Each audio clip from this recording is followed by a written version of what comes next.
Chapter 1, Title page The Great Gatsby by F. Scott Fitzgerald.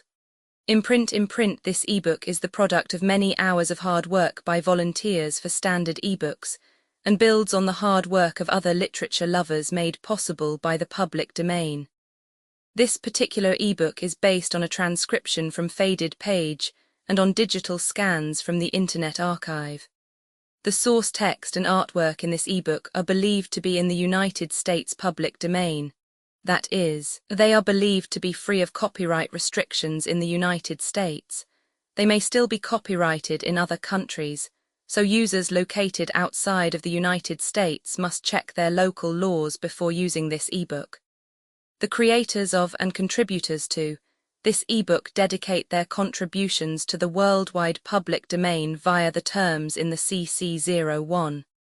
0 Universal Public Domain Dedication. For full license information, see the uncopyright at the end of this ebook. Standard eBooks is a volunteer-driven project that produces ebook editions of public domain literature using modern typography, technology, and editorial standards, and distributes them free of cost. You can download this and other ebooks carefully produced for true book lovers at Standard Books. Org. Dedication once again to Zelda epigraph, then wear the gold hat if that will move her. If you can bounce high, bounce for her too, till she cry, lover, gold-hatted. High bouncing lover, I must have you. Thomas Park D'Invilliers The Great Gatsby, I in my younger and more vulnerable years, my father gave me some advice that I've been turning over in my mind ever since. Whenever you feel like criticizing anyone, he told me, just remember that all the people in this world haven't had the advantages that you've had. He didn't say any more, but we've always been unusually communicative in a reserved way, and I understood that he meant a great deal more than that. In consequence, I'm inclined to reserve all judgments, a habit that has opened up many curious natures to me and also made me the victim of not a few veteran bores. The abnormal mind is quick to detect and attach itself to this quality when it appears in a normal person, and so it came about that in college I was unjustly accused of being a politician, because I was privy to the secret griefs of wild, unknown men. Most of the confidences were unsought. Frequently I have feigned sleep, preoccupation, or a hostile levity, when I realized by some unmistakable sign that an intimate revelation was quivering on the horizon. For the intimate revelations of young men, or at least the terms in which they express them, are usually plagiaristic and marred by obvious suppressions. Reserving judgments is a matter of infinite hope. I am still a little afraid of missing something if I forget that, as my father snobbishly suggested, and I snobbishly repeat, a sense of the fundamental decencies is parcelled out unequally at birth, and after boasting this way of my tolerance, I come to the admission that it has a limit. Conduct may be founded on the hard rock or the wet marshes, but after a certain point I don't care what it's founded on. When I came back from the East last autumn, I felt that I wanted the world to be in uniform and at a sort of moral attention forever. I wanted no more riotous excursions with privileged glimpses into the human heart. Only Gatsby, the man who gives his name to this book, was exempt from my reaction. Gatsby, who represented everything for which I have an unaffected scorn. If personality is an unbroken series of successful gestures, then there was something gorgeous about him, some heightened sensitivity to the promises of life, as if he were related to one of those intricate machines that register earthquakes 10,000 miles away. This responsiveness had nothing to do with that flabby impressionability which is dignified under the name of the creative temperament. It was an extraordinary gift for hope, a romantic readiness such as I have never found in any other person and which it is not likely I shall ever find again. No, Gatsby turned out all right at the end. It is what preyed on Gatsby, what foul dust floated in the wake of his dreams that temporarily closed out my interest in the abortive sorrows and short-winded elations of men. My family have been prominent, well-to-do people in this Middle Western city for 3 generations. The Carraways are something of a clan, and we have a tradition that we are descended from the Dukes of Buccleuch.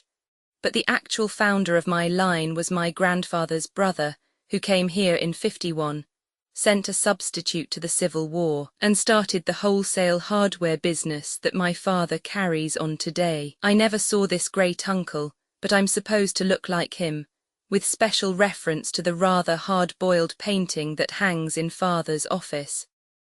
I graduated from New Haven in 1915, just a quarter of a century after my father, and a little later I participated in that delayed Teutonic migration known as the Great War.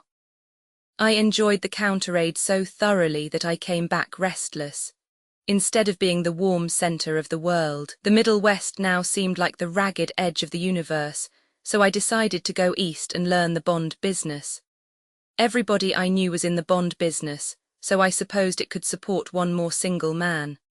All my aunts and uncles talked it over as if they were choosing a prep school for me, and finally said, "Why, yees," with very grave, hesitant faces. Father agreed to finance me for a year, and after various delays I came east, permanently I thought, in the spring of '22. The practical thing was to find rooms in the city, but it was a warm season, and I had just left a country of wide lawns and friendly trees. So when a young man at the office suggested that we take a house together in a commuting town, it sounded like a great idea. He found the house, a weather-beaten cardboard bungalow at $80 a month, but at the last minute the firm ordered him to Washington, and I went out to the country alone. I had a dog, at least I had him for a few days until he ran away, and an old Dodge and a Finnish woman, who made my bed and cooked breakfast and muttered Finnish wisdom to herself over the electric stove. It was lonely for a day or so until one morning some man, more recently arrived than I, stopped me on the road. "How do you get to West Egg Village?" he asked helplessly. I told him, and as I walked on I was lonely no longer. I was a guide, a pathfinder, an original settler. He had casually conferred on me the freedom of the neighborhood. And so with the sunshine and the great bursts of leaves growing on the trees, just as things grow in fast movies, I had that familiar conviction that life was beginning over again with the summer. There was so much to read, for one thing, and so much fine health to be pulled down out of the young, breath-giving air. I bought a dozen volumes on banking and credit and investment securities, and they stood on my shelf in red and gold, like new money from the mint, promising to unfold the shining secrets that only Midas and Morgan and Maecenas knew. And I had the high intention of reading many other books besides. I was rather literary in college. One year I wrote a series of very solemn and obvious editorials for the Yale News, and now I was going to bring back all such things into my life and become again that most limited of all specialists, the well-rounded man. This isn't just an epigram. Life is much more successfully looked at from a single window, after all. It was a matter of chance that I should have rented a house in one of the strangest communities in North America. It was on that slender riotous island, which extends itself due east of New York, and where there are, among other natural curiosities, two unusual formations of land. 20 miles from the city a pair of enormous eggs, identical in contour and separated only by a courtesy bay, jut out into the most domesticated body of salt water in the Western Hemisphere, the great wet barnyard of Long Island Sound. They are not perfect ovals. Like the egg in the Columbus story, they are both crushed flat at the contact end, but their physical resemblance must be a source of perpetual wonder to the gulls that fly overhead. To the wingless, a more interesting phenomenon is their dissimilarity in every particular except shape and size. I lived at West Egg, the less fashionable of the two, though this is a most superficial tag to express the bizarre and not a little sinister contrast between them. My house was at the very tip of the egg, only 50 yards from the Sound, and squeezed between two huge places that rented for 12 or 15,000 a season. The one on my right was a colossal affair by any standard. It was a factual imitation of some Hotel de Ville in Normandy, with a tower on one side, spanking new under a thin beard of raw ivy and a marble swimming pool, and more than 40 acres of lawn and garden. It was Gatsby's mansion. Or rather, as I didn't know Mr. Gatsby, it was a mansion inhabited by a gentleman of that name. My own house was an eyesore, but it was a small eyesore, and it had been overlooked, so I had a view of the water, a partial view of my neighbour's lawn, and the consoling proximity of millionaires, all for $80 a month. Across the Courtesy Bay, the white palaces of fashionable East Egg glittered along the water, and the history of the summer really begins on the evening I drove over there to have dinner with the Tom Buchanans. Daisy was my second cousin once removed, and I'd known Tom in college. And just after the war I spent 2 days with them in Chicago. Her husband, among various physical accomplishments, had been one of the most powerful ends that ever played football at New Haven, a national figure in a way. One of those men who reach such an acute limited excellence at 21 that everything afterward savours of anticlimax. His family were enormously wealthy. Even in college his freedom with money was a matter for reproach. But now he'd left Chicago and come east in a fashion that rather took your breath away. For instance, he'd brought down a string of polo ponies from Lake Forest. It was hard to realize that a man in my own generation was wealthy enough to do that. Why they came east I don't know. They had spent a year in France for no particular reason, and then drifted here and there unrestfully, wherever people played polo and were rich together. This was a permanent move, said Daisy over the telephone, but I didn't believe it. I had no sight into Daisy's heart, but I felt that Tom would drift on forever seeking, a little wistfully, for the dramatic turbulence of some irrecoverable football game. And so it happened that on a warm, windy evening, I drove over to East Egg to see 2 old friends whom I scarcely knew at all. Their house was even more elaborate than I expected, a cheerful red and white Georgian colonial mansion, overlooking the bay. The lawn started at the beach and ran towards the front door for 1/4 of a mile, jumping over sundials and brick walks and burning gardens.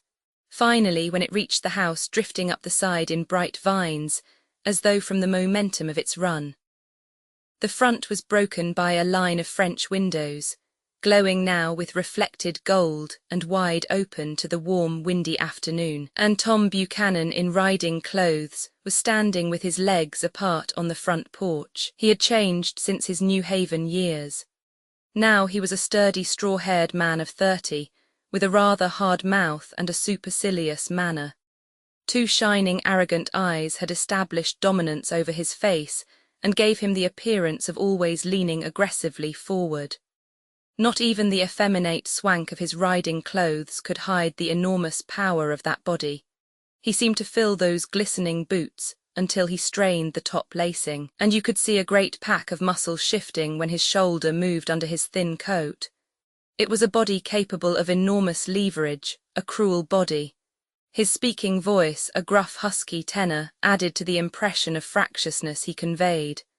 There was a touch of paternal contempt in it, even toward people he liked, and there were men at New Haven who had hated his guts.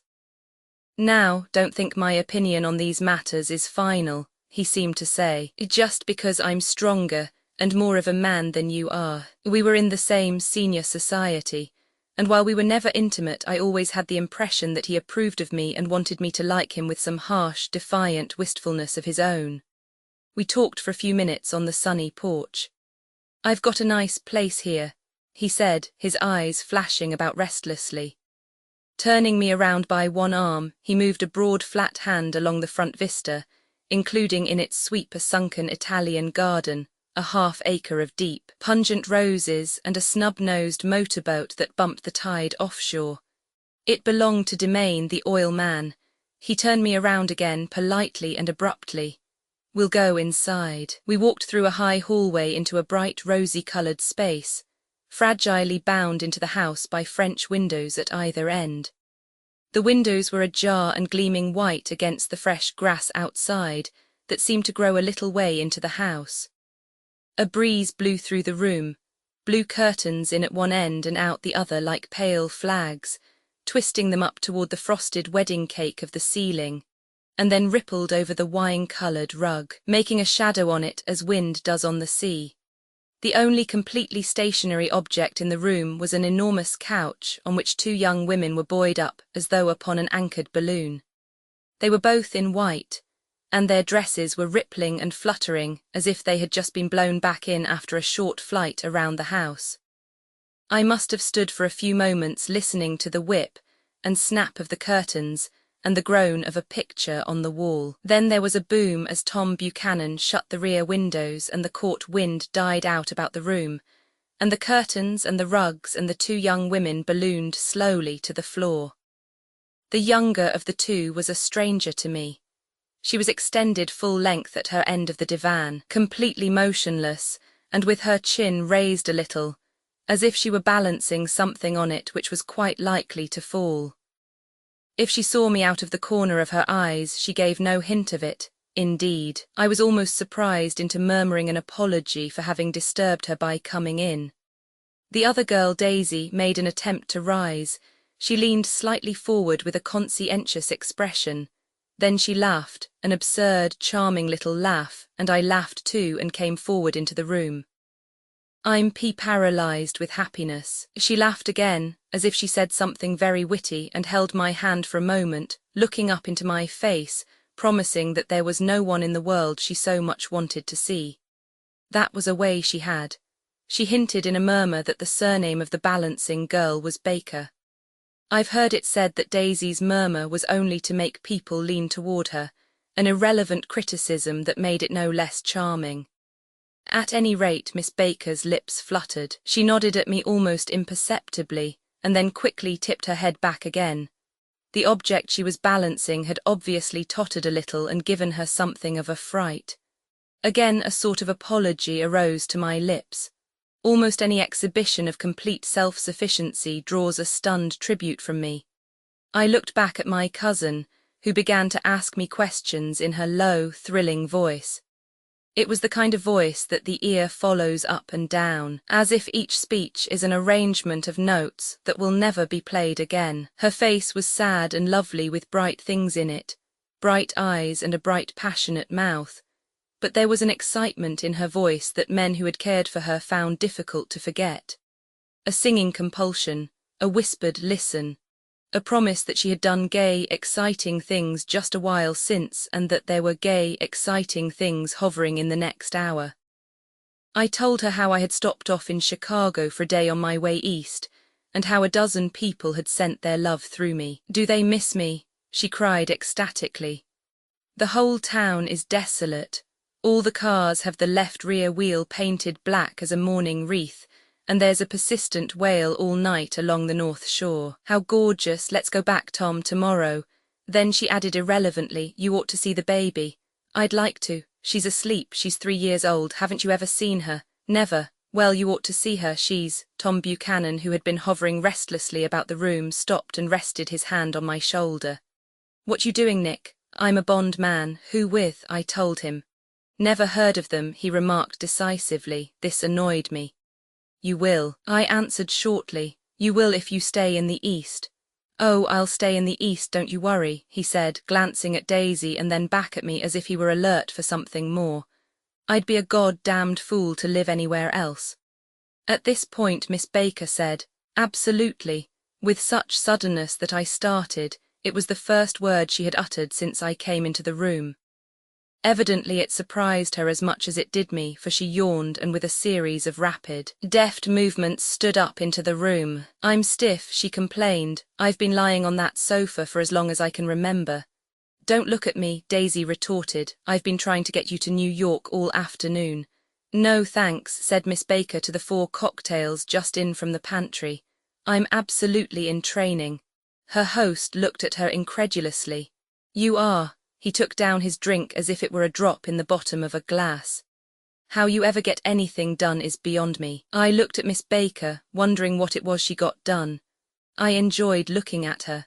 She was a slender, small-breasted girl with an erect carriage which she accentuated by throwing her body backward at the shoulders like a young cadet.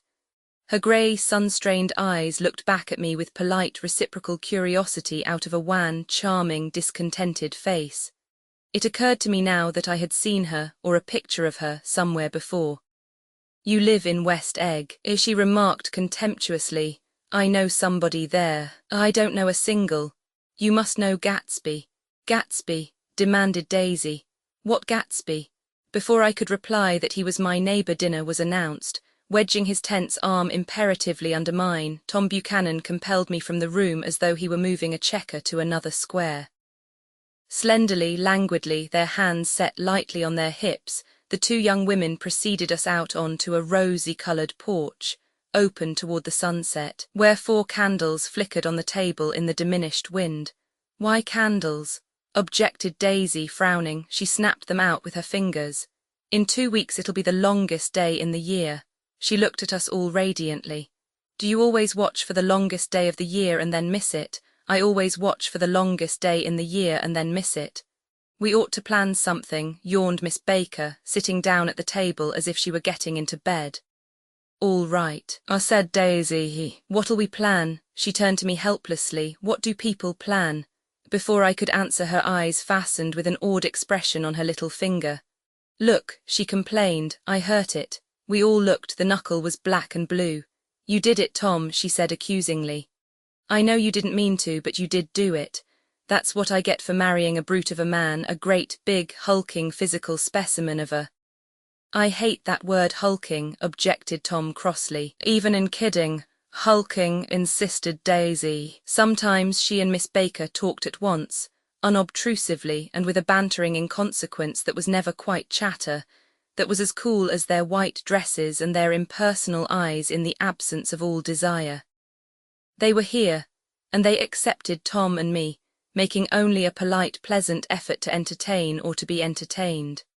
They knew that presently dinner would be over and a little later the evening too would be over and casually put away. It was sharply different from the West, where an evening was hurried from phase to phase towards its close, in a continually disappointed anticipation or else in sheer nervous dread of the moment itself. You make me feel uncivilized, Daisy, I confessed on my second glass of corky but rather impressive claret. Can't you talk about crops or something? I meant nothing in particular by this remark, but it was taken up in an unexpected way. Civilization's going to pieces, broke out Tom violently. I've gotten to be a terrible pessimist about things. Have you read The Rise of the Coloured Empires by this man Goddard? Why, no, I answered, rather surprised by his tone. Well, it's a fine book and everybody ought to read it.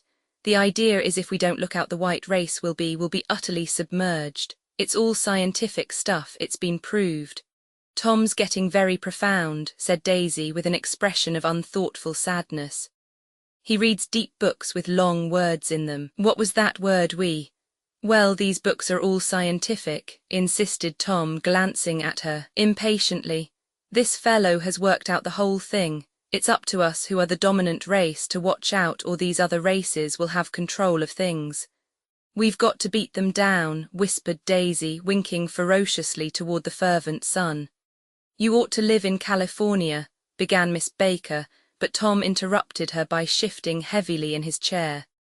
This idea is that we are Nordics. I am, and you are, and, after an infinitesimal hesitation, he included Daisy with a slight nod, and she winked at me again. And we've produced all the things that go to make civilization. Oh, science and art and all that, do you see? There was something pathetic in his concentration, as if his complacency, more acute than of old, was not enough to him any more. When, almost immediately, the telephone rang inside and the butler left the porch, Daisy seized upon the momentary interruption and leaned towards me. I'll tell you a family secret, she whispered enthusiastically. It's about the butler's nose. Do you want to hear about the butler's nose? That's why I came over tonight. Well, he wasn't always a butler. He used to be the silver polisher for some people in New York that had a silver service for 200 people. He had to polish it from morning till night, until finally it began to affect his nose. Things went from bad to worse, suggested Miss Baker. Yes, things went from bad to worse, until finally he had to give up his position. For a moment the last sunshine fell with romantic affection upon her glowing face. Her voice compelled me forward breathlessly as I listened. Then the glow faded. each light deserting her with lingering regret, like children leaving a pleasant street at dusk. The butler came back and murmured something close to Tom's ear, whereupon Tom frowned, pushed back his chair, and without a word went inside. As if his absence quickened something within her, Daisy leaned forward again, her voice glowing and singing. "I love to see you at my table, Nick. You remind me of a rose, an absolute rose, doesn't he?" She turned to Miss Baker for confirmation. An absolute rose. This was untrue. I am not even faintly like a rose. She was only extemporizing, but a stirring warmth flowed from her, as if her heart was trying to come out to you concealed in one of those breathless, thrilling words. Then suddenly she threw her napkin on the table and excused herself and went into the house. Miss Baker and I exchanged a short glance consciously devoid of meaning. I was about to speak when she sat up alertly and said "sh" in a warning voice. A subdued, impassioned murmur was audible in the room beyond, and Miss Baker leaned forward unashamed, trying to hear. The murmur trembled on the verge of coherence, sank down, mounted excitedly, and then ceased altogether. "This Mr. Gatsby you spoke of is my neighbour," I began. "Don't talk, I want to hear what happens." "Is something happening?" I inquired innocently. "You mean to say you don't know?" said Miss Baker, honestly surprised. "I thought everybody knew." "I don't." "Why?" she said hesitantly. "Tom's got some woman in New York." "Got some woman?" I repeated blankly. Miss Baker nodded. "She might have the decency not to telephone him at dinner time, don't you think?" Almost before I had grasped her meaning, there was the flutter of a dress and the crunch of leather boots, and Tom and Daisy were back at the table. "It couldn't be helped," cried Daisy with tense gaiety. She sat down, glanced searchingly at Miss Baker and then at me, and continued. "I looked outdoors for a minute, and it's very romantic outdoors. There's a bird on the lawn that I think must be a nightingale come over on the Cunard or White Star Line. He's singing away," her voice sang. "It's romantic, isn't it, Tom?" "Very romantic," he said, and then miserably to me, "If it's light enough after dinner, I want to take you down to the stables." The telephone rang inside, startlingly, and as Daisy shook her head decisively at Tom, the subject of the stables, in fact all subjects, vanished into air. Among the broken fragments of the last 5 minutes at table, I remember the candles being lit again, pointlessly, and I was conscious of wanting to look squarely at everyone, and yet to avoid all eyes. I couldn't guess what Daisy and Tom were thinking, but I doubt if even Miss Baker, who seemed to have mastered a certain hardy skepticism, was able utterly to put this fifth guest's shrill metallic urgency out of mind. To a certain temperament the situation might have seemed intriguing. My own instinct was to telephone immediately for the police. The horses, needless to say, were not mentioned again.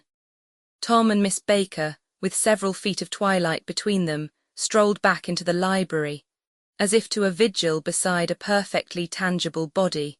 While trying to look pleasantly interested and a little deaf, I followed Daisy around a chain of connecting verandas to the porch in front. In its deep gloom, we sat down side by side on a wicker settee. Daisy took her face in her hands as if feeling its lovely shape, and her eyes moved gradually out into the velvet dusk. I saw that turbulent emotions possessed her, so I asked what I thought would be some sedative questions about her little girl. "We don't know each other very well, Nick," she said suddenly. "Even if we are cousins, you didn't come to my wedding." "I wasn't back from the war." "That's true." She hesitated. "Well, I've had a very bad time, Nick, and I'm pretty cynical about everything." Evidently she had reason to be. I waited, but she didn't say any more, and after a moment I returned rather feebly to the subject of her daughter. "I suppose she talks and eats and everything." "Oh yes," she looked at me absently. "Listen, Nick, let me tell you what I said when she was born. Would you like to hear?" "Very much. It'll show you how I've gotten to feel about things." Well, she was less than an hour old, and Tom was God knows where. I woke up out of the ether with an utterly abandoned feeling and asked the nurse right away if it was a boy or a girl. She told me it was a girl, and so I turned my head away and wept. "All right," I said, "I'm glad it's a girl. And I hope she'll be a fool. That's the best thing a girl can be in this world, a beautiful little fool. You see, I think everything's terrible anyhow," she went on in a convinced way. "Everybody thinks so, the most advanced people. and I know. I've been everywhere and seen everything and done everything." Her eyes flashed around her in a defiant way rather like Tom's, and she laughed with thrilling scorn. "Sophisticated, God, I'm sophisticated." The instant her voice broke off, ceasing to compel my attention, my belief, I felt the basic insincerity of what she had said. It made me uneasy, as though the whole evening had been a trick of some sort to exact a contributory emotion from me. I waited, and sure enough, in a moment she looked at me with an absolute smirk on her lovely face, as if she had asserted her membership in a rather distinguished secret society to which she and Tom belonged. Inside, the crimson room bloomed with light. Tom and Miss Baker sat at either end of the long couch, and she read aloud to him from the Saturday Evening Post, the words, murmurous and uninflected, running together in a soothing tune. The lamplight, bright on his boots and dull on the autumn leaf yellow of her hair, glinted along the paper as she turned a page with a flutter of slender muscles in her arms. When we came in, she held us silent for a moment with a lifted hand. "To be continued," she said, tossing the magazine on the table, "in our very next issue." Her body asserted itself with a restless movement of her knee, and she stood up. 10 o'clock, she remarked, apparently finding the time on the ceiling. "Time for this good girl to go to bed. Jordan's going to play in the tournament tomorrow," explained Daisy, over at Westchester. "Oh, you're Jordan Baker." I knew now why her face was familiar. Its pleasing contemptuous expression had looked out at me from many rotogravure pictures of the sporting life at Asheville and Hot Springs and Palm Beach. I had heard some story of her too, a critical, unpleasant story, but what it was I had forgotten long ago. "Good night," she said softly. "Wake me at 8, won't you, if you'll get up?" "I will. Good night, Mr. Carraway, see you anon." "Of course you will," confirmed Daisy. "In fact, I think I'll arrange a marriage. Come over often, Nick, and I'll sort of, fling you together. You know, lock you up accidentally in linen closets and push you out to sea in a boat and all that sort of thing." "Good night," called Miss Baker from the stairs. "I haven't heard a word." "She's a nice girl," said Tom after a moment. "They oughtn't to let her run around the country this way." "Who oughtn't to?" inquired Daisy coldly. "Her family. Her family is one aunt about 1,000 years old. Besides, Nick's going to look after her, aren't you, Nick? She's going to spend lots of weekends out here this summer. I think the home influence will be very good for her." Daisy and Tom looked at each other for a moment in silence. "Is she from New York?" I asked quickly. "From Louisville. Our white girlhood was passed together there. Our beautiful white. Did you give Nick a little heart-to-heart talk on the veranda?" demanded Tom suddenly. "Did I?" She looked at me. "I can't seem to remember, but I think we talked about the Nordic race." "Yes, I'm sure we did. It sort of crept up on us, and first thing you know—" "Don't believe everything you hear, Nick," he advised me. I said lightly that I had heard nothing at all, and a few minutes later I got up to go home. They came to the door with me and stood side by side in a cheerful square of light. As I started my motor, Daisy peremptorily called, "Wait. I forgot to ask you something, and it's important. We heard you were engaged to a girl out west." "That's right," corroborated Tom kindly. "We heard that you were engaged. It's a libel, I'm too poor. But we heard it," insisted Daisy, surprising me by opening up again in a flower-like way. "We heard it from 3 people, so it must be true." Of course I knew what they were referring to, but I wasn't even vaguely engaged. The fact that gossip had published the bans was one of the reasons I had come east. You can't stop going with an old friend on account of rumors, and on the other hand I had no intention of being rumored into marriage. Their interest rather touched me and made them less remotely rich. Nevertheless, I was confused and a little disgusted as I drove away.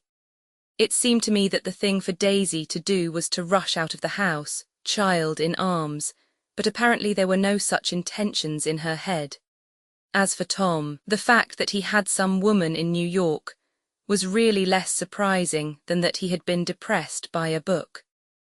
Something was making him nibble at the edge of stale ideas, as if his sturdy physical egotism no longer nourished his peremptory heart. Already it was deep summer on roadhouse roofs and in front of wayside garages, where new red petrol pumps sat out in pools of light.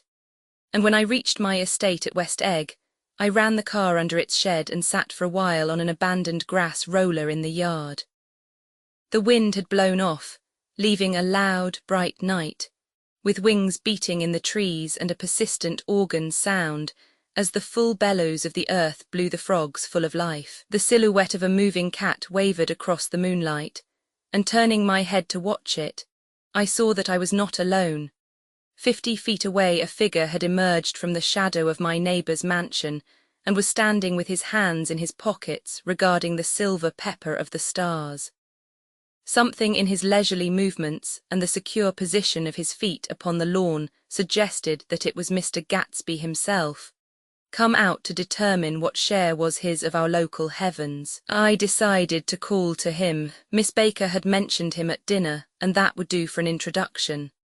But I didn't call to him, for he gave a sudden intimation that he was content to be alone. He stretched out his arms toward the dark water in a curious way, and far as I was from him, I could have sworn he was trembling.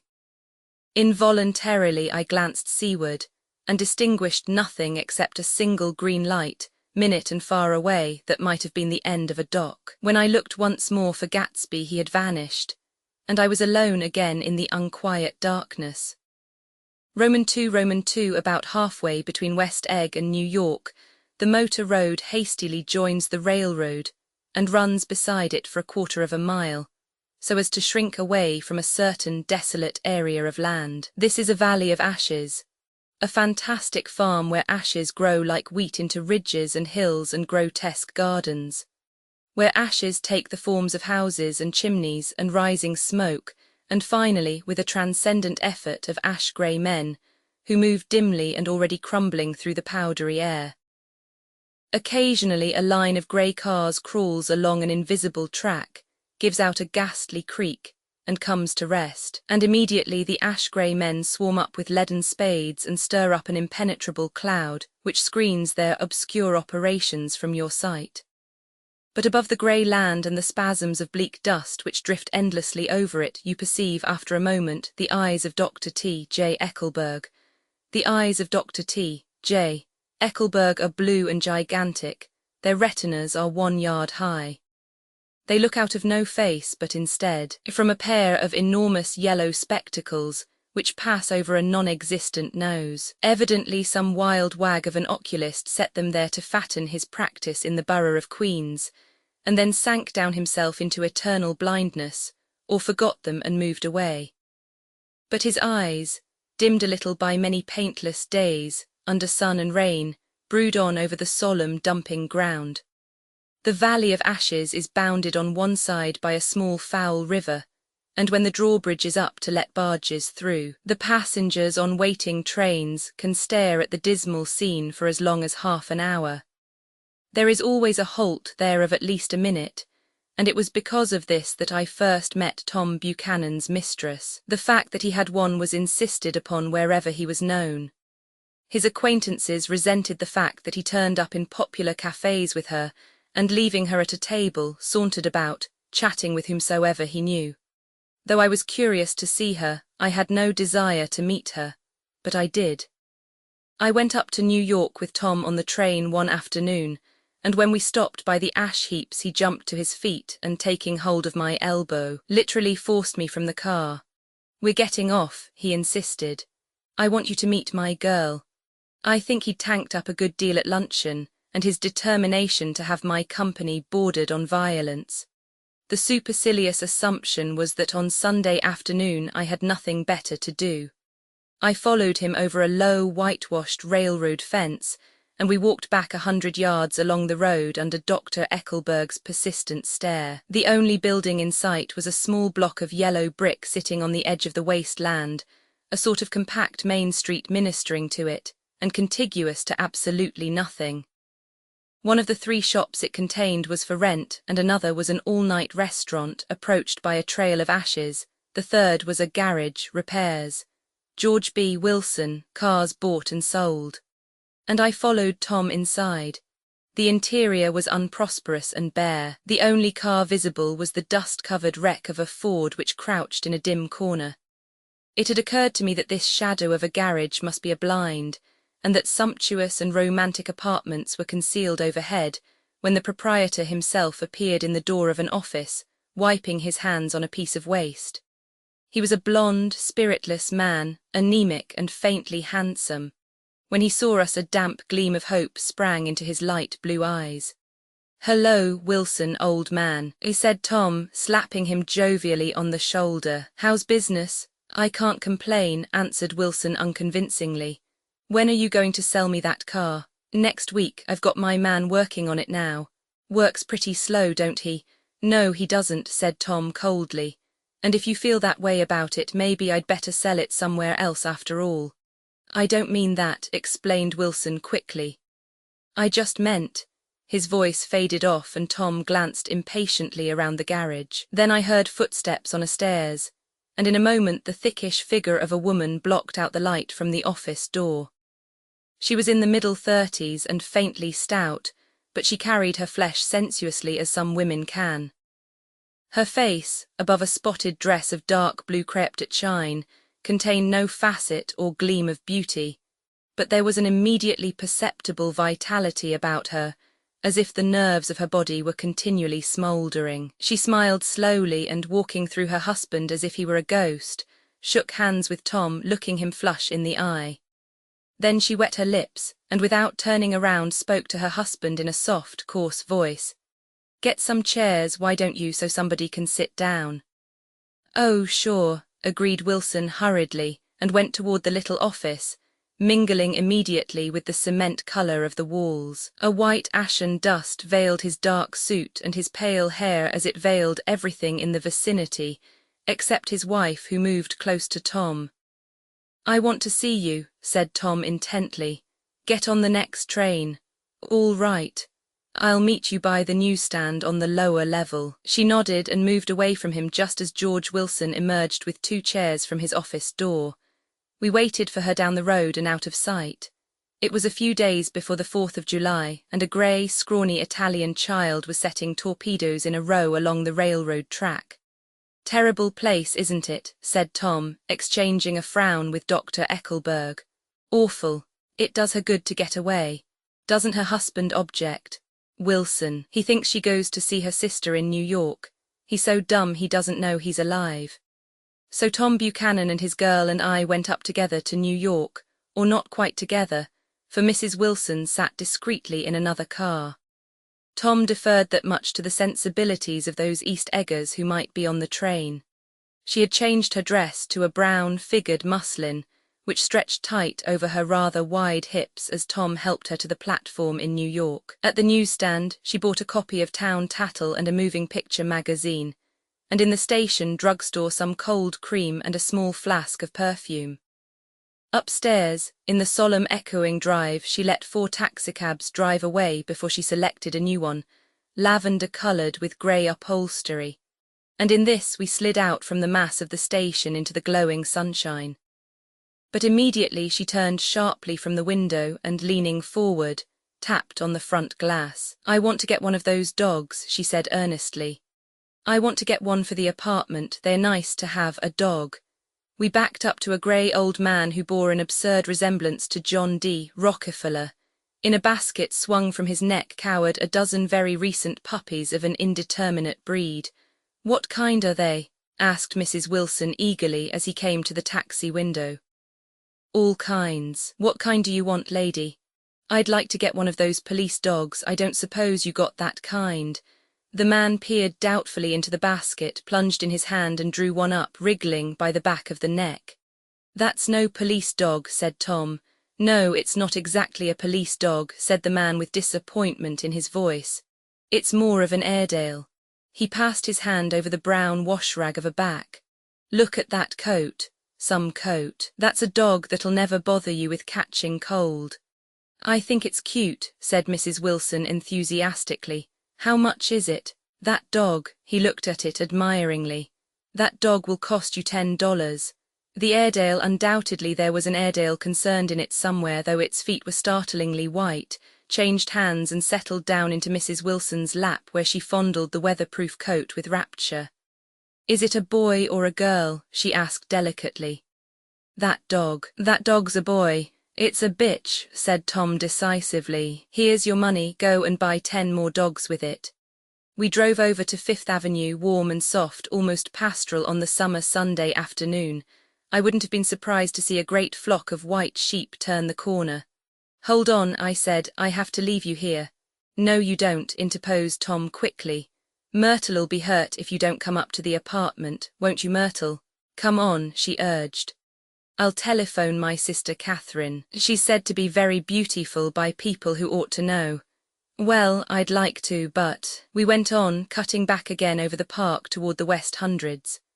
At 158th Street the cab stopped at one slice in a long white cake of apartment houses.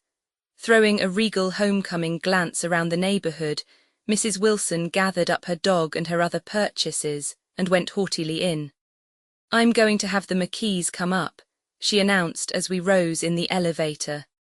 And of course, I got to call up my sister too. The apartment was on the top floor, a small living room, a small dining room, a small bedroom and a bath.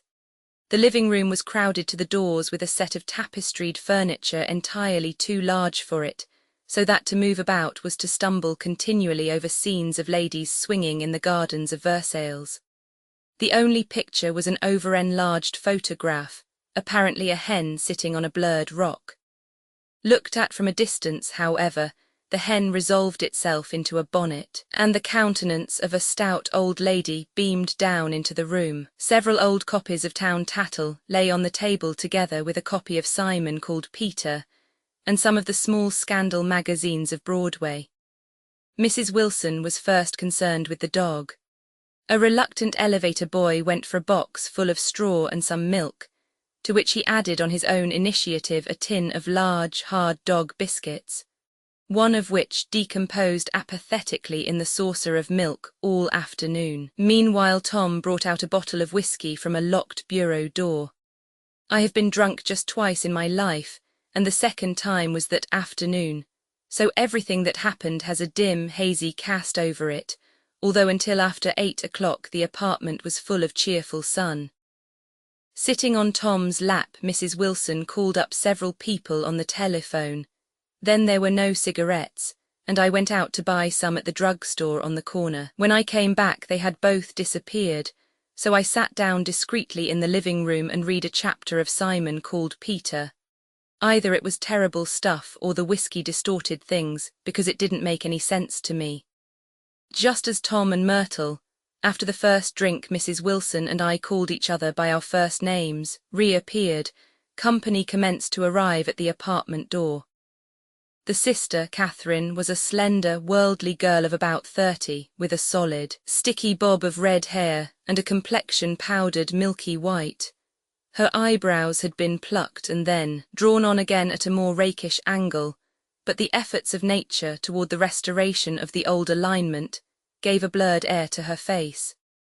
When she moved about there was an incessant clicking as innumerable pottery bracelets jingled up and down upon her arms. She came in with such a proprietary haste and looked around so possessively at the furniture that I wondered if she lived here. But when I asked her she laughed immoderately, repeated my question aloud, and told me she lived with a girl friend at a hotel. Mr. McKee was a pale, feminine man from the flat below. He had just shaved, for there was a white spot of lather on his cheekbone, and he was most respectful in his greeting to everyone in the room. He informed me that he was in the artistic game, and I gathered later that he was a photographer and had made the dim enlargement of Mrs. Wilson's mother, which hovered like an ectoplasm on the wall. His wife was shrill, languid, handsome, and horrible. She told me with pride that her husband had photographed her 127 times since they had been married. Mrs. Wilson had changed her costume some time before, and was now attired in an elaborate afternoon dress of cream-coloured chiffon, which gave out a continual rustle as she swept about the room. With the influence of the dress, her personality had also undergone a change. The intense vitality that had been so remarkable in the garage was converted into impressive hauteur. Her laughter, her gestures, her assertions became more violently affected moment by moment, and as she expanded the room grew smaller around her, until she seemed to be revolving on a noisy, creaking pivot through the smoky air. "My dear," she told her sister in a high, mincing shout, "most of these fellas will cheat you every time. All they think of is money. I had a woman up here last week to look at my feet, and when she gave me the bill you'd have thought she had my appendicitis out." "What was the name of the woman?" asked Mrs. Murkey. "Mrs. Eberhardt. She goes around looking at people's feet in their own homes." "I like your dress," remarked Mrs. McKee. "I think it's adorable." Mrs. Wilson rejected the compliment by raising her eyebrow in disdain. "It's just a crazy old thing," she said. "I just slip it on sometimes when I don't care what I look like." But it looks wonderful on you, if you know what I mean," pursued Mrs. McKee. "If Chester could only get you in that pose, I think he could make something of it." We all looked in silence at Mrs. Wilson, who removed a strand of hair from over her eyes and looked back at us with a brilliant smile.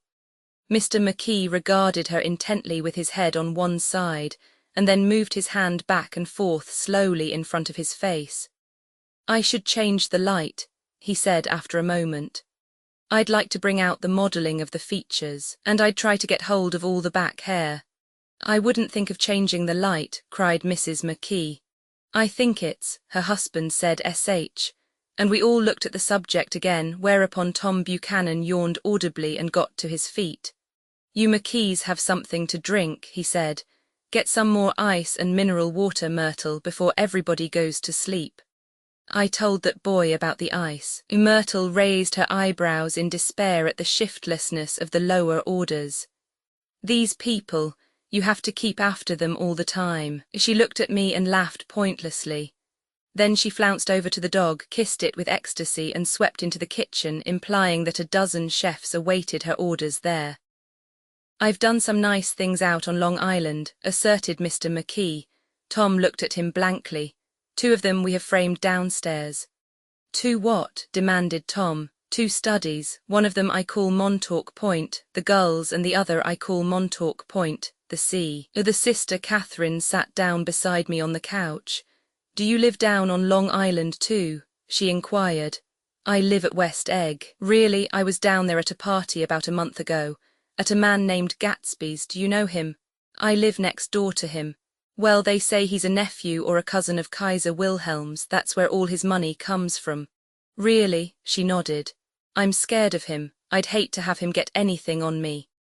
This absorbing information about my neighbor was interrupted by Mrs. McKee's pointing suddenly at Catherine. "Chester, I think you could do something with her," she broke out, but Mr. McKee only nodded in a bored way and turned his attention to Tom. "I'd like to do more work on Long Island if I could get the entry. All I ask is that they should give me a start." "Ask Myrtle," said Tom, breaking into a short shout of laughter as Mrs. Wilson entered with a tray. "She'll give you a letter of introduction, won't you, Myrtle?" "Do what?" she asked, startled. "You'll give McKee a letter of introduction to your husband, so he can do some studies of him." His lips moved silently for a moment as he invented George B. Wilson at the gasoline pump or something like that. Catherine leaned close to me and whispered in my ear, "Neither of them can stand the person they are married to." "Can't they?" "Can't stand them." She looked at Myrtle and then at Tom. "What I say is, why go on living with them if they can't stand them? If I was them, I'd get a divorce and get married to each other right away." "Doesn't she like Wilson either?" The answer to this was unexpected. It came from Myrtle, who had overheard the question, and it was violent and obscene. "You see," cried Catherine triumphantly. She lowered her voice again. "It's really his wife that's keeping them apart. She's a Catholic and they don't believe in divorce." Daisy was not a Catholic, and I was a little shocked at the elaborateness of the lie. "When they do get married," continued Catherine, "they're going west to live for a while until it blows over. It'd be more discreet to go to Europe." "Oh, do you like Europe?" she exclaimed surprisingly. "I just got back from Monte Carlo." "Really? Just last year I went over there with another girl." "Stay long?" "No, we just went to Monte Carlo and back. We went by way of Marseille. We had over $1,200 when we started, but we got jiped out of it all in 2 days in the private rooms. We had an awful time getting back, I can tell you. God, how I hated that town." The late afternoon sky bloomed in the window for a moment like the blue honey of the Mediterranean, then the shrill voice of Mrs. McKee called me back into the room. I almost made a mistake too, she declared vigorously. I almost married a little kike who'd been after me for years. I knew he was below me. Everybody kept saying to me, "Lucille, that man's way below you." But if I hadn't met Chester, he'd have got me sure. "Yes, but listen," said Myrtle Wilson, nodding her head up and down. "At least you didn't marry him." "I know I didn't." "Well, I married him," said Myrtle ambiguously, "and that's the difference between your case and mine." "Why did you, Myrtle?" demanded Catherine. "Nobody forced you to." Myrtle considered. "I married him because I thought he was a gentleman," she said finally. "I thought he knew something about breeding, but he wasn't fit to lick my shoe." "You were crazy about him for a while," said Catherine. "Crazy about him?" cried Myrtle incredulously. "Who said I was crazy about him? I never was any more crazy about him than I was about that man there." She pointed suddenly at me, and everyone looked at me accusingly. I tried to show by my expression that I expected no affection. "The only crazy I was when I married him. I knew right away I made a mistake. He borrowed somebody's best suit to get married in and never even told me about it. And the man came after it one day when he was out. 'Oh, is that your suit?' I said. 'This is the first I ever heard about it,' but I gave it to him and then I lay down and cried to beat the band all afternoon." "She really ought to get away from him," resumed Catherine to me. "They've been living over that garage for 11 years, and Tom's the first sweetie she ever had." The bottle of whiskey, a second one, was now in constant demand by all present, excepting Catherine, who felt just as good on nothing at all. Tom rang for the janitor and sent him for some celebrated sandwiches, which were a complete supper in themselves. I wanted to get out and walk eastward toward the park through the soft twilight, but each time I tried to go I became entangled in some wild, strident argument which pulled me back, as if with ropes, into my chair. Yet high over the city our line of yellow windows must have contributed their share of human secrecy to the casual watcher in the darkening streets, and I saw him too, looking up and wondering. I was within and without, simultaneously enchanted and repelled by the inexhaustible variety of life. Myrtle pulled her chair close to mine, and suddenly her warm breath poured over me the story of her first meeting with Tom. It was on the two little seats facing each other that are always the last ones left on the train. I was going up to New York to see my sister and spend the night. He had on a dress suit and patent leather shoes, and I couldn't keep my eyes off him. But every time he looked at me I had to pretend to be looking at the advertisement over his head. When we came into the station he was next to me, and his white shirt front pressed against my arm, and so I told him I'd have to call a policeman, but he knew I lied. I was so excited that when I got into a taxi with him, I didn't hardly know I wasn't getting into a subway train. All I kept thinking about over and over was, "You can't live forever, you can't live forever." She turned to Mrs. McKee and the room rang full of her artificial laughter. "My dear," she cried, "I'm going to give you this dress as soon as I'm through with it. I've got to get another one tomorrow. I'm going to make a list of all the things I've got to get. A massage and a wave and a collar for the dog, and one of those cute little ashtrays where you touch a spring, and a wreath with a black silk bow for Mother's grave that'll last all summer. I got to write down a list so I won't forget all the things I got to do." It was 9 o'clock. Almost immediately afterward I looked at my watch and found it was 10. Mr. McKee was asleep on a chair with his fists clenched in his lap, like a photograph of a man of action. Taking out my handkerchief, I wiped from his cheek the spot of dried lather that had worried me all the afternoon. The little dog was sitting on the table looking with blind eyes through the smoke, and from time to time groaning faintly. People disappeared, reappeared, made plans to go somewhere, and then lost each other, searched for each other, found each other a few feet away.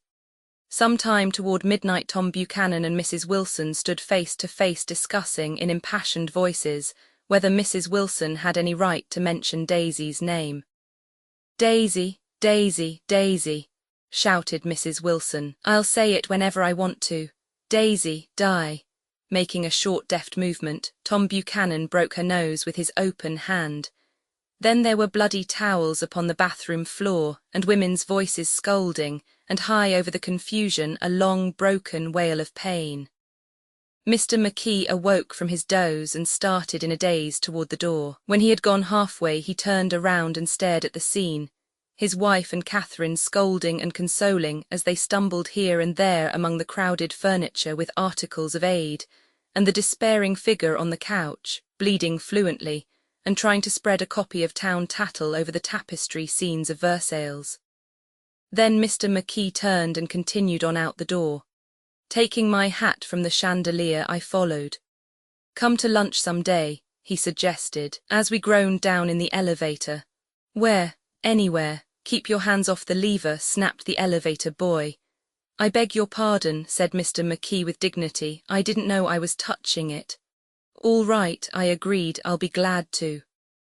I was standing beside his bed and he was sitting up between the sheets, clad in his underwear with a great portfolio in his hands. Beauty and the Beast, Loneliness, Old Grocery Horse, Brooklyn Bridge. Then I was lying half asleep in the cold lower level of the Pennsylvania station, staring at the Morning Tribune and waiting for the 4 o'clock train. Roman 3, there was music from my neighbor's house through the summer nights. In his blue gardens, men and girls came and went like moths among the whisperings and the champagne and the stars. At high tide in the afternoon, I watched his guests diving from the tower of his raft, or taking the sun on the hot sand of his beach, while his 2 motorboats slit the waters of the Sound, drawing aquaplanes over cataracts of foam.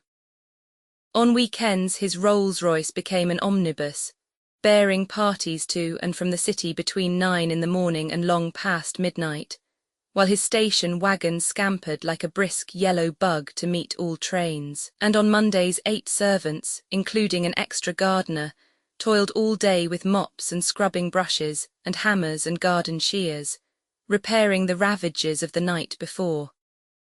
Every Friday 5 crates of oranges and lemons arrived from a fruiterer in New York. Every Monday, these same oranges and lemons left his back door in a pyramid of pulpless halves. There was a machine in the kitchen which could extract the juice of 200 oranges in half an hour, if a little button was pressed 200 times by a butler's thumb. At least once a fortnight a corps of caterers came down with several 100 feet of canvas and enough coloured lights to make a Christmas tree of Gatsby's enormous garden. On buffet tables, garnished with glistening hors d'oeuvre, spiced baked hams crowded against salads of harlequin designs and pastry pigs and turkeys bewitched to a dark gold. In the main hall, a bar with a real brass rail was set up, and stocked with gins and liquors, and with cordials so long forgotten that most of his female guests were too young to know one from another.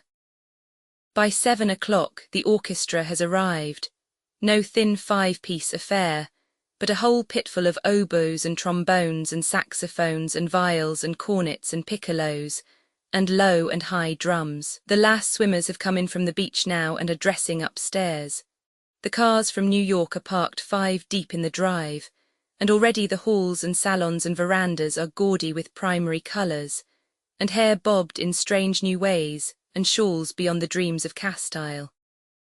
The bar is in full swing, and floating rounds of cocktails permeate the garden outside, until the air is alive with chatter and laughter, and casual innuendo and introductions forgotten on the spot, and enthusiastic meetings between women who never knew each other's names.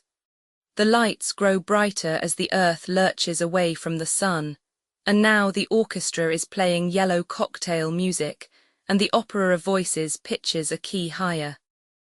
Laughter is easier minute by minute, spilled with prodigality, tipped out at a cheerful word. The groups change more swiftly, swell with new arrivals, dissolve and form in the same breath. Already there are wanderers, confident girls who weave here and there among the stouter and more stable, become for a sharp, joyous moment the centre of a group, and then, excited with triumph, glide on through the sea change of faces and voices and colour under the constantly changing light. Suddenly one of these gypsies in trembling opal seizes a cocktail out of the air, dumps it down for courage, and moving her hands like Frisco, dances out alone on the canvas platform. A momentary hush. The orchestra leader varies his rhythm obligingly for her, and there is a burst of chatter as the erroneous news goes around that she is Gilda Gray's understudy from the Follies. The party has begun. I believe that on the first night I went to Gatsby's house, I was one of the few guests who had actually been invited. People were not invited, they went there. They got into automobiles which bore them out to Long Island, and somehow they ended up at Gatsby's door. Once there they were introduced by somebody who knew Gatsby, and after that they conducted themselves according to the rules of behavior associated with an amusement park.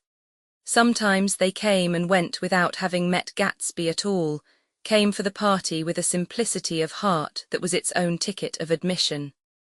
I had been actually invited. A chauffeur in a uniform of robin's egg blue crossed my lawn early that Saturday morning with a surprisingly formal note from his employer. The honor would be entirely Gatsby's, it said, if I would attend his little party that night. He had seen me several times and had intended to call on me long before, but a peculiar combination of circumstances had prevented it. Signed Jay Gatsby, in a majestic hand. Dressed up in white flannels, I went over to his lawn a little after 7, and wandered around rather ill at ease among swirls and eddies of people I didn't know, though here and there was a face I had noticed on the commuting train.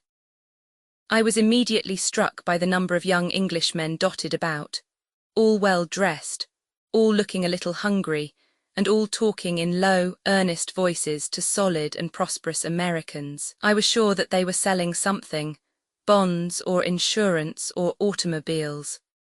They were at least agonizingly aware of the easy money in the vicinity, and convinced that it was theirs for a few words in the right key. As soon as I arrived, I made an attempt to find my host, but the 2 or 3 people of whom I asked his whereabouts stared at me in such an amazed way, and denied so vehemently any knowledge of his movements, that I slunk off in the direction of the cocktail table, the only place in the garden where a single man could linger without looking purposeless and alone. I was on my way to get roaring drunk from sheer embarrassment when Jordan Baker came out of the house and stood at the head of the marble steps, leaning a little backward and looking with contemptuous interest down into the garden.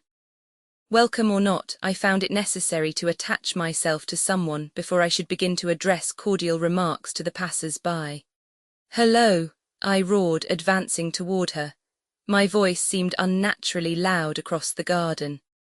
"I thought you might be here," she responded absently as I came up. "I remembered you lived next door too." She held my hand impersonally as a promise that she'd take care of me in a minute, and gave ear to 2 girls in twin yellow dresses who stopped at the foot of the steps. "Hello," they cried together. "Sorry you didn't win. That was for the golf tournament. She had lost in the finals the week before." "You don't know who we are," said one of the girls in yellow, "but we met you here about a month ago." "You've dyed your hair since then," remarked Jordan, and I started, but the girls had moved casually on, and her remark was addressed to the premature moon, produced like the supper, no doubt, out of a caterer's basket. With Jordan's slender golden arm resting in mine, we descended the steps and sauntered about the garden. A tray of cocktails floated at us through the twilight, and we sat down at a table with the 2 girls in yellow and 3 men, each one introduced to us as Mr. Mumble. "Do you come to these parties often?" inquired Jordan of the girl beside her.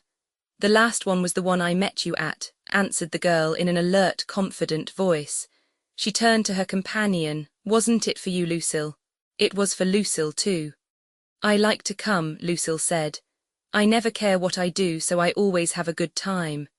When I was here last I tore my gown on a chair, and he asked me my name and address. Inside of a week I got a package from Crawaria's with a new evening gown in it." "Did you keep it?" asked Jordan. "Sure I did. I was going to wear it tonight, but it was too big in the bust and had to be altered. It was gas blue with lavender beads, $265. "There's something funny about a fellow that'll do a thing like that," said the other girl eagerly. "He doesn't want any trouble with anybody." "Who doesn't?" I inquired. Gatsby, somebody told me. The two girls and Jordan leaned together confidentially. Somebody told me they thought he killed a man once. A thrill passed over all of us. The three Mr. Mumbles bent forward and listened eagerly. I don't think it's so much that, argued Lucille skeptically. It's more that he was a German spy during the war. One of the men nodded in confirmation. I heard that from a man who knew all about him, grew up with him in Germany, he assured us positively. Oh no, said the first girl, it couldn't be that, because he was in the American army during the war. As our credulity switched back to her, she leaned forward with enthusiasm. You look at him sometimes when he thinks nobody's looking at him.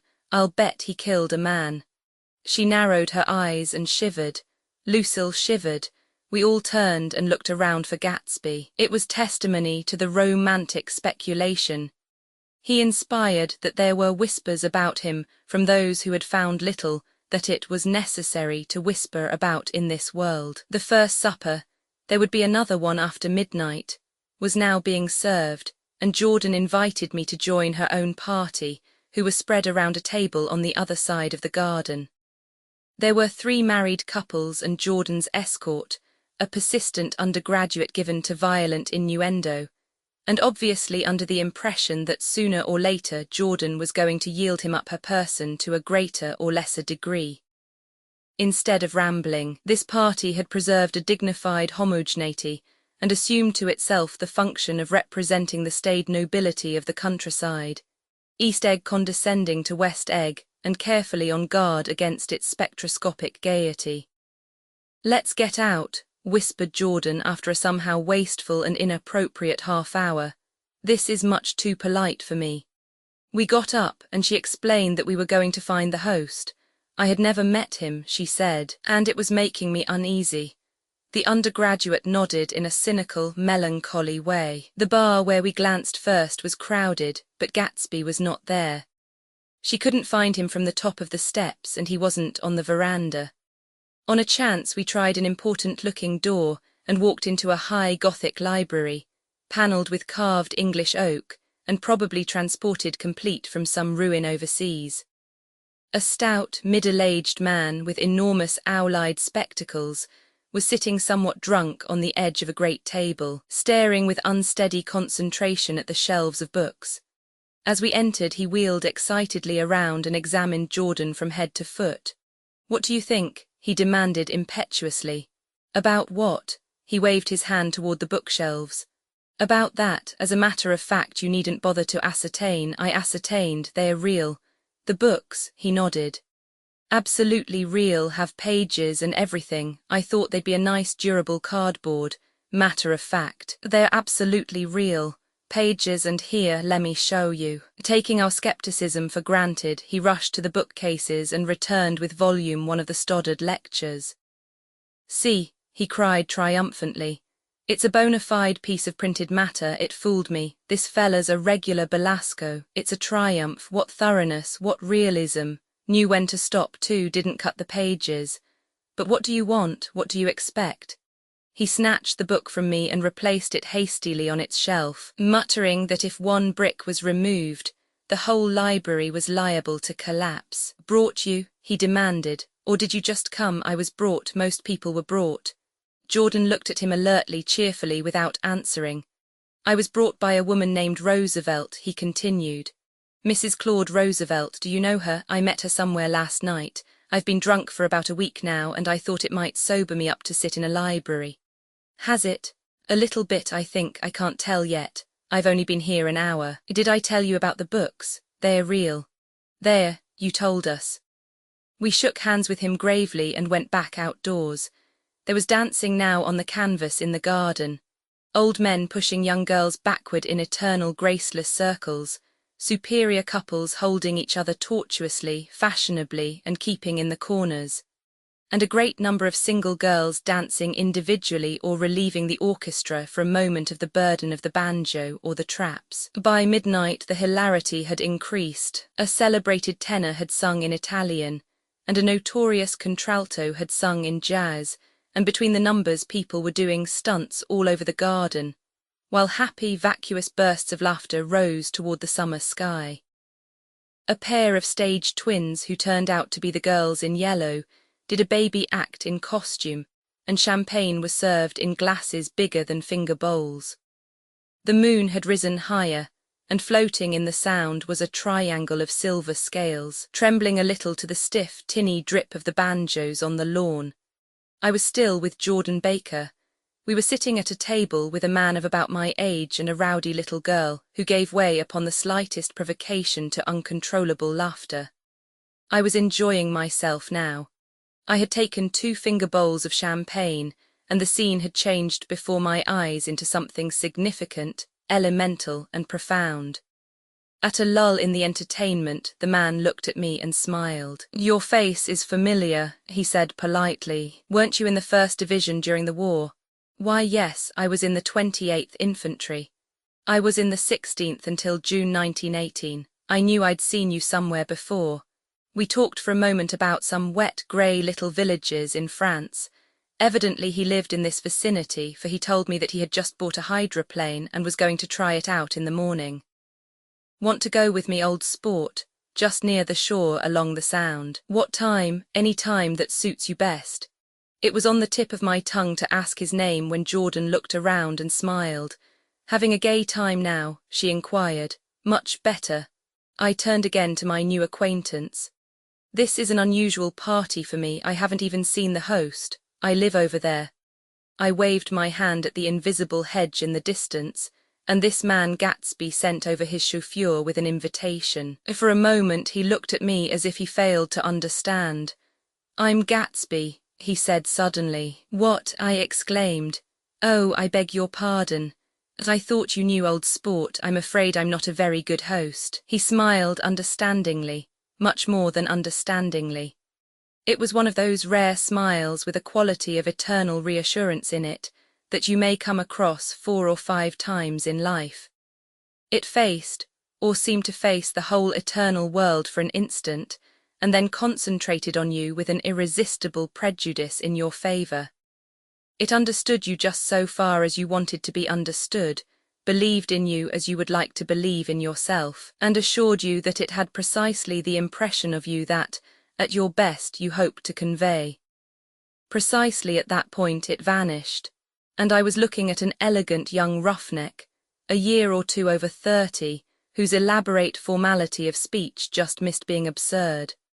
Some time before he introduced himself, I'd got a strong impression that he was picking his words with care. Almost at the moment, when Mr. Gatsby identified himself, a butler hurried toward him, with the information that Chicago was calling him on the wire. He excused himself with a small bow that included each of us in turn. "If you want anything, just ask for it, old sport," he urged me. "Excuse me, I will rejoin you later." When he was gone, I turned immediately to Jordan, constrained to assure her of my surprise. I had expected that Mr. Gatsby would be a florid and corpulent person in his middle years. "Who is he?" I demanded. "Do you know?" "He's just a man named Gatsby." "Where is he from?" "I mean, and what does he do?" "Now you're started on the subject," she answered with a wan smile. "Well, he told me once he was an Oxford man." A dim background started to take shape behind him, but at her next remark it faded away. "However, I don't believe it." "Why not?" "I don't know," she insisted. "I just don't think he went there." Something in her tone reminded me of the other girls. "I think he killed a man," and had the effect of stimulating my curiosity. I would have accepted without question the information that Gatsby sprang from the swamps of Louisiana or from the Lower East Side of New York. That was comprehensible. But young men didn't, at least in my provincial inexperience I believe they didn't, drift coolly out of nowhere and buy a palace on Long Island Sound. "Anyhow, he gives large parties," said Jordan, changing the subject with an urban distaste for the concrete. "And I like large parties. They're so intimate. At small parties there isn't any privacy." There was the boom of a bass drum, and the voice of the orchestra leader rang out suddenly above the echolalia of the garden. "Ladies and gentlemen," he cried, "at the request of Mr. Gatsby, we are going to play for you Mr. Vladimir Tostof's latest work, which attracted so much attention at Carnegie Hall last May. If you read the papers, you know there was a big sensation."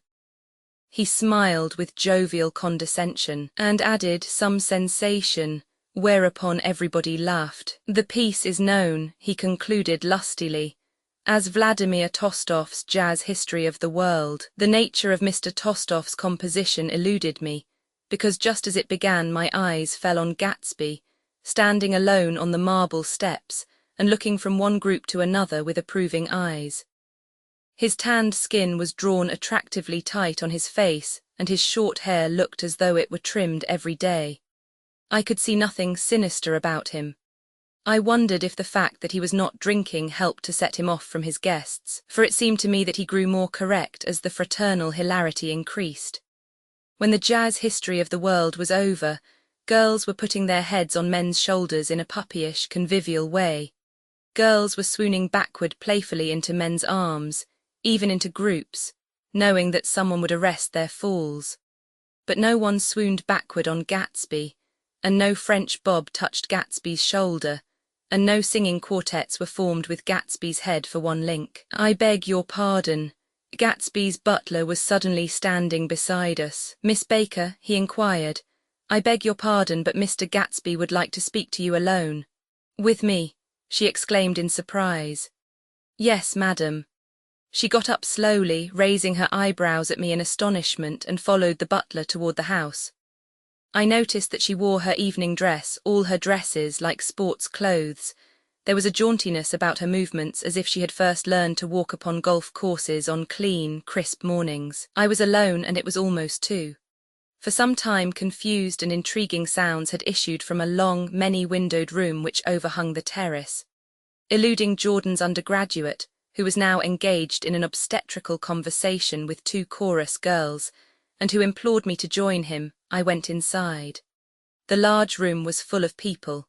One of the girls in yellow was playing the piano, and beside her stood a tall, red-haired young lady from a famous chorus, engaged in song. She had drunk a quantity of champagne, and during the course of her song she had decided ineptly that everything was very, very sad. She was not only singing, she was weeping too. Whenever there was a pause in the song, she filled it with gasping, broken sobs, and then took up the lyric again in a quavering soprano. The tears coursed down her cheeks, not freely, however, for when they came into contact with her heavily beaded eyelashes they assumed an inky colour, and pursued the rest of their way in slow black rivulets. A humorous suggestion was made that she sing the notes on her face, whereupon she threw up her hands, sank into a chair, and went off into a deep vinous sleep. "She had a fight with a man who says he's her husband," explained a girl at my elbow. I looked around. Most of the remaining women were now having fights with men said to be their husbands. Even Jordan's party, the quartet from East Egg, were rent asunder by dissension. One of the men was talking with curious intensity to a young actress, and his wife, after attempting to laugh at the situation in a dignified and indifferent way, broke down entirely and resorted to flank attacks. At intervals she appeared suddenly at his side like an angry diamond and hissed, "You promised," into his ear. The reluctance to go home was not confined to wayward men. The hall was at present occupied by 2 deplorably sober men and their highly indignant wives. The wives were sympathizing with each other in slightly raised voices. "Whenever he sees I'm having a good time he wants to go home. Never heard anything so selfish in my life. We're always the first ones to leave, so are we." "Well, we're almost the last tonight," said one of the men sheepishly. "The orchestra left half an hour ago." In spite of the wives' agreement that such malevolence was beyond credibility, the dispute ended in a short struggle, and both wives were lifted, kicking, into the night. As I waited for my hat in the hall, the door of the library opened and Jordan Baker and Gatsby came out together. He was saying some last word to her, but the eagerness in his manner tightened abruptly into formality as several people approached him to say goodbye. Jordan's party were calling impatiently to her from the porch, but she lingered for a moment to shake hands. "I've just heard the most amazing thing," she whispered. "How long were we in there?" "Why, about an hour." "It was simply amazing," she repeated abstractedly, "but I swore I wouldn't tell it, and here I am tantalizing you." She yawned gracefully in my face. "Please come and see me," phone book under the name of Mrs. Sigourney Howard, my aunt. She was hurrying off as she talked. Her brown hand waved a jaunty salute as she melted into her party at the door. Rather ashamed that on my first appearance I had stayed so late, I joined the last of Gatsby's guests, who were clustered around him. I wanted to explain that I'd hunted for him early in the evening and to apologize for not having known him in the garden. "Don't mention it," he enjoined me eagerly. "Don't give it another thought, old sport." The familiar expression held no more familiarity than the hand which reassuringly brushed my shoulder. "And don't forget we're going up in the hydroplane tomorrow morning at 9 o'clock. Then the butler, behind his shoulder, "Philadelphia wants you on the phone, sir." "All right, in a minute. Tell them I'll be right there. Good night." "Good night, good night." He smiled, and suddenly there seemed to be a pleasant significance in having been among the last to go, as if he had desired it all the time. "Good night, old sport, good night." But as I walked down the steps I saw that the evening was not quite over. 50 feet from the door a dozen headlights illuminated a bizarre and tumultuous scene. In the ditch beside the road, right side up but violently shorn of one wheel, rested a new coupe which had left Gatsby's drive not 2 minutes before. The sharp jut of a wall accounted for the detachment of the wheel, which was now getting considerable attention from half a dozen curious chauffeurs. However, as they had left their cars blocking the road, a harsh, discordant din from those in the rear had been audible for some time, and added to the already violent confusion of the scene. A man in a long duster had dismounted from the wreck and now stood in the middle of the road, looking from the car to the tyre and from the tyre to the observers in a pleasant, puzzled way. "See," he explained, "it went in the ditch." The fact was infinitely astonishing to him, and I recognized first the unusual quality of wonder, and then the man. It was the late patron of Gatsby's library. "How'd it happen?" He shrugged his shoulders. "I know nothing whatever about mechanics," he said decisively. "But how did it happen? Did you run into the wall?" "Don't ask me," said Owl Eyes, washing his hands of the whole matter. "I know very little about driving, next to nothing. It happened and that's all I know." "Well, if you're a poor driver you oughtn't to try driving at night." "But I wasn't even trying," he explained indignantly. "I wasn't even trying." An awed hush fell upon the bystanders. "Do you want to commit suicide?" "You're lucky it was just a wheel, a bad driver and not even trying." "You don't understand," explained the criminal. "I wasn't driving, there's another man in the car." The shock that followed this declaration found voice in a sustained RHH.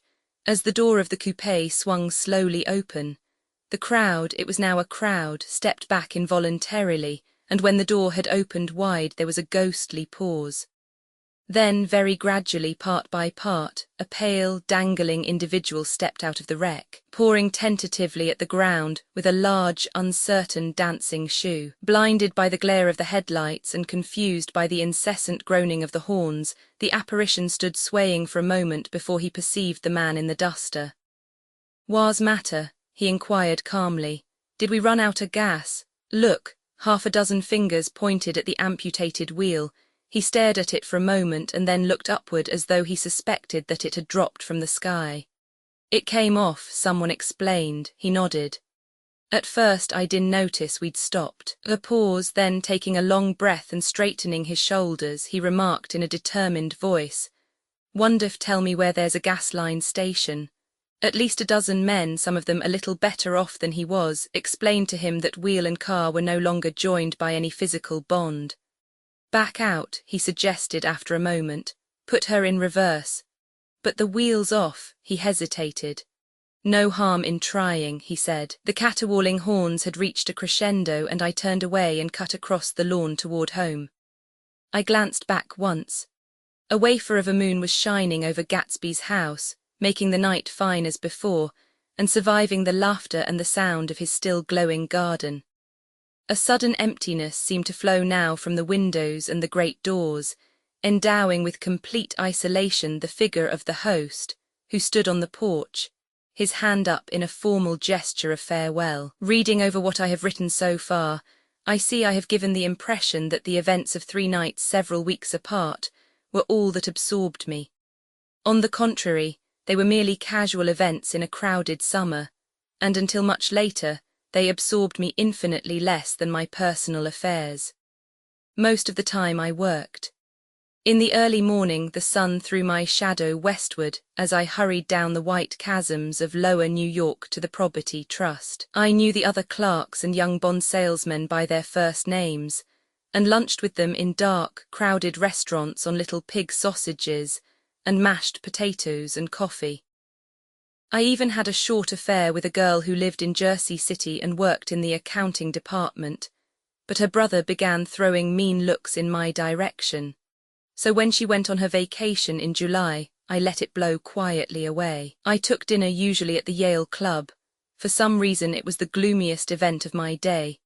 And then I went upstairs to the library and studied investments and securities for a conscientious hour. There were generally a few rioters around, but they never came into the library, so it was a good place to work. After that, if the night was mellow, I strolled down Madison Avenue past the old Murray Hill Hotel and over 33rd Street to the Pennsylvania Station. I began to like New York, the racy, adventurous feel of it at night, and the satisfaction that the constant flicker of men and women and machines gives to the restless eye. I liked to walk up Fifth Avenue and pick out romantic women from the crowd and imagine that in a few minutes I was going to enter into their lives, and no one would ever know or disapprove. Sometimes in my mind, I followed them to their apartments on the corners of hidden streets, and they turned and smiled back at me before they faded through a door into warm darkness. At the enchanted metropolitan twilight, I felt a haunting loneliness sometimes, and felt it in others. Poor young clerks who loitered in front of windows waiting until it was time for a solitary restaurant dinner. Young clerks in the dusk, wasting the most poignant moments of night and life. Again at 8 o'clock, when the dark lanes of the 40s were lined 5 deep with throbbing taxicabs, bound for the theatre district, I felt a sinking in my heart.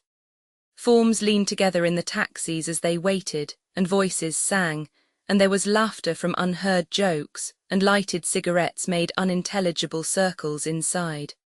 Imagining that I, too, was hurrying towards gaiety and sharing their intimate excitement, I wished them well. For a while I lost sight of Jordan Baker, and then in midsummer I found her again. At first I was flattered to go places with her because she was a golf champion and everyone knew her name. Then it was something more.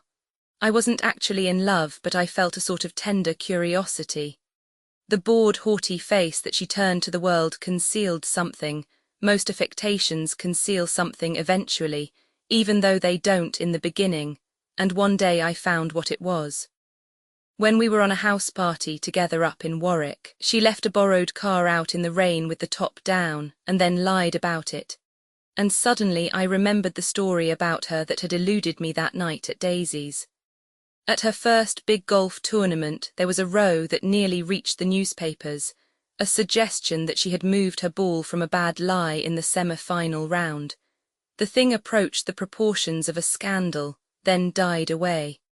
A caddie retracted his statement, and the only other witness admitted that he might have been mistaken. The incident and the name had remained together in my mind. Jordan Baker instinctively avoided clever, shrewd men, and now I saw that this was because she felt safer on a plane where any divergence from a code would be thought impossible. She was incurably dishonest. She wasn't able to endure being at a disadvantage, and given this unwillingness, I suppose she had begun dealing in subterfuges when she was very young in order to keep that cool, insolent smile turned to the world, and yet satisfy the demands of her hard, jaunty body. It made no difference to me. Dishonesty in a woman is a thing you never blame deeply. I was casually sorry, and then I forgot. It was on that same house party that we had a curious conversation about driving a car. It started because she passed so close to some workmen that our fender flicked a button on one man's coat. "You're a rotten driver," I protested. "Either you ought to be more careful or you oughtn't to drive at all."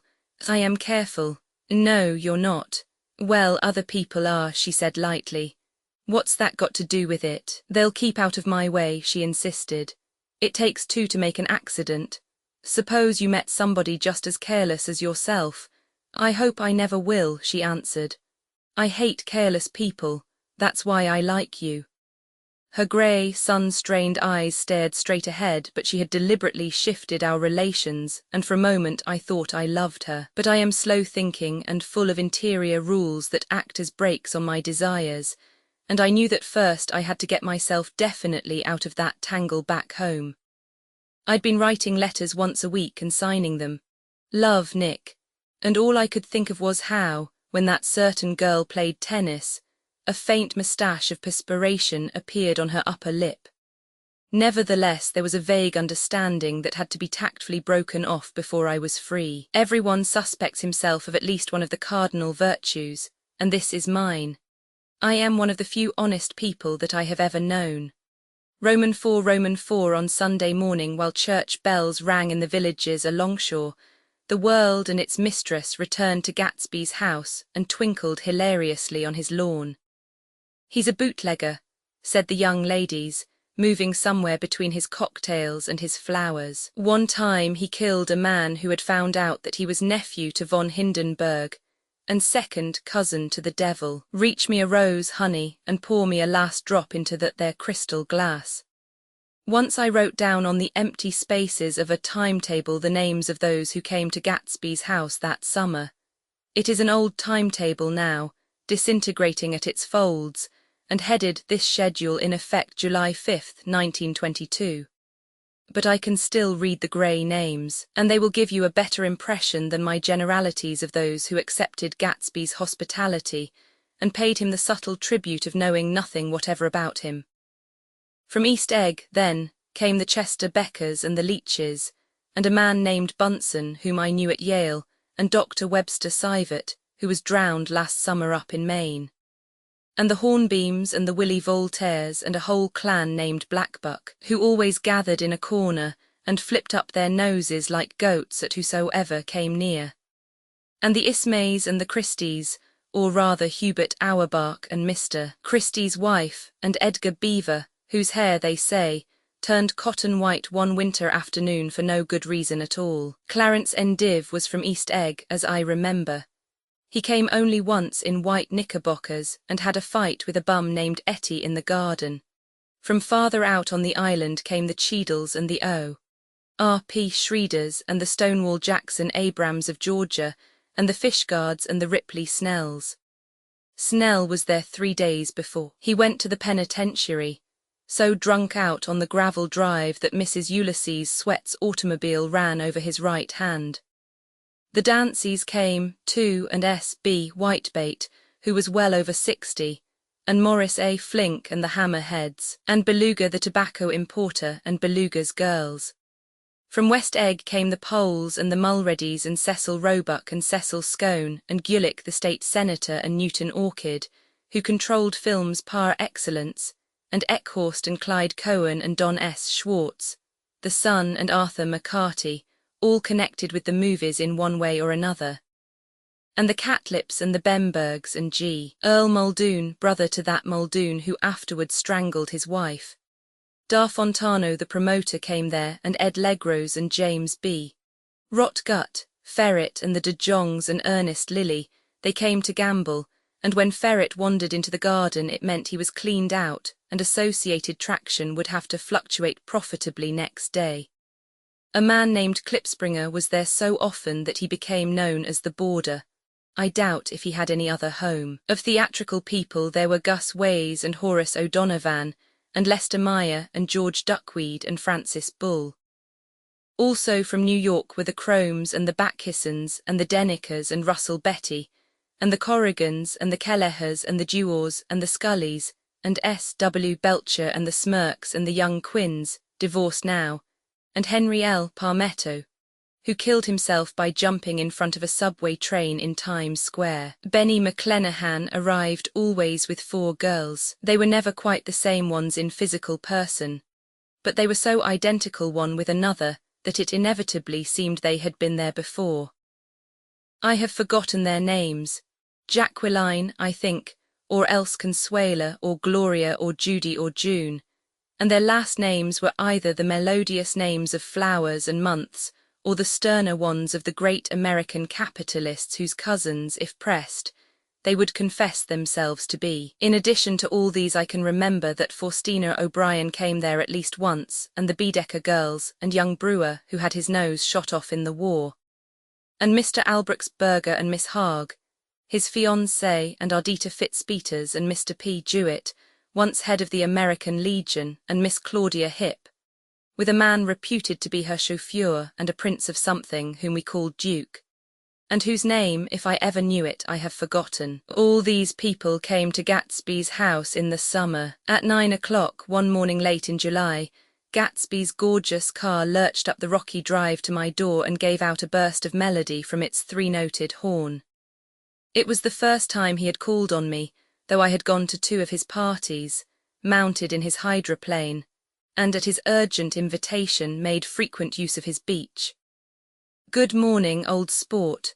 You're having lunch with me today, and I thought we'd ride up together." He was balancing himself on the dashboard of his car with that resourcefulness of movement that is so peculiarly American. That comes, I suppose, with the absence of lifting work in youth, and even more, with the formless grace of our nervous, sporadic games.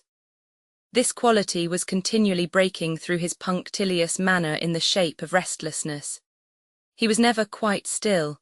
There was always a tapping foot somewhere or the impatient opening and closing of a hand. He saw me looking with admiration at his car. "It's pretty, isn't it, old sport?" He jumped off to give me a better view. "Haven't you ever seen it before?" I'd seen it. Everybody had seen it. It was a rich cream colour, bright with nickel, swollen here and there in its monstrous length with triumphant hat boxes and supper boxes and tool boxes, and terraced with a labyrinth of windshields that mirrored a dozen suns. Sitting down behind many layers of glass in a sort of green leather conservatory, we started to town. I had talked with him perhaps half a dozen times in the past month, and found, to my disappointment, that he had little to say. So my first impression that he was a person of some undefined consequence had gradually faded, and he had become simply the proprietor of an elaborate roadhouse next door. And then came that disconcerting ride. We hadn't reached West Egg Village before Gatsby began leaving his elegant sentences unfinished and slapping himself indecisively on the knee of his caramel-coloured suit. "Look here, old sport," he broke out surprisingly. "What's your opinion of me, anyhow?" A little overwhelmed, I began the generalized evasions which that question deserves. "Well, I'm going to tell you something about my life," he interrupted. "I don't want you to get a wrong idea of me from all these stories you hear." So he was aware of the bizarre accusations that flavored conversation in his halls. "I'll tell you God's truth." His right hand suddenly ordered divine retribution to stand by. "I am the son of some wealthy people in the Middle West, all dead now. I was brought up in America but educated at Oxford because all my ancestors have been educated there for many years. It is a family tradition." He looked at me sideways, and I knew why Jordan Baker had believed he was lying. He hurried the phrase "educated at Oxford," or swallowed it, or choked on it, as though it had bothered him before. And with this doubt his whole statement fell to pieces, and I wondered if there wasn't something a little sinister about him after all. "What part of the Middle West?" I inquired casually. "San Francisco." "I see. My family all died and I came into a good deal of money." His voice was solemn, as if the memory of that sudden extinction of a clan still haunted him.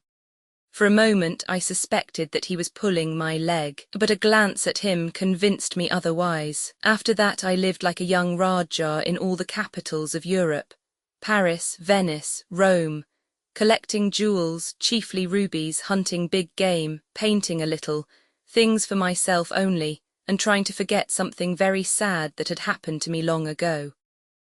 With an effort I managed to restrain my incredulous laughter. The very phrases were worn so threadbare that they evoked no image, except that of a turbaned character, leaking sawdust at every pore as he pursued a tiger through the Bois de Boulogne. Then came the war, old sport. It was a great relief, and I tried very hard to die, but I seemed to bear an enchanted life. I accepted a commission as first lieutenant when it began.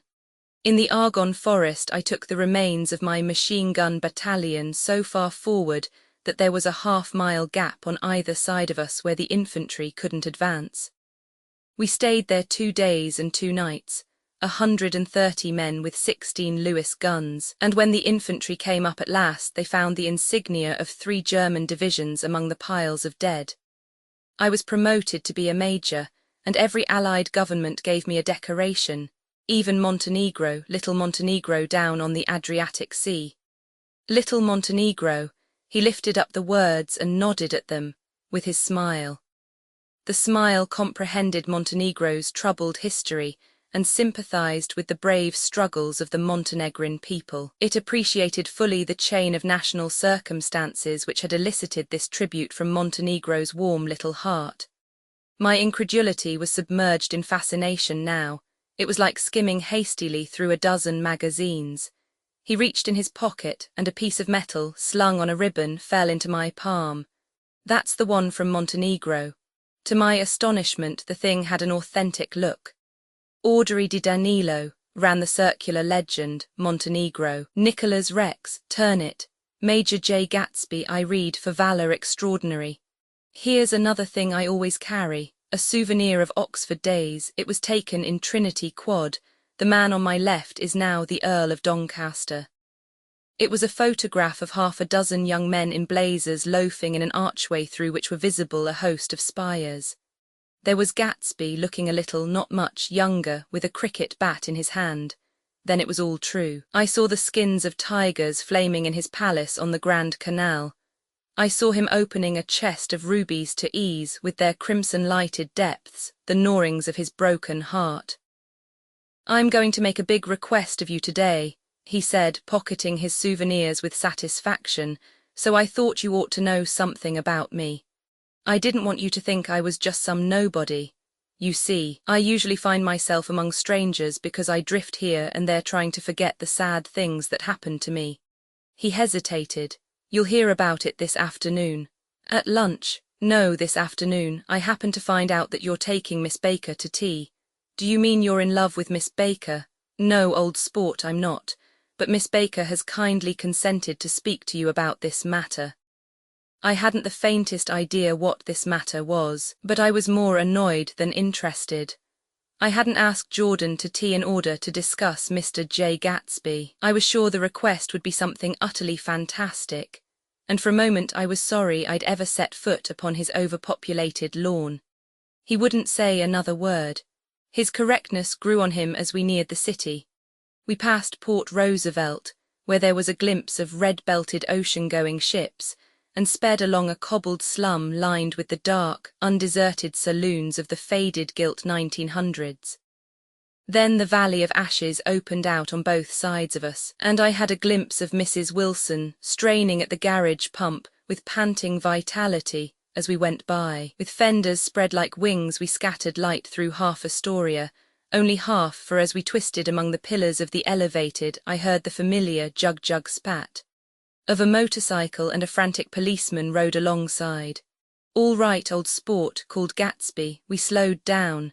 Taking a white card from his wallet, he waved it before the man's eyes. "Right you are," agreed the policeman, tipping his cap. "Know you next time, Mr. Gatsby. Excuse me." "What was that?" I inquired. "The picture of Oxford. I was able to do the commissioner a favour once, and he sends me a Christmas card every year.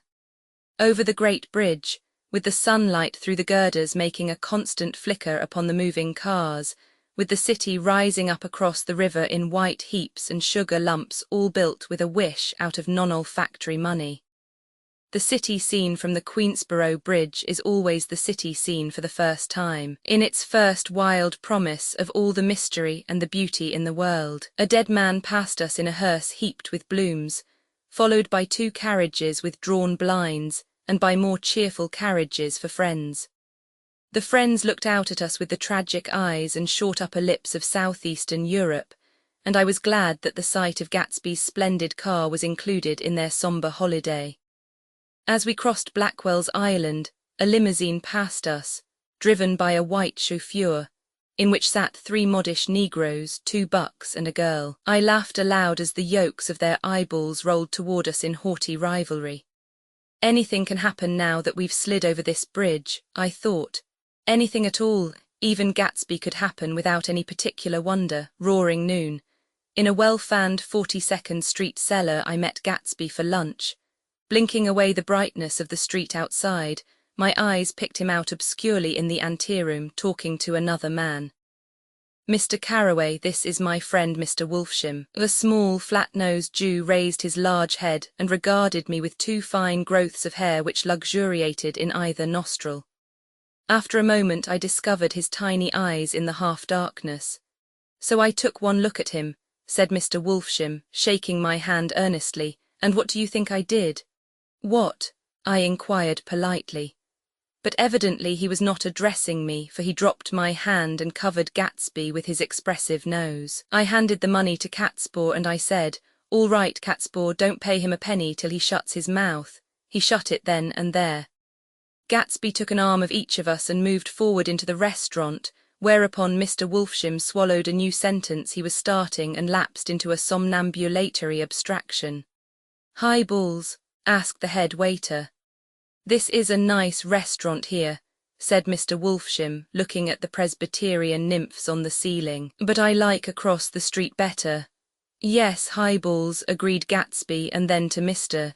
Wolfsham, "It's too hot over there." "Hot and small, yes," said Mr. Wolfsham, "but full of memories." "What place is that?" I asked.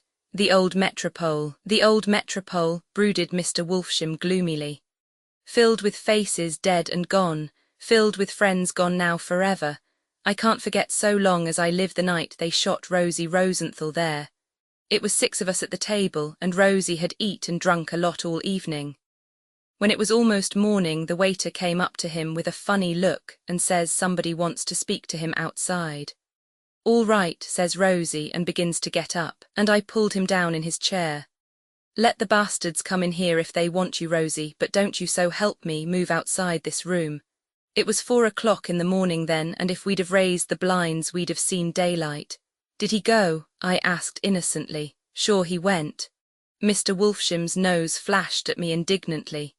He turned around in the door and says, "Don't let that waiter take away my coffee." Then he went out on the sidewalk, and they shot him 3 times in his full belly and drove away. 4 of them were electrocuted, I said, remembering. 5 with Becker. His nostrils turned to me in an interested way. "I understand you're looking for a business connection." The juxtaposition of these 2 remarks was startling. Gatsby answered for me. "Oh no," he exclaimed, "this isn't the man." "No," Mr. Wolfsham seemed disappointed. "This is just a friend. I told you we'd talk about that some other time." "I beg your pardon," said Mr. Wolfsham. "I had a wrong man." A succulent hash arrived, and Mr. Wolfsham, forgetting the more sentimental atmosphere of the old Metropole, began to eat with ferocious delicacy. His eyes, meanwhile, roved very slowly all around the room. He completed the arc by turning to inspect the people directly behind. I think that, except for my presence, he would have taken one short glance beneath our own table. "Look here, old sport," said Gatsby, leaning toward me. "So I'm afraid I made you a little angry this morning in the car." There was the smile again, but this time I held out against it. "I don't like mysteries," I answered, "and I don't understand why you won't come out frankly and tell me what you want. Why has it all got to come through Miss Baker?" "Oh, it's nothing underhand," he assured me. "Miss Baker's a great sportswoman, you know, and she'd never do anything that wasn't all right." Suddenly he looked at his watch, jumped up and hurried from the room, leaving me with Mr. Wolfsham at the table. "He has to telephone," said Mr. Wolfsham, following him with his eyes. "Fine fellow, isn't he? Handsome to look at and a perfect gentleman." "Yes, he's an Oxford man." "Oh, he went to Oxford College in England, you know Oxford College." "I've heard of it, it's one of the most famous colleges in the world." "Have you known Gatsby for a long time?" I inquired. "Several years," he answered in a gratified way. "I made the pleasure of his acquaintance just after the war, but I knew I had discovered a man of fine breeding after I talked with him an hour. I said to myself, there's the kind of man you'd like to take home and introduce to your mother and sister." He paused, I see you're looking at my cuff buttons. I hadn't been looking at them, but I did now. They were composed of oddly familiar pieces of ivory. Finest specimens of human molars, he informed me. Well, I inspected them. That's a very interesting idea. Yeah, he flipped his sleeves up under his coat. Yeah, Gatsby's very careful about women. He would never so much as look at a friend's wife. When the subject of this instinctive trust returned to the table and sat down, Mr. Wolfsham drank his coffee with a jerk and got to his feet.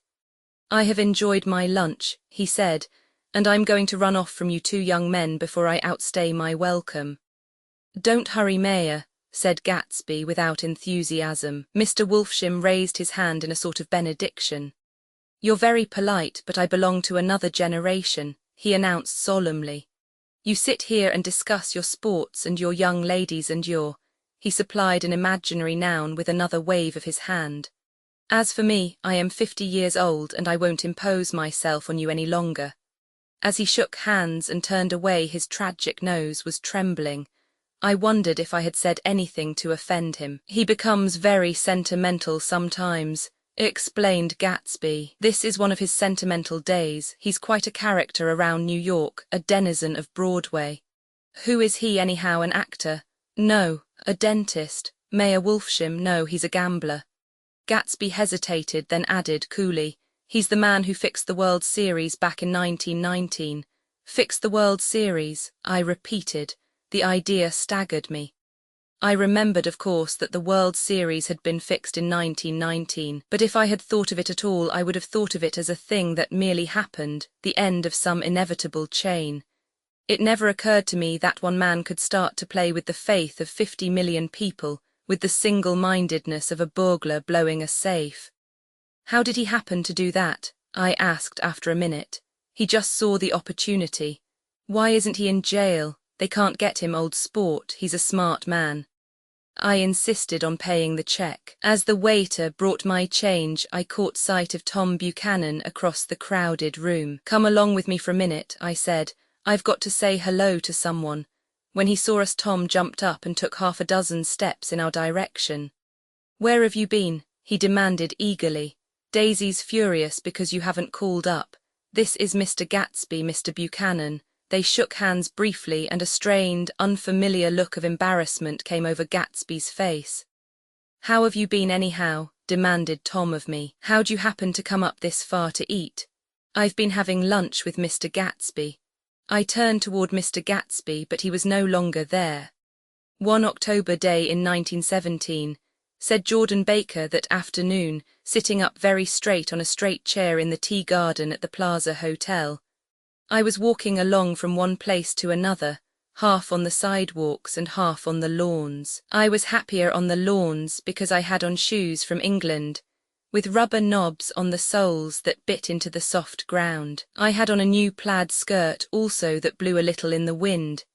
And whenever this happened, the red, white and blue banners in front of all the houses stretched out stiff and said tut tut tut tut, in a disapproving way. The largest of the banners and the largest of the lawns belonged to Daisy Faye's house. She was just 18, 2 years older than me, and by far the most popular of all the young girls in Louisville. She dressed in white, and had a little white roadster, and all day long the telephone rang in her house, and excited young officers from Camp Taylor demanded the privilege of monopolizing her that night. Anyways, for an hour. When I came opposite her house that morning, her white roadster was beside the curb, and she was sitting in it with a lieutenant I had never seen before. They were so engrossed in each other that she didn't see me until I was 5 feet away. "Hello, Jordan," she called unexpectedly. "Please come here." I was flattered that she wanted to speak to me because of all the older girls I admired her most. She asked me if I was going to the Red Cross to make bandages. I was. Well then, would I tell them that she couldn't come that day? The officer looked at Daisy while she was speaking, in a way that every young girl wants to be looked at sometime, and because it seemed romantic to me, I have remembered the incident ever since. His name was Jay Gatsby, and I didn't lay eyes on him again for over 4 years. Even after I'd met him on Long Island, I didn't realize it was the same man. That was 1917. By the next year I had a few beaux myself, and I began to play in tournaments, so I didn't see Daisy very often. She went with a slightly older crowd, when she went with anyone at all. Wild rumours were circulating about her, how her mother had found her packing her bag one winter night to go to New York and say goodbye to a soldier who was going overseas. She was effectually prevented, but she wasn't on speaking terms with her family for several weeks. After that she didn't play around with the soldiers anymore, but only with a few flat-footed, short-sighted young men in town who couldn't get into the army at all. By the next autumn she was gay again, gay as ever. She had a debut after the armistice, and in February she was presumably engaged to a man from New Orleans.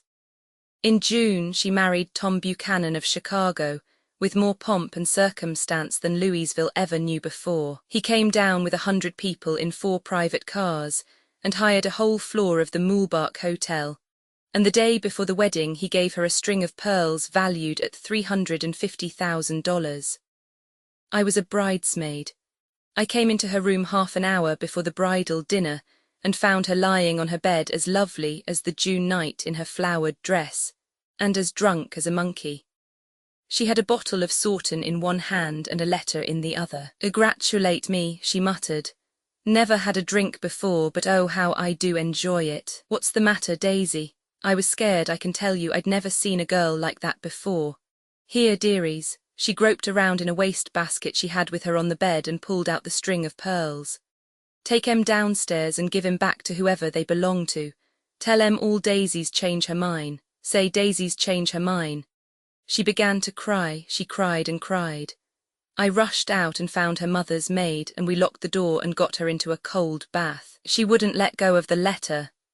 She took it into the tub with her and squeezed it up in a wet ball, and only let me leave it in the soap dish when she saw that it was coming to pieces like snow. But she didn't say another word. We gave her spirits of ammonia and put ice on her forehead and hooked her back into her dress, and half an hour later, when we walked out of the room, the pearls were around her neck and the incident was over. Next day at 5 o'clock she married Tom Buchanan without so much as a shiver, and started off on a 3-month trip to the South Seas. I saw them in Santa Barbara when they came back, and I thought I'd never seen a girl so mad about her husband. If he left the room for a minute, she'd look around uneasily and say, "Where's Tom gone?" and wear the most abstracted expression until she saw him coming in the door. She used to sit on the sand with his head in her lap by the hour, rubbing her fingers over his eyes and looking at him with unfathomable delight. It was touching to see them together. It made you laugh in a hushed, fascinated way. That was in August. A week after I left Santa Barbara, Tom ran into a wagon on the Ventura Road one night and ripped a front wheel off his car. The girl who was with him got into the papers too because her arm was broken. She was one of the chambermaids in the Santa Barbara Hotel. The next April Daisy had her little girl, and they went to France for a year. I saw them one spring in Cannes and later in Deauville, and then they came back to Chicago to settle down. Daisy was popular in Chicago, as you know. They moved with a fast crowd, all of them young and rich and wild, but she came out with an absolutely perfect reputation. Perhaps because she doesn't drink. It's a great advantage not to drink among hard-drinking people. You can hold your tongue and, moreover, you can time any little irregularity of your own so that everybody else is so blind that they don't see or care. Perhaps Daisy never went in for amour at all, and yet there's something in that voice of hers. Well, about 6 weeks ago she heard the name Gatsby for the first time in years. It was when I asked you, do you remember, if you knew Gatsby in West Egg? After you had gone home she came into my room and woke me up and said, "What Gatsby?" And when I described him, I was half asleep. She said in the strangest voice that it must be the man she used to know. It wasn't until then that I connected this Gatsby with the officer in her white car. When Jordan Baker had finished telling all this, we had left the plaza for half an hour and were driving in a Victoria through Central Park. The sun had gone down behind the tall apartments of the movie stars in the West 50s, and the clear voices of children, already gathered like crickets on the grass, rose through the hot twilight. "I'm the Sheikh of Araby. Your love belongs to me. At night when you're asleep into your tent I'll creep. It was a strange coincidence, I said, but it wasn't a coincidence at all. Why not? Gatsby bought that house so that Daisy would be just across the bay. Then it had not been merely the stars to which he had aspired on that June night. He came alive to me, delivered suddenly from the womb of his purposeless splendor. He wants to know, continued Jordan, if you'll invite Daisy to your house some afternoon, and then let him come over. The modesty of the demand shook me. He had waited 5 years and bought a mansion where he dispensed starlight to casual moths, so that he could come over some afternoon to a stranger's garden. Did I have to know all this before he could ask such a little thing? He's afraid he's waited so long, he thought you might be offended. You see, he's regular tough underneath it all. Something worried me. Why didn't he ask you to arrange a meeting? He wants her to see his house, she explained, and your house is right next door. Oh, I think he half expected her to wander into one of his parties some night, went on Jordan, but she never did. Then he began asking people casually if they knew her, and I was the first one he found. It was that night he sent for me at his dance, and you should have heard the elaborate way he worked up to it. Of course, I immediately suggested a luncheon in New York, and I thought he'd go mad. I don't want to do anything out of the way, he kept saying. I want to see her right next door. When I said you were a particular friend of Tom's, he started to abandon the whole idea. He doesn't know very much about Tom, though he says he's read a Chicago paper for years, just on the chance of catching a glimpse of Daisy's name. It was dark now, and as we dipped under a little bridge, I put my arm around Jordan's golden shoulder and drew her toward me and asked her to dinner. Suddenly I wasn't thinking of Daisy and Gatsby any more, but of this clean, hard, limited person, who dealt in universal skepticism, and who leaned back jauntily just within the circle of my arm. A phrase began to beat in my ears with a sort of heady excitement. There are only the pursued, the pursuing, the busy and the tired. And Daisy ought to have something in her life, murmured Jordan to me. Does she want to see Gatsby? She's not to know about it. Gatsby doesn't want her to know, you're just supposed to invite her to tea.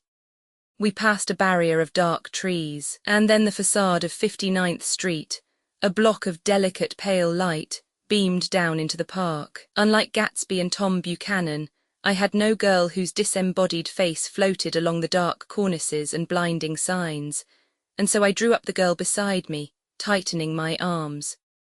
Her wan, scornful mouth smiled, and so I drew her up again closer, this time to my face. When I came home to West Egg that night, I was afraid for a moment that my house was on fire. 2 o'clock and the whole corner of the peninsula was blazing with light, which fell unreal on the shrubbery and made thin, elongating glints upon the roadside wires.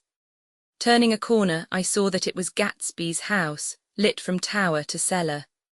At first I thought it was another party, a wild rout that had resolved itself into hide-and-go-seek or sardines in the box with all the house thrown open to the game. But there wasn't a sound, only wind in the trees, which blew the wires and made the lights go off and on again, as if the house had winked into the darkness. As my taxi groaned away, I saw Gatsby walking toward me across his lawn. "Your place looks like the World's Fair," I said. "Does it?" He turned his eyes toward it absently. "I have been glancing into some of the rooms. Let's go to Kenai Island, old sport, in my car. It's too late. Well, suppose we take a plunge in the swimming pool. I haven't made use of it all summer. I've got to go to bed." "All right." He waited, looking at me with suppressed eagerness. "I talked with Miss Baker," I said after a moment. "I'm going to call up Daisy tomorrow and invite her over here to tea." "Oh, that's all right," he said carelessly. "I don't want to put you to any trouble. What day would suit you?" "What day would suit you?" he corrected me quickly. "I don't want to put you to any trouble, you see. How about the day after tomorrow?" He considered for a moment. Then, with reluctance, "I want to get the grass cut," he said. We both looked down at the grass. There was a sharp line where my ragged lawn ended and the darker, well-kept expanse of his began. I suspected that he meant my grass. "There's another little thing," he said uncertainly and hesitated. "Would you rather put it off for a few days?" I asked. "Oh, it isn't about that, at least," he fumbled with a series of beginnings. Why, I thought, why, look here, old sport, you don't make much money, do you? Not very much. This seemed to reassure him, and he continued more confidently. I thought you didn't, if you'll pardon you see, I carry on a little business on the side, a sort of side line, you understand, and I thought that if you don't make very much, you're selling bonds, aren't you, old sport? Trying to. Well, this would interest you. It wouldn't take up much of your time and you might pick up a nice bit of money. It happens to be a rather confidential sort of thing. I realize now that under different circumstances that conversation might have been one of the crises of my life. But because the offer was obviously and tactlessly for a service to be rendered, I had no choice except to cut him off there. I've got my hands full, I said. I'm much obliged, but I couldn't take on any more work. You wouldn't have to do any business with Wolfsham. Evidently he thought that I was shying away from the connection mentioned at lunch, but I assured him he was wrong. He waited a moment longer, hoping I'd begin a conversation, but I was too absorbed to be responsive, so he went unwillingly home. The evening had made me lightheaded and happy. I think I walked into a deep sleep as I entered my front door. So I don't know whether or not Gatsby went to Kenai Island, or for how many hours he glanced into rooms while his house blazed gaudily on. I called up Daisy from the office next morning and invited her to come to tea. Don't bring Tom, I warned her.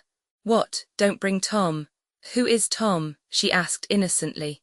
The day agreed upon was pouring rain. At 11 o'clock a man in a raincoat, dragging a lawn mower, tapped at my front door and said that Mr. Gatsby had sent him over to cut my grass.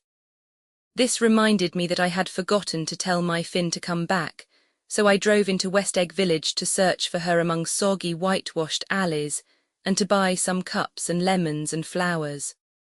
The flowers were unnecessary, for at 2 o'clock a greenhouse arrived from Gatsby's, with innumerable receptacles to contain it. An hour later the front door opened nervously, and Gatsby in a white flannel suit, silver shirt and gold-coloured tie hurried in. He was pale and there were dark signs of sleeplessness beneath his eyes.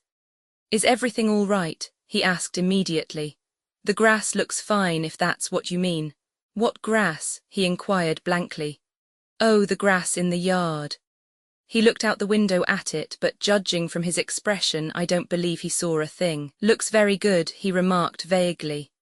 One of the papers said they thought the rain would stop about 4. I think it was the Journal. Have you got everything you need in the shape of tea?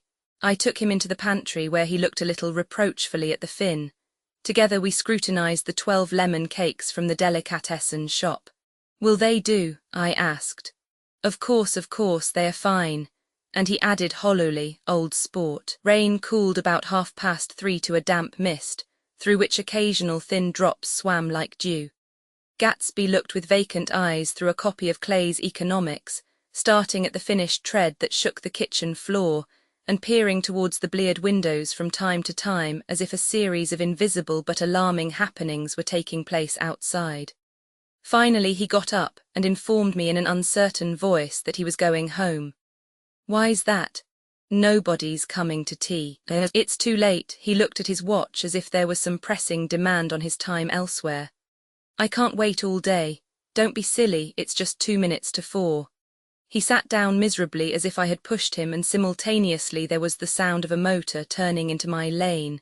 We both jumped up, and a little harrowed myself, I went out into the yard. Under the dripping bare lilac trees a large open car was coming up the drive. It stopped. Daisy's face, tipped sideways beneath a 3-cornered lavender hat, looked out at me with a bright, ecstatic smile. Is this absolutely where you live, my dearest one? The exhilarating ripple of her voice was a wild tonic in the rain. I had to follow the sound of it for a moment, up and down, with my ear alone, before any words came through. A damp streak of hair lay like a dash of blue paint across her cheek, and her hand was wet with glistening drops as I took it to help her from the car. Are you in love with me? She said low in my ear, or why did I have to come alone?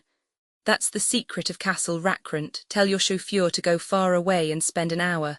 Come back in an hour, Ferdy. Then in a grave murmur, his name is Ferdy. Does the gasoline affect his nose? I don't think so, she said innocently. Why? We went in. To my overwhelming surprise, the living room was deserted. "Well, that's funny," I exclaimed. "What's funny?" She turned her head as there was a light, dignified knocking at the front door. I went out and opened it. Gatsby, pale as death, with his hands plunged like weights in his coat pockets, was standing in a puddle of water glaring tragically into my eyes. With his hands still in his coat pockets, he stalked by me into the hall, turned sharply as if he were on a wire, and disappeared into the living room. It wasn't a bit funny. Aware of the loud beating of my own heart, I pulled the door to against the increasing rain. For half a minute there wasn't a sound. Then from the living room I heard a sort of choking murmur and part of a laugh, followed by Daisy's voice on a clear, artificial note. "I certainly am awfully glad to see you again." A pause. It endured horribly. I had nothing to do in the hall, so I went into the room. Gatsby, his hands still in his pockets, was reclining against the mantelpiece in a strained counterfeit of perfect ease, even of boredom. His head leaned back so far that it rested against the face of a defunct mantelpiece clock, and from this position his distraught eyes stared down at Daisy, who was sitting, frightened but graceful, on the edge of a stiff chair. "We've met before," muttered Gatsby. His eyes glanced momentarily at me, and his lips parted with an abortive attempt at a laugh. Luckily the clock took this moment to tilt dangerously at the pressure of his head, whereupon he turned and caught it with trembling fingers and set it back in place. Then he sat down, rigidly, his elbow on the arm of the sofa and his chin in his hand. "I'm sorry about the clock," he said. My own face had now assumed a deep tropical burn. I couldn't muster up a single commonplace out of the 1,000 in my head. "It's an old clock," I told them idiotically. I think we all believed for a moment that it had smashed in pieces on the floor. "We haven't met for many years," said Daisy, her voice as matter-of-fact as it could ever be. 5 years next November." The automatic quality of Gatsby's answer set us all back at least another minute. I had them both on their feet with the desperate suggestion that they help me make tea in the kitchen when the demoniac Finn brought it in on a tray. Amid the welcome confusion of cups and cakes, a certain physical decency established itself. Gatsby got himself into a shadow, and while Daisy and I talked, looked conscientiously from one to the other of us with tense, unhappy eyes. However, as calmness wasn't an end in itself, I made an excuse at the first possible moment and got to my feet. "Where are you going?" demanded Gatsby in immediate alarm. "I'll be back. I've got to speak to you about something before you go." He followed me wildly into the kitchen, closed the door and whispered, "Oh God," in a miserable way, "what's the matter?" "This is a terrible mistake," he said, shaking his head from side to side. "A terrible, terrible mistake. You're just embarrassed, that's all," and luckily I added, "Daisy's embarrassed too." "She's embarrassed," he repeated incredulously, "just as much as you are. Don't talk so loud." "You're acting like a little boy," I broke out impatiently. "Not only that, but you're rude. Daisy's sitting in there all alone." He raised his hand to stop my words, looked at me with unforgettable reproach, and, opening the door cautiously, went back into the other room. I walked out the back way, just as Gatsby had when he had made his nervous circuit of the house half an hour before, and ran for a huge black knotted tree, whose massed leaves made a fabric against the rain. Once more it was pouring, and my irregular lawn, well shaved by Gatsby's gardener, abounded in small muddy swamps and prehistoric marshes. There was nothing to look at from under the tree except Gatsby's enormous house, so I stared at it like Kant at his church steeple. For half an hour. A brewer had built it early in the period craze, a decade before, and there was a story that he'd agreed to pay 5 years' taxes on all the neighbouring cottages if the owners would have their roofs thatched with straw. Perhaps their refusal took the heart out of his plan to found a family. He went into an immediate decline. His children sold his house with the black wreath still on the door. Americans, while willing, even eager to be serfs, have always been obstinate about being peasantry. After half an hour the sun shone again, and the grocer's automobile rounded Gatsby's drive with the raw material for his servants' dinner. I felt sure he wouldn't eat a spoonful. A maid began opening the upper windows of his house, appeared momentarily in each, and leaning from the large central bay, spat meditatively into the garden. It was time I went back. While the rain continued, it had seemed like the murmur of their voices, rising and swelling a little now and then with gusts of emotion. But in the new silence I felt that silence had fallen within the house too. I went in, after making every possible noise in the kitchen, short of pushing over the stove, but I don't believe they heard a sound. They were sitting at either end of the couch, looking at each other as if some question had been asked, or was in the air, and every vestige of embarrassment was gone. Daisy's face was smeared with tears, and when I came in she jumped up and began wiping at it with her handkerchief before a mirror. But there was a change in Gatsby that was simply confounding. He literally glowed. Without a word or a gesture of exultation, a new well-being radiated from him and filled the little room. "Oh, hello, old sport," he said as if he hadn't seen me for years. I thought for a moment he was going to shake hands. It stopped raining. Has it? He realized what I was talking about, that there were twinkle bells of sunshine in the room. He smiled like a weather man, like an ecstatic patron of recurrent light, and repeated the news to Daisy. "What do you think of that? It stopped raining." "I'm glad, Jay." Her throat, full of aching, grieving beauty, told only of her unexpected joy. "I want you and Daisy to come over to my house," he said. "I'd like to show her around." "You're sure you want me to come?" "Absolutely, old sport." Daisy went upstairs to wash her face, too late I thought with humiliation of my towels, while Gatsby and I waited on the lawn. "My house looks well, doesn't it?" he demanded. "See how the whole front of it catches the light." I agreed that it was splendid. Yes, his eyes went over it, every arched door and square tower. "It took me just 3 years to earn the money that bought it." "I thought you inherited your money." "I did, old sport," he said automatically, "but I lost most of it in the big panic. The panic of the war." I think he hardly knew what he was saying, for when I asked him what business he was in he answered, "That's my affair," before he realized that it wasn't an appropriate reply. "Oh, I've been in several things," he corrected himself. "I was in the drug business and then I was in the oil business, but I'm not in either one now."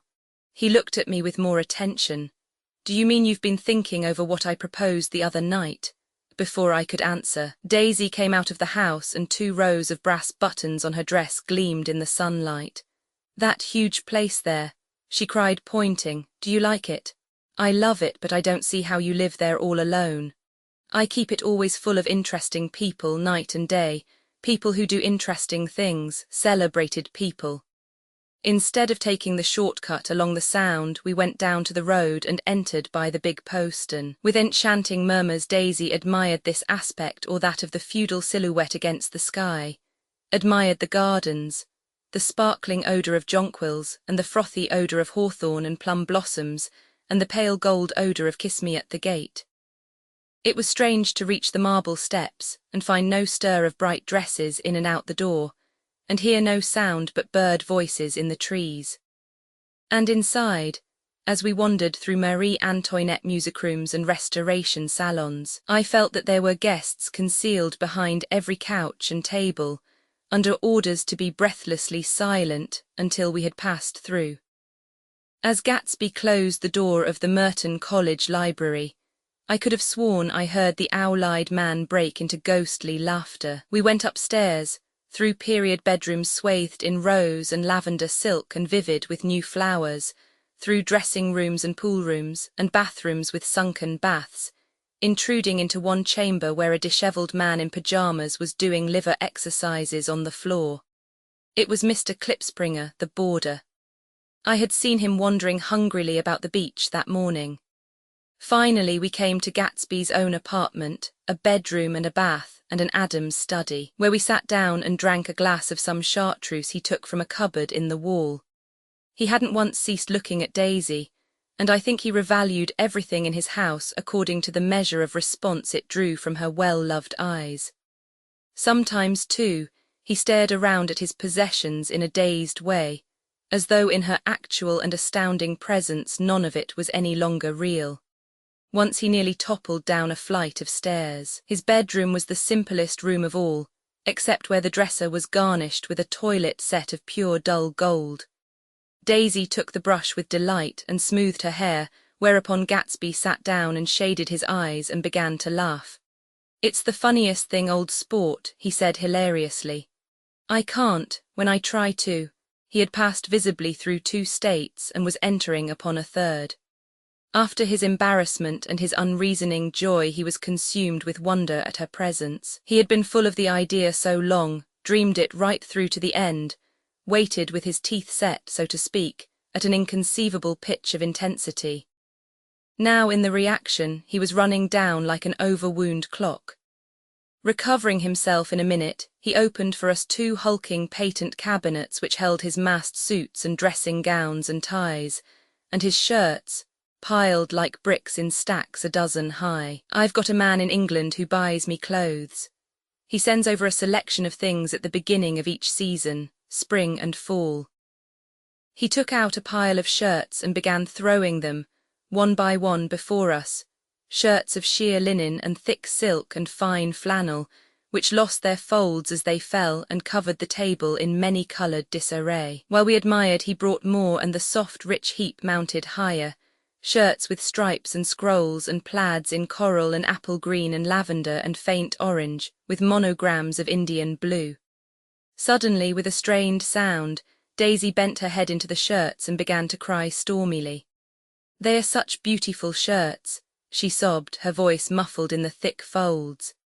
"It makes me sad because I've never seen such beautiful shirts before." After the house, we were to see the grounds and the swimming pool and the hydroplane and the midsummer flowers. But outside Gatsby's window it began to rain again, so we stood in a row looking at the corrugated surface of the Sound. "If it wasn't for the mist, we could see your home across the bay," said Gatsby. "You always have a green light that burns all night at the end of your dock." Daisy put her arm through his abruptly, but he seemed absorbed in what he had just said. Possibly it had occurred to him that the colossal significance of that light had now vanished forever. Compared to the great distance that had separated him from Daisy, it had seemed very near to her, almost touching her. It had seemed as close as a star to the moon. Now it was again a green light on a dock. His count of enchanted objects had diminished by 1. I began to walk about the room, examining various indefinite objects in the half-darkness. A large photograph of an elderly man in yachting costume attracted me, hung on the wall over his desk. "Who's this?" That's Mr. Dan Cody, old sport." The name sounded faintly familiar. "He's dead now. He used to be my best friend years ago." There was a small picture of Gatsby, also in yachting costume, on the bureau, Gatsby with his head thrown back defiantly, taken apparently when he was about 18. "I adore it," exclaimed Daisy. "The pompadour. You never told me you had a pompadour or a yacht." "Look at this," said Gatsby quickly. "Here's a lot of clippings about you." They stood side by side examining it. I was going to ask to see the rubies when the phone rang and Gatsby took up the receiver. "Yes, well, I can't talk now, old sport," I said. "A small town. He must know what a small town is. Well, he's no use to us if Detroit is his idea of a small town." He rang off. "Come here, quick," cried Daisy at the window. The rain was still falling, but the darkness had parted in the west, and there was a pink and golden billow of foamy clouds above the sea. "Look at that," she whispered, and then, after a moment, "I'd like to just get one of those pink clouds and put you in it and push you around." I tried to go then, but they wouldn't hear of it. Perhaps my presence made them feel more satisfactorily alone. "I know what we'll do," said Gatsby. "We'll have Klipspringer play the piano." He went out of the room calling Ewing, and returned in a few minutes accompanied by an embarrassed, slightly worn young man with shell-rimmed glasses and scanty blonde hair. He was now decently clothed in a sport shirt, open at the neck, sneakers and duck trousers of a nebulous hue. "Did we interrupt your exercise?" inquired Daisy politely. "I was asleep," cried Mr. Klipspringer in a spasm of embarrassment. "That is, I'd been asleep. Then I got up." "Klipspringer plays the piano," said Gatsby, cutting him off. "Don't you, Ewing, old sport?" "I don't play well, I don't hardly play at all. I'm all out of prac." "We'll go downstairs," interrupted Gatsby. He flipped a switch. The grey windows disappeared as the house glowed full of light.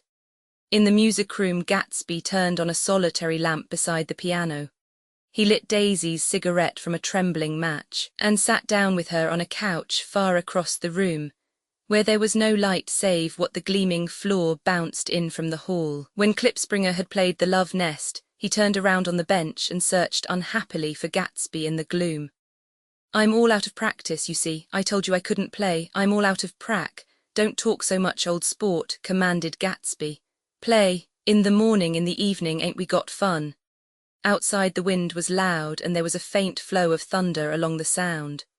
All the lights were going on in West Egg now. The electric trains, men carrying, were plunging home through the rain from New York.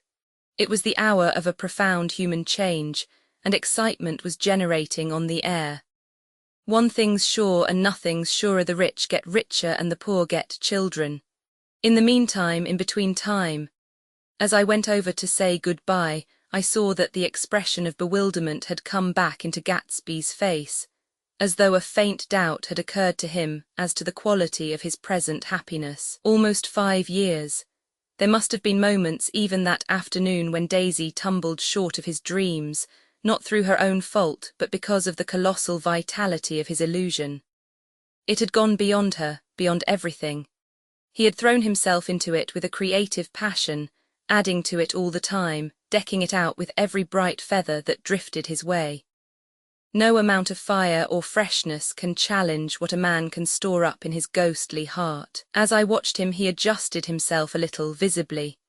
His hand took hold of hers, and as she said something low in his ear, he turned toward her with a rush of emotion. I think that voice held him most, with its fluctuating, feverish warmth, because it couldn't be overdreamed. That voice was a deathless song. They had forgotten me, but Daisy glanced up and held out her hand. Gatsby didn't know me now at all.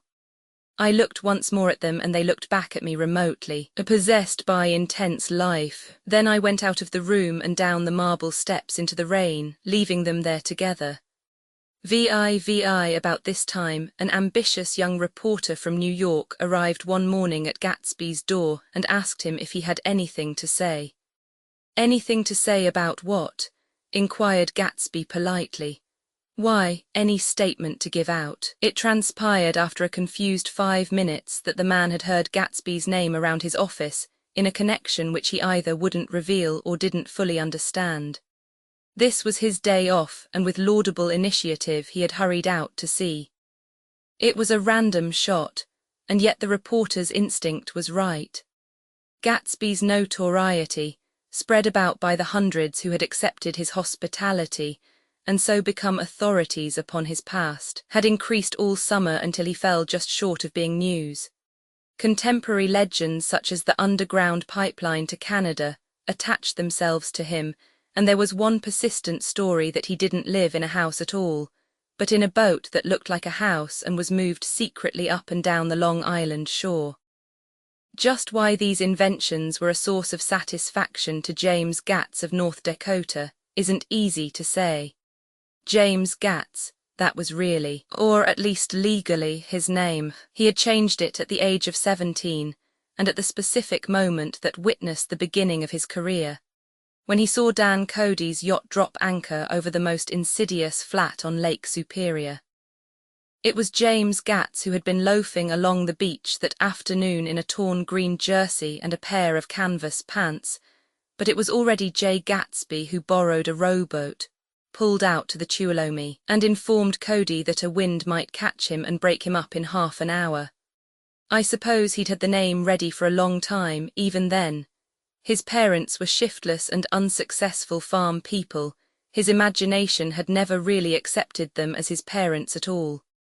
The truth was that Jay Gatsby of West Egg, Long Island, sprang from his platonic conception of himself. He was a son of God, a phrase which, if it means anything, means just that, and he must be about his father's business, the service of a vast, vulgar and meretricious beauty. So he invented just the sort of Jay Gatsby that a 17-year-old boy would be likely to invent, and to this conception he was faithful to the end. For over a year he had been beating his way along the south shore of Lake Superior as a clam digger and a salmon fisher, or in any other capacity that brought him food and bed. His brown, hardening body lived naturally through the half-fierce, half-lazy work of the bracing days. He knew women early, and since they spoiled him, he became contemptuous of them, of young virgins because they were ignorant, of the others because they were hysterical about things which in his overwhelming self-absorption he took for granted. But his heart was in a constant, turbulent riot. The most grotesque and fantastic conceits haunted him in his bed at night. A universe of ineffable gaudiness spun itself out in his brain, while the clock ticked on the washstand, and the moon soaked with wet light his tangled clothes upon the floor. Each night he added to the pattern of his fancies, until drowsiness closed down upon some vivid scene with an oblivious embrace. For a while, these reveries provided an outlet for his imagination. They were a satisfactory hint of the unreality of reality, a promise that the rock of the world was founded securely on a fairy's wing. An instinct toward his future glory had led him, some months before, to the small Lutheran college of St. Olaf's in southern Minnesota. He stayed there 2 weeks, dismayed at its ferocious indifference to the drums of his destiny, to destiny itself, and despising the janitor's work with which he was to pay his way through.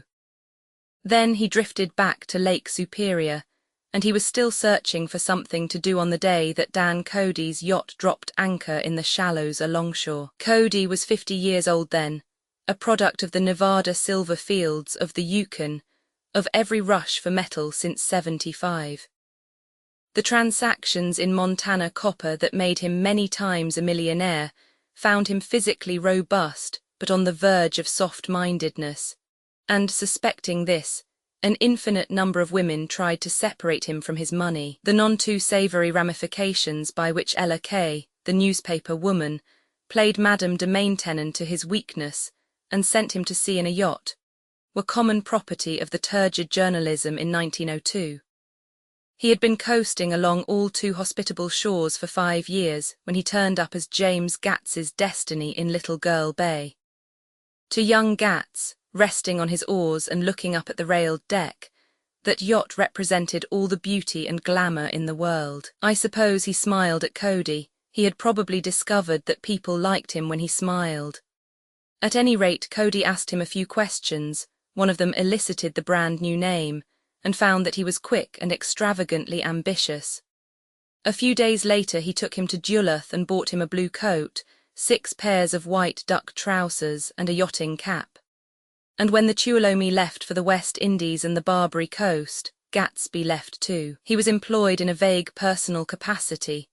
While he remained with Cody, he was in turn steward, mate, skipper, secretary, and even jailer, for Dan Cody sober knew what lavish doings Dan Cody drunk might soon be about, and he provided for such contingencies by reposing more and more trust in Gatsby. The arrangement lasted 5 years, during which the boat went 3 times around the continent. It might have lasted indefinitely, except for the fact that Ella Kay came on board one night in Boston, and a week later Dan Cody inhospitably died.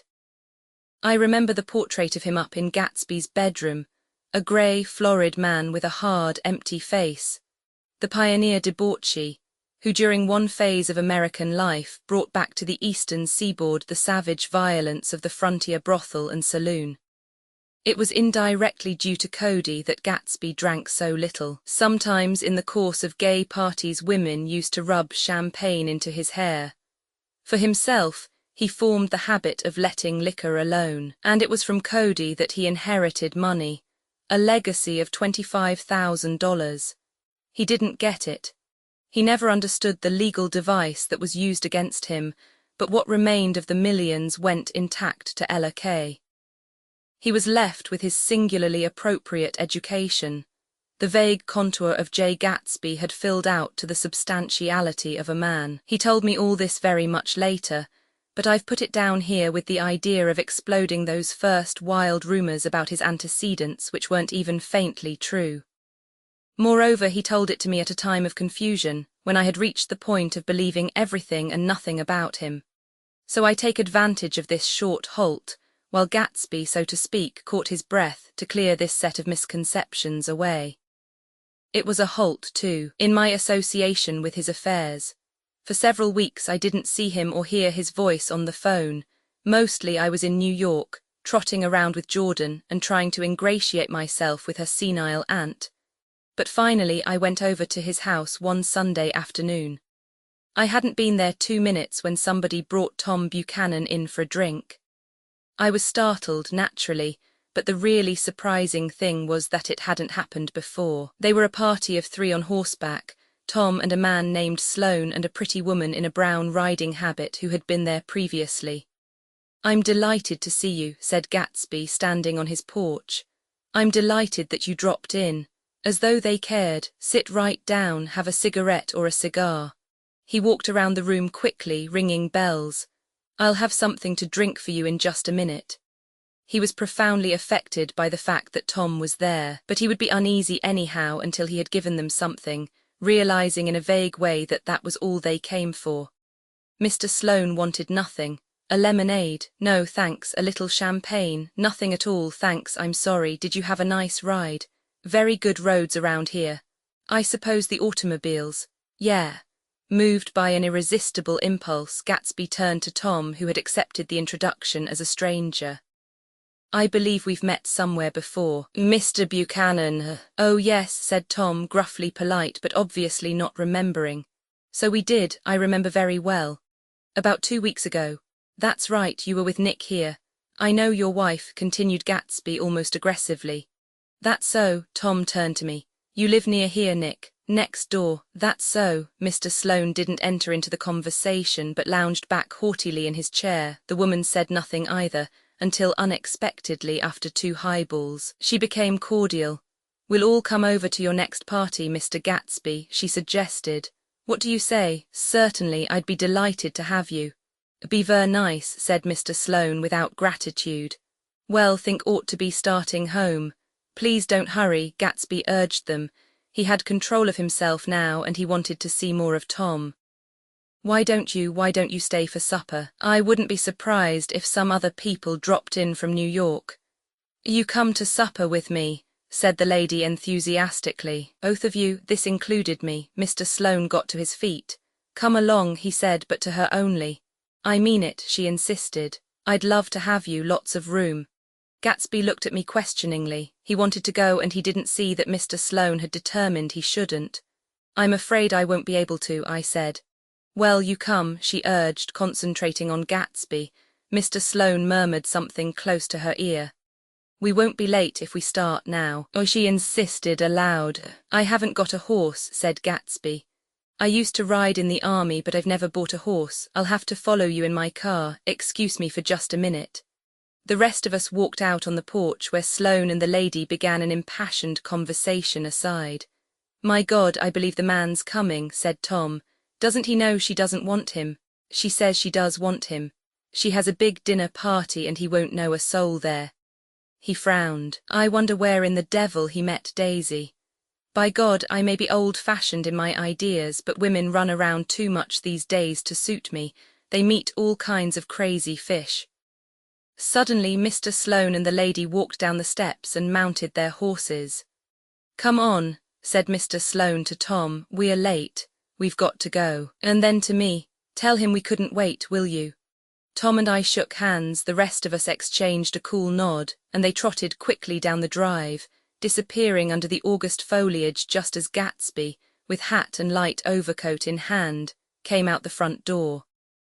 Tom was evidently perturbed at Daisy's running around alone, for on the following Saturday night he came with her to Gatsby's party. Perhaps his presence gave the evening its peculiar quality of oppressiveness. It stands out in my memory from Gatsby's other parties that summer.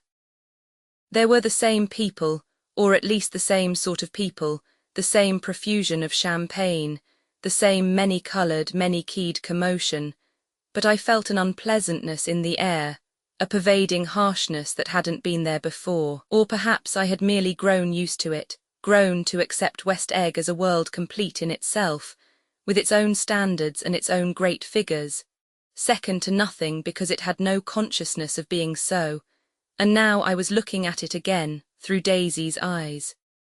It is invariably saddening to look through new eyes at things upon which you have expended your own powers of adjustment.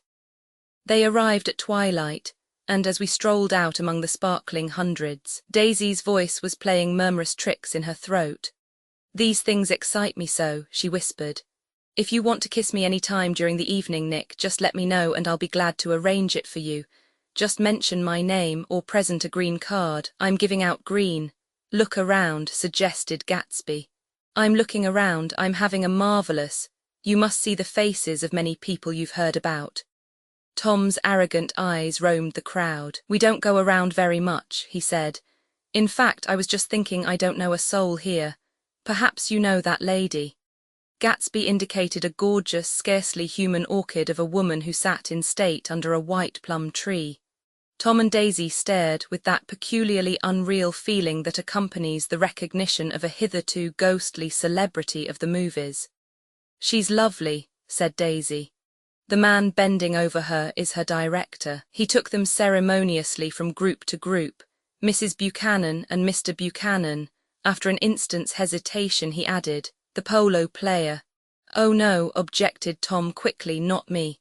But evidently the sound of it pleased Gatsby, for Tom remained the polo player for the rest of the evening. "I've never met so many celebrities," Daisy exclaimed. "I like that man, what was his name, with the sort of blue nose?"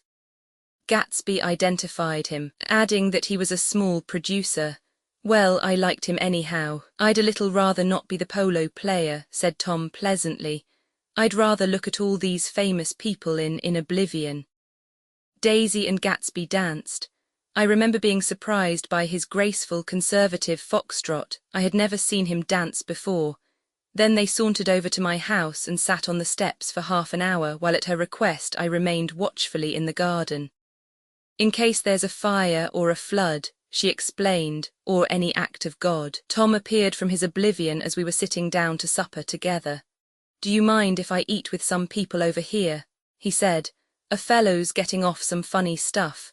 "Go ahead," answered Daisy genially, "and if you want to take down any addresses, here's my little gold pencil." She looked around after a moment and told me the girl was common but pretty, and I knew that except for the half hour she'd been alone with Gatsby, she wasn't having a good time. We were at a particularly tipsy table. That was my fault. Gatsby had been called to the phone and I'd enjoyed these same people only 2 weeks before. But what had amused me then turned septic on the air now. "How do you feel, Miss Baedeker?" The girl addressed was trying unsuccessfully to slump against my shoulder. At this inquiry she sat up and opened her eyes. "Wah." A massive and lethargic woman who had been urging Daisy to play golf with her at the local club tomorrow spoke in Miss Baedeker's defense. "Oh, it's all right now. When she's had 5 or 6 cocktails she always starts screaming like that. I tell her she ought to leave it alone." "I do leave it alone," affirmed the accused hollowly. "We heard you yelling, so I said to Doc Sivert here, 'There's somebody that needs your help, Doc.'" "She's much obliged, I'm sure," said another friend without gratitude, "but you got her dress all wet when you stuck her head in the pool." "Anything I hate is to get my head stuck in a pool," mumbled Miss Baedeker. "They almost drowned me once over in New Jersey." "Then you ought to leave it alone," countered Dr. Sivert. "Speak for yourself," cried Miss Baedeker violently. "Your hand shakes. I wouldn't let you operate on me." It was like that. Almost the last thing I remember was standing with Daisy and watching the moving picture director and his star.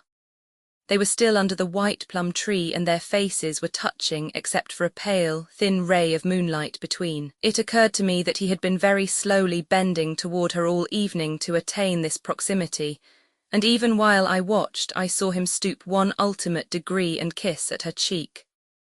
"I like her," said Daisy. "I think she's lovely."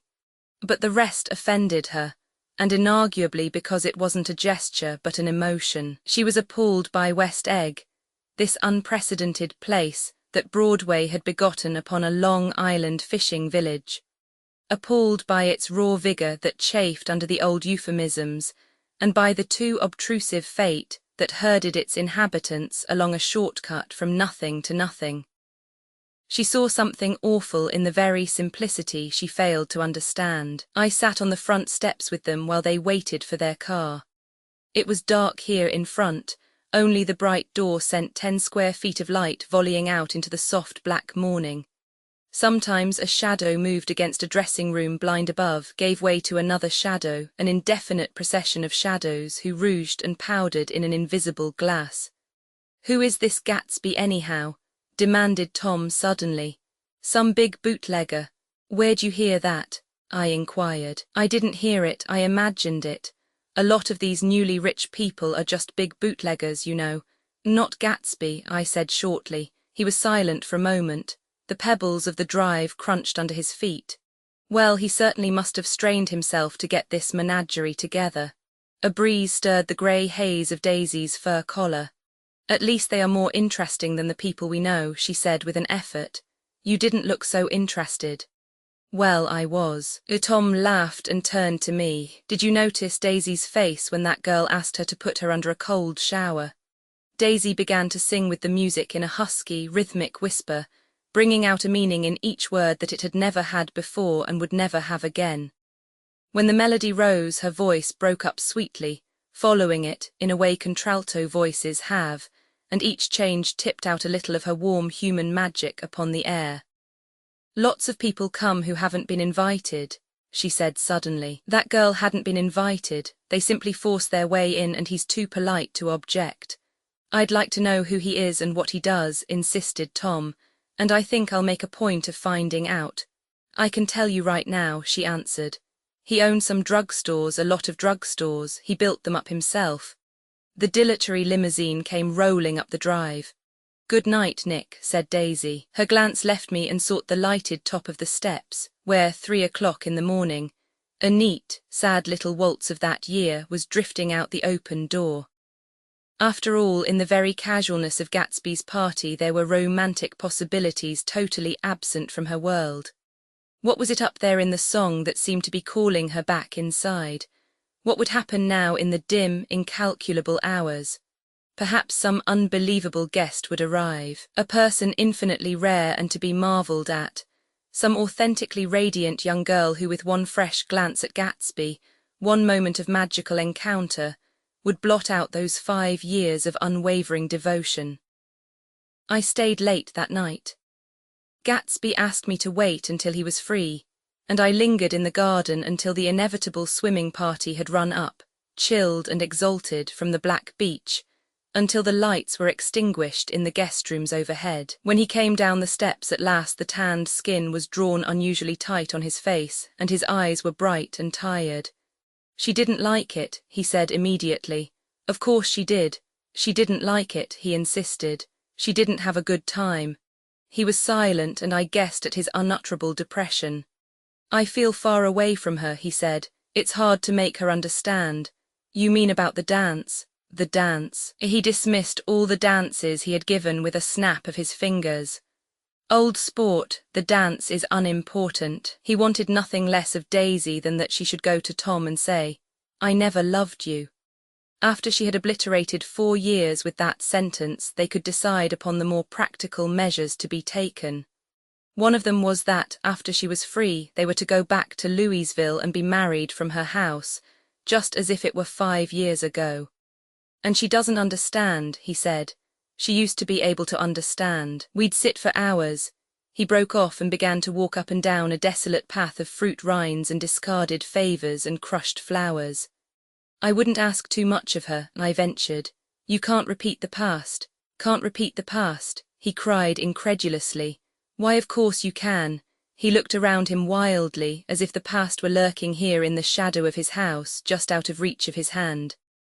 "I'm going to fix everything just the way it was before," he said, nodding determinedly. "She'll see." He talked a lot about the past, and I gathered that he wanted to recover something, some idea of himself perhaps that had gone into loving Daisy. His life had been confused and disordered since then, but if he could once return to a certain starting place and go over it all slowly, he could find out what that thing was. One autumn night, 5 years before, they had been walking down the street when the leaves were falling, and they came to a place where there were no trees, and the sidewalk was white with moonlight. They stopped here and turned toward each other. Now it was a cool night with that mysterious excitement in it which comes at the two changes of the year.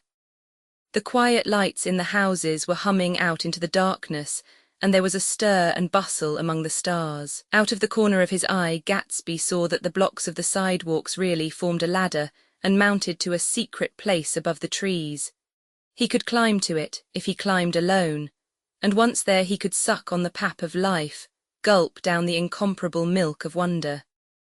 His heart beat faster as Daisy's white face came up to his own. He knew that when he kissed this girl, and forever wed his unutterable visions to her perishable breath, his mind would never romp again like the mind of God. So he waited, listening for a moment longer to the tuning fork that had been struck upon a star. Then he kissed her. At his lips' touch she blossomed for him like a flower, and the incarnation was complete. Through all he said, even through his appalling sentimentality, I was reminded of something, an elusive rhythm, a fragment of lost words that I had heard somewhere a long time ago. For a moment a phrase tried to take shape in my mouth, and my lips parted like a dumb man's, as though there was more struggling upon them than a wisp of startled air. But they made no sound, and what I had almost remembered was uncommunicable forever. Roman 7 it was when curiosity about Gatsby was at its highest that the lights in his house failed to go on one Saturday night. And as obscurely as it had begun, his career as Trimalchio was over. Only gradually did I become aware that the automobiles which turned expectantly into his drive stayed for just a minute, and then drove sulkily away. Wondering if he was sick, I went over to find out. An unfamiliar butler with a villainous face squinted at me suspiciously from the door. "Is Mr. Gatsby sick?" "Nope." After a pause he added, "Sir," in a dilatory, grudging way. I hadn't seen him around and I was rather worried. "Tell him Mr. Carraway came over." "Who?" he demanded rudely. "Carraway, all right, I'll tell him." Abruptly he slammed the door.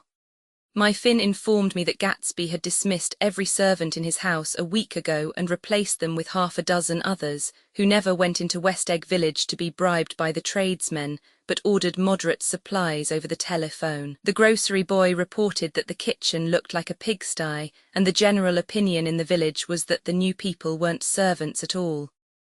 Next day Gatsby called me on the phone.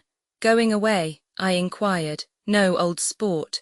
I hear you fired all your servants." I wanted somebody who wouldn't gossip. Daisy comes over quite often, in the afternoons. So the whole caravansary had fallen in like a card house at the disapproval in her eyes. "They are some people Wolfsham wanted to do something for. They're all brothers and sisters. They used to run a small hotel." "I see. He was calling up at Daisy's request. Would I come to lunch at her house tomorrow? Miss Baker would be there." Half an hour later Daisy herself telephoned and seemed relieved to find that I was coming. Something was up, and yet I couldn't believe that they would choose this occasion for a scene, especially for the rather harrowing scene that Gatsby had outlined in the garden. The next day was broiling, almost the last, certainly the warmest of the summer. As my train emerged from the tunnel into sunlight, only the hot whistles of the National Biscuit Company broke the simmering hush at noon. The straw seats of the car hovered on the edge of combustion. The woman next to me perspired delicately for a while into her white shirtwaist, and then, as her newspaper dampened under her fingers, lapsed despairingly into deep heat with a desolate cry. Her pocketbook slapped to the floor. "Oh my," she gasped. I picked it up with a weary bend and handed it back to her, holding it at arm's length and by the extreme tip of the corners to indicate that I had no designs upon it. But everyone nearby, including the woman, suspected me just the same. "Hot," said the conductor to familiar faces. "Some weather. Hot, hot, hot. Is it hot enough for you? Is it hot, is it?" My commutation ticket came back to me with a dark stain from his hand. That anyone should care in this heat whose flushed lips he kissed, whose head made damp the pyjama pocket over his heart. Through the hall of the Buchanan's house blew a faint wind, carrying the sound of the telephone bell out to Gatsby and me as we waited at the door. "The master's body," roared the butler into the mouthpiece. "I'm sorry, madam, but we can't furnish it. It's far too hot to touch this noon." What he really said was, Yes, yes, I'll see. He set down the receiver and came toward us, glistening slightly, to take our stiff straw hats. Madam expects you in the salon, he cried, needlessly indicating the direction. In this heat every extra gesture was an affront to the common store of life. The room, shadowed well with awnings, was dark and cool. Daisy and Jordan lay upon an enormous couch, like silver idols weighing down their own white dresses against the singing breeze of the fans. We can't move, they said together. Jordan's fingers, powdered white over their tan, rested for a moment in mine. And Mr. Thomas Buchanan, the athlete? I inquired. Simultaneously I heard his voice, gruff, muffled, husky, at the hall telephone. Gatsby stood in the center of the crimson carpet and gazed around with fascinated eyes. Daisy watched him and laughed, her sweet, exciting laugh. A tiny gust of powder rose from her bosom into the air.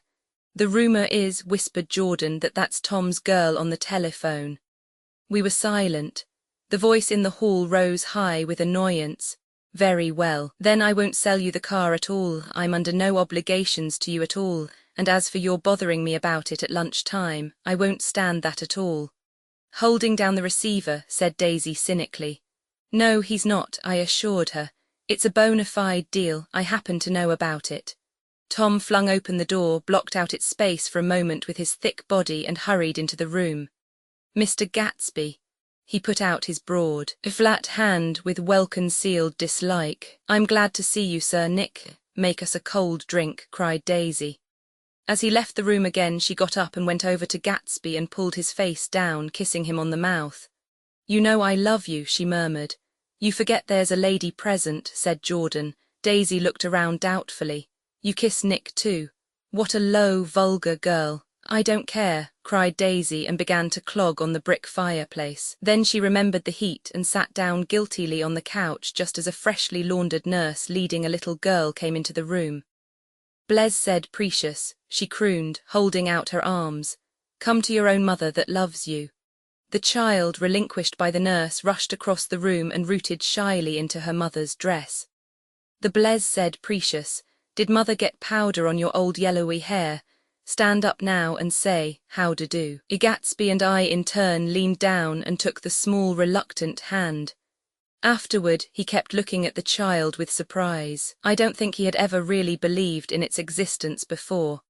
I got dressed before luncheon, said the child, turning eagerly to Daisy. That's because your mother wanted to show you off. Her face bent into the single wrinkle of the small white neck. You dream, you absolute little dream. Yes, admitted the child calmly.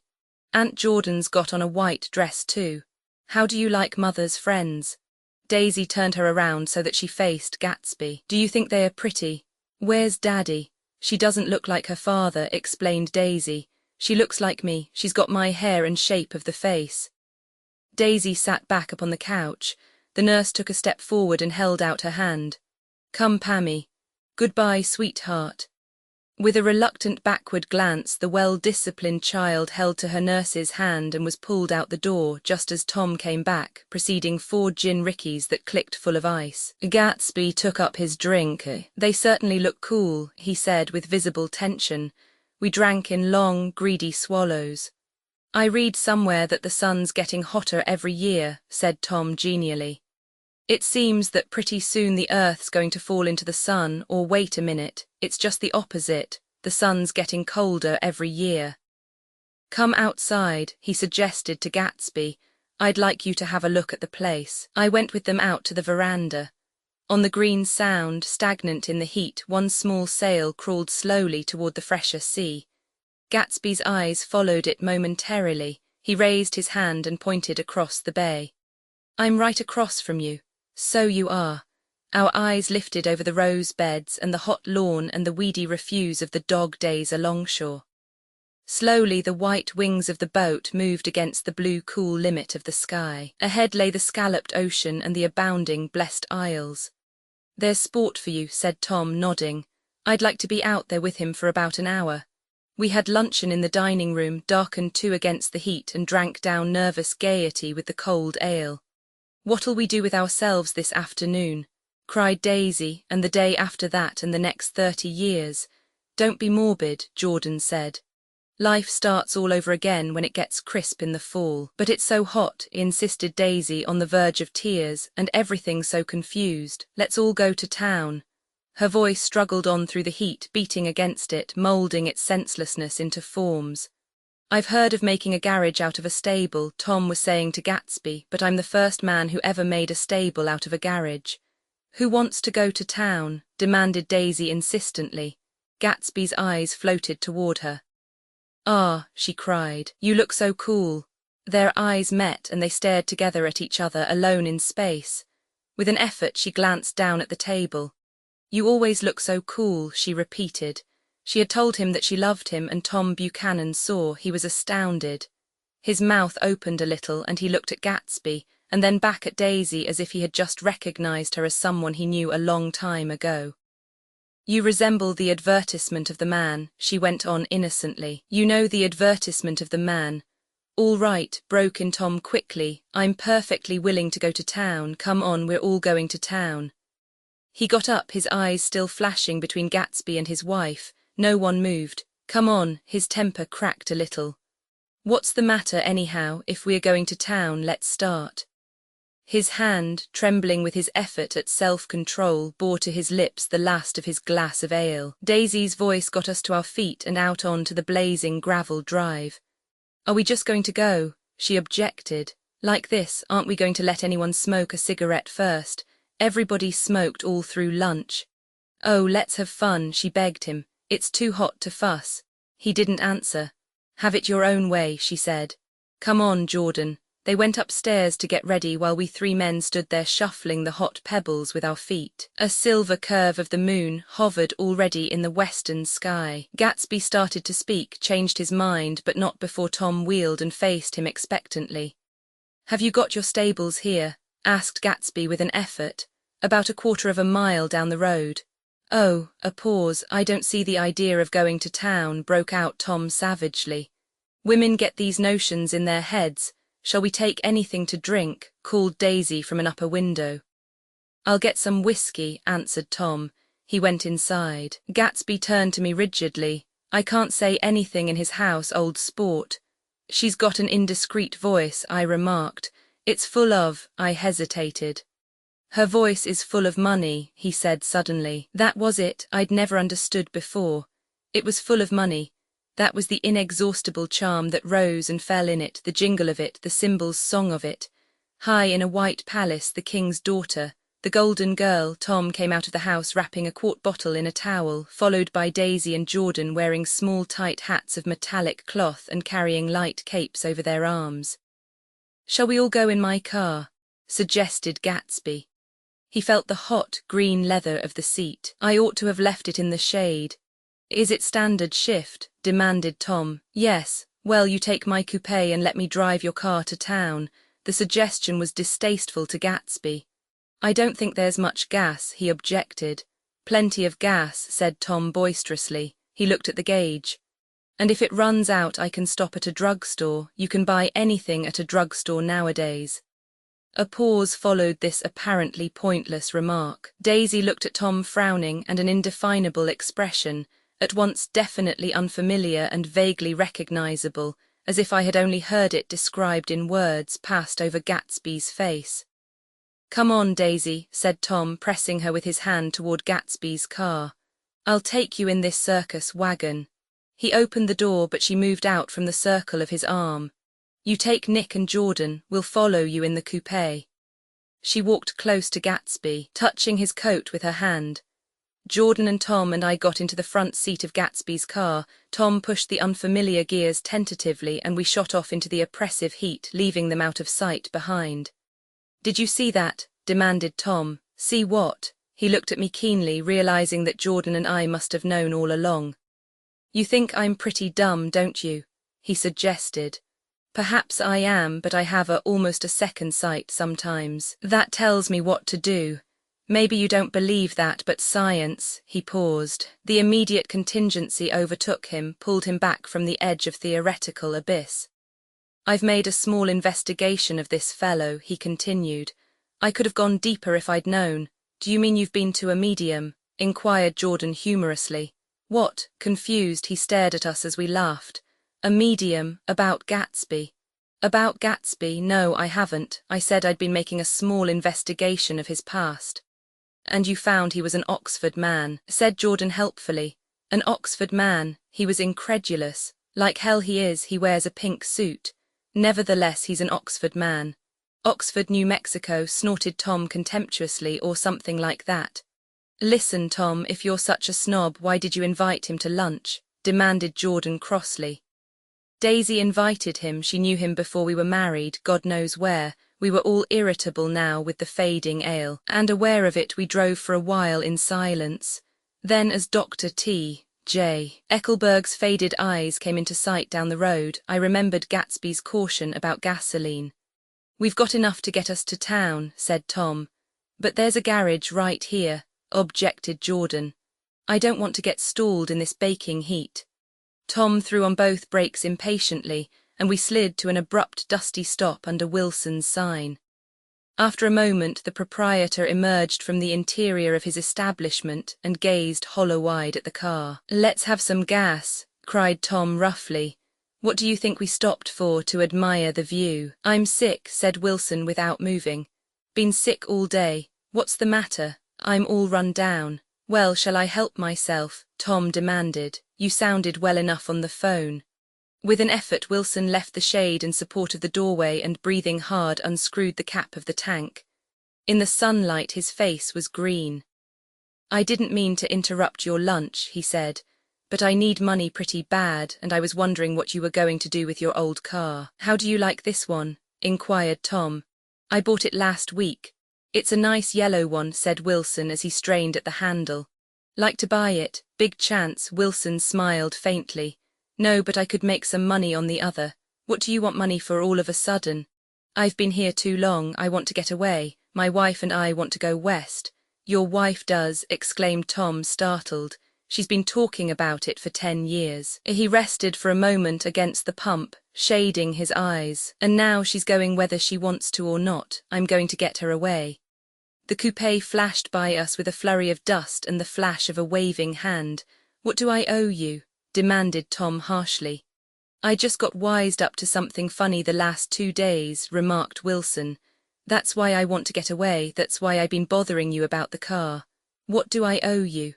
$20. The relentless beating heat was beginning to confuse me, and I had a bad moment there before I realized that so far his suspicions hadn't alighted on Tom. He had discovered that Myrtle had some sort of life apart from him in another world, and the shock had made him physically sick. I stared at him, and then at Tom, who had made a parallel discovery less than an hour before, and it occurred to me that there was no difference between men in intelligence or race, so profound as the difference between the sick and the well. Wilson was so sick that he looked guilty, unforgivably guilty, as if he had just got some poor girl with child. I'll let you have that car, said Tom. I'll send it over tomorrow afternoon. That locality was always vaguely disquieting, even in the broad glare of afternoon, and now I turned my head as though I had been warned of something behind. Over the ash heaps the giant eyes of Dr. T. J. Eckelberg kept their vigil, but I perceived after a moment that other eyes were regarding us with peculiar intensity from less than 20 feet away. In one of the windows over the garage, the curtains had been moved aside a little, and Myrtle Wilson was peering down at the car. So engrossed was she that she had no consciousness of being observed, and one emotion after another crept into her face like objects into a slowly developing picture. Her expression was curiously familiar. It was an expression I had often seen on women's faces, but on Myrtle Wilson's face it seemed purposeless and inexplicable, until I realized that her eyes, wide with jealous terror, were fixed not on Tom, but on Jordan Baker, whom she took to be his wife. There is no confusion like the confusion of a simple mind, and as we drove away Tom was feeling the hot whips of panic. His wife and his mistress, until an hour ago secure and inviolate, were slipping precipitately from his control. Instinct made him step on the accelerator with the double purpose of overtaking Daisy and leaving Wilson behind, and we sped along toward Astoria at 50 miles an hour. until, among the spidery girders of the elevated, we came in sight of the easygoing blue coupe. "Those big movies around 50th Street are cool," suggested Jordan. "I love New York on summer afternoons when everyone's away. There's something very sensuous about it, overripe, as if all sorts of funny fruits were going to fall into your hands." The word sensuous had the effect of further disquieting Tom, but before he could invent a protest, the coupe came to a stop, and Daisy signalled us to draw up alongside. "Where are we going?" she cried. "How about the movies?" "It's so hot," she complained. "You go, we'll ride around and meet you after." With an effort her wit rose faintly. "We'll meet you on some corner, I'll be the man smoking 2 cigarettes. "We can't argue about it here," Tom said impatiently as a truck gave out a cursing whistle behind us. "You follow me to the south side of Central Park in front of the plaza." Several times he turned his head and looked back for their car, and if the traffic delayed them, he slowed up until they came into sight. I think he was afraid they would dart down a side street and out of his life forever. But they didn't, and we all took the less explicable step of engaging the parlour of a suite in the Plaza Hotel. The prolonged and tumultuous argument that ended by herding us into that room eludes me, though I have a sharp physical memory that, in the course of it, my underwear kept climbing like a damp snake around my legs, and intermittent beads of sweat raced cool across my back. The notion originated with Daisy's suggestion that we hire 5 bathrooms and take cold baths, and then assumed more tangible form as a place to have a mint julep. Each of us said over and over that it was a crazy idea. We all talked at once to a baffled clerk and thought, or pretended to think, that we were being very funny. The room was large and stifling, and though it was already 4 o'clock, opening the windows admitted only a gust of hot shrubbery from the park. Daisy went to the mirror and stood with her back to us, fixing her hair. "It's a swell suite," whispered Jordan respectfully, and everyone laughed. "Open another window," commanded Daisy without turning around. "There aren't any more." "Well, we'd better telephone for an axe. The thing to do is to forget about the heat," said Tom impatiently. "You make it 10 times worse by crabbing about it." He unrolled the bottle of whiskey from the towel and put it on the table. "Why not let her alone, old sport?" remarked Gatsby. "You're the one that wanted to come to town." There was a moment of silence. The telephone book slipped from its nail and splashed to the floor, whereupon Jordan whispered, "Excuse me," but this time no one laughed. "I'll pick it up," I offered. "I've got it." Gatsby examined the parted string, muttered "hum" in an interested way, and tossed the book on a chair. "That's a great expression of yours, isn't it?" said Tom sharply. "What is, or all this old sport business? Where'd you pick that up?" "Now see here, Tom," said Daisy, turning around from the mirror. "If you're going to make personal remarks, I won't stay here a minute. Call up and order some ice for the mint julep." As Tom took up the receiver, the compressed heat exploded into sound, and we were listening to the portentous chords of Mendelssohn's Wedding March from the ballroom below. "Imagine marrying anybody in this heat," cried Jordan dismally. "Still, I was married in the middle of June," Daisy remembered. "Louisville in June, somebody fainted." "Who was it fainted, Tom?" "Biloxi," he answered shortly. "A man named Biloxi, Blocks Biloxi, and he made boxes, that's a fact, and he was from Biloxi, Tennessee. They carried him into my house," appended Jordan, "because we lived just 2 doors from the church, and he stayed 3 weeks until Daddy told him he had to get out. The day after he left, Daddy died." After a moment, she added, "There wasn't any connection." "I used to know a Bill Biloxi from Memphis," I remarked. "That was his cousin. I knew his whole family history before he left. He gave me an aluminium putter that I use today." The music had died down as the ceremony began, and now a long cheer floated in at the window, followed by intermittent cries of "yeah, and finally by a burst of jazz as the dancing began. "We're getting old," said Daisy. "If we were young, we'd rise and dance." "Remember Biloxi," Jordan warned her. "Where'd you know him, Tom?" "Biloxi." He concentrated with an effort. "I didn't know him, he was a friend of Daisy's." "He was not," she denied. "I'd never seen him before, he came down in the private car." "Well, he said he knew you, he said he was raised in Louisville. A suburb brought him around at the last minute and asked if we had room for him." Jordan smiled. He was probably bumming his way home. He told me he was president of your class at Yale. Tom and I looked at each other blankly. By Loxie, first place, we didn't have any president. Gatsby's foot beat a short, restless tattoo and Tom eyed him suddenly. By the way, Mr. Gatsby, I understand you're an Oxford man. Not exactly. Oh yes, I understand you went to Oxford. Yes, I went there.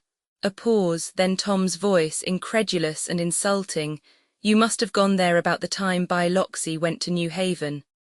Another pause. A waiter knocked and came in with crushed mint and ice, but the silence was unbroken by his thank you and the soft closing of the door.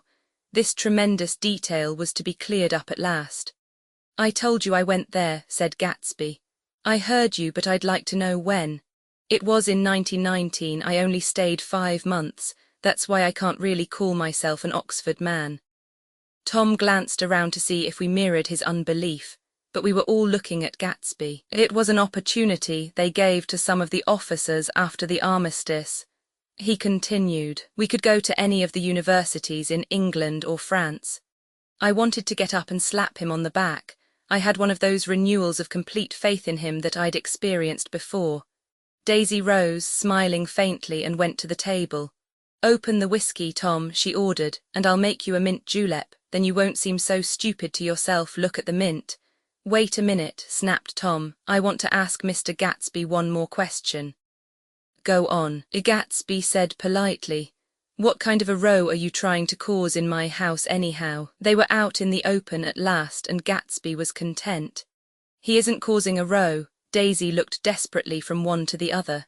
You're causing a row. Please have a little self-control. Self-control, repeated Tom incredulously. I suppose the latest thing is to sit back and let Mr. Nobody from Nowhere make love to your wife. Well, if that's the idea, you can count me out. Nowadays people begin by sneering at family life and family institutions, and next they'll throw everything overboard and have intermarriage between black and white. Flushed with his impassioned gibberish, he saw himself standing alone on the last barrier of civilization. We're all white here, murmured Jordan. I know I'm not very popular. I don't give big parties. I suppose you've got to make your house into a pigsty in order to have any friends in the modern world. Angry as I was, as we all were, I was tempted to laugh whenever he opened his mouth. The transition from libertine to prig was so complete. I've got something to tell you, old sport, began Gatsby, but Daisy guessed at his intention. Please don't, she interrupted helplessly. Please, let's all go home. Why don't we all go home? That's a good idea, I got up. Come on, Tom, nobody wants a drink. I want to know what Mr. Gatsby has to tell me. Your wife doesn't love you, said Gatsby. She's never loved you, she loves me. You must be crazy, exclaimed Tom automatically. Gatsby sprang to his feet, vivid with excitement. She never loved you, do you hear? He cried. She only married you because I was poor and she was tired of waiting for me. It was a terrible mistake, but in her heart she never loved anyone except me. At this point Jordan and I tried to go, but Tom and Gatsby insisted with competitive firmness that we remain, as though neither of them had anything to conceal, and it would be a privilege to partake vicariously of their emotions. Sit down, Daisy. Tom's voice groped unsuccessfully for the paternal note. What's been going on? I want to hear all about it. I told you what's been going on, said Gatsby. Going on for 5 years and you didn't know. Tom turned to Daisy sharply. You've been seeing this fellow for 5 years. Not seeing, said Gatsby. No, we couldn't meet, but both of us loved each other all that time, old sport, and you didn't know. I used to laugh sometimes, but there was no laughter in his eyes. To think that you didn't know. Oh, that's all. Tom tapped his thick fingers together like a clergyman and leaned back in his chair.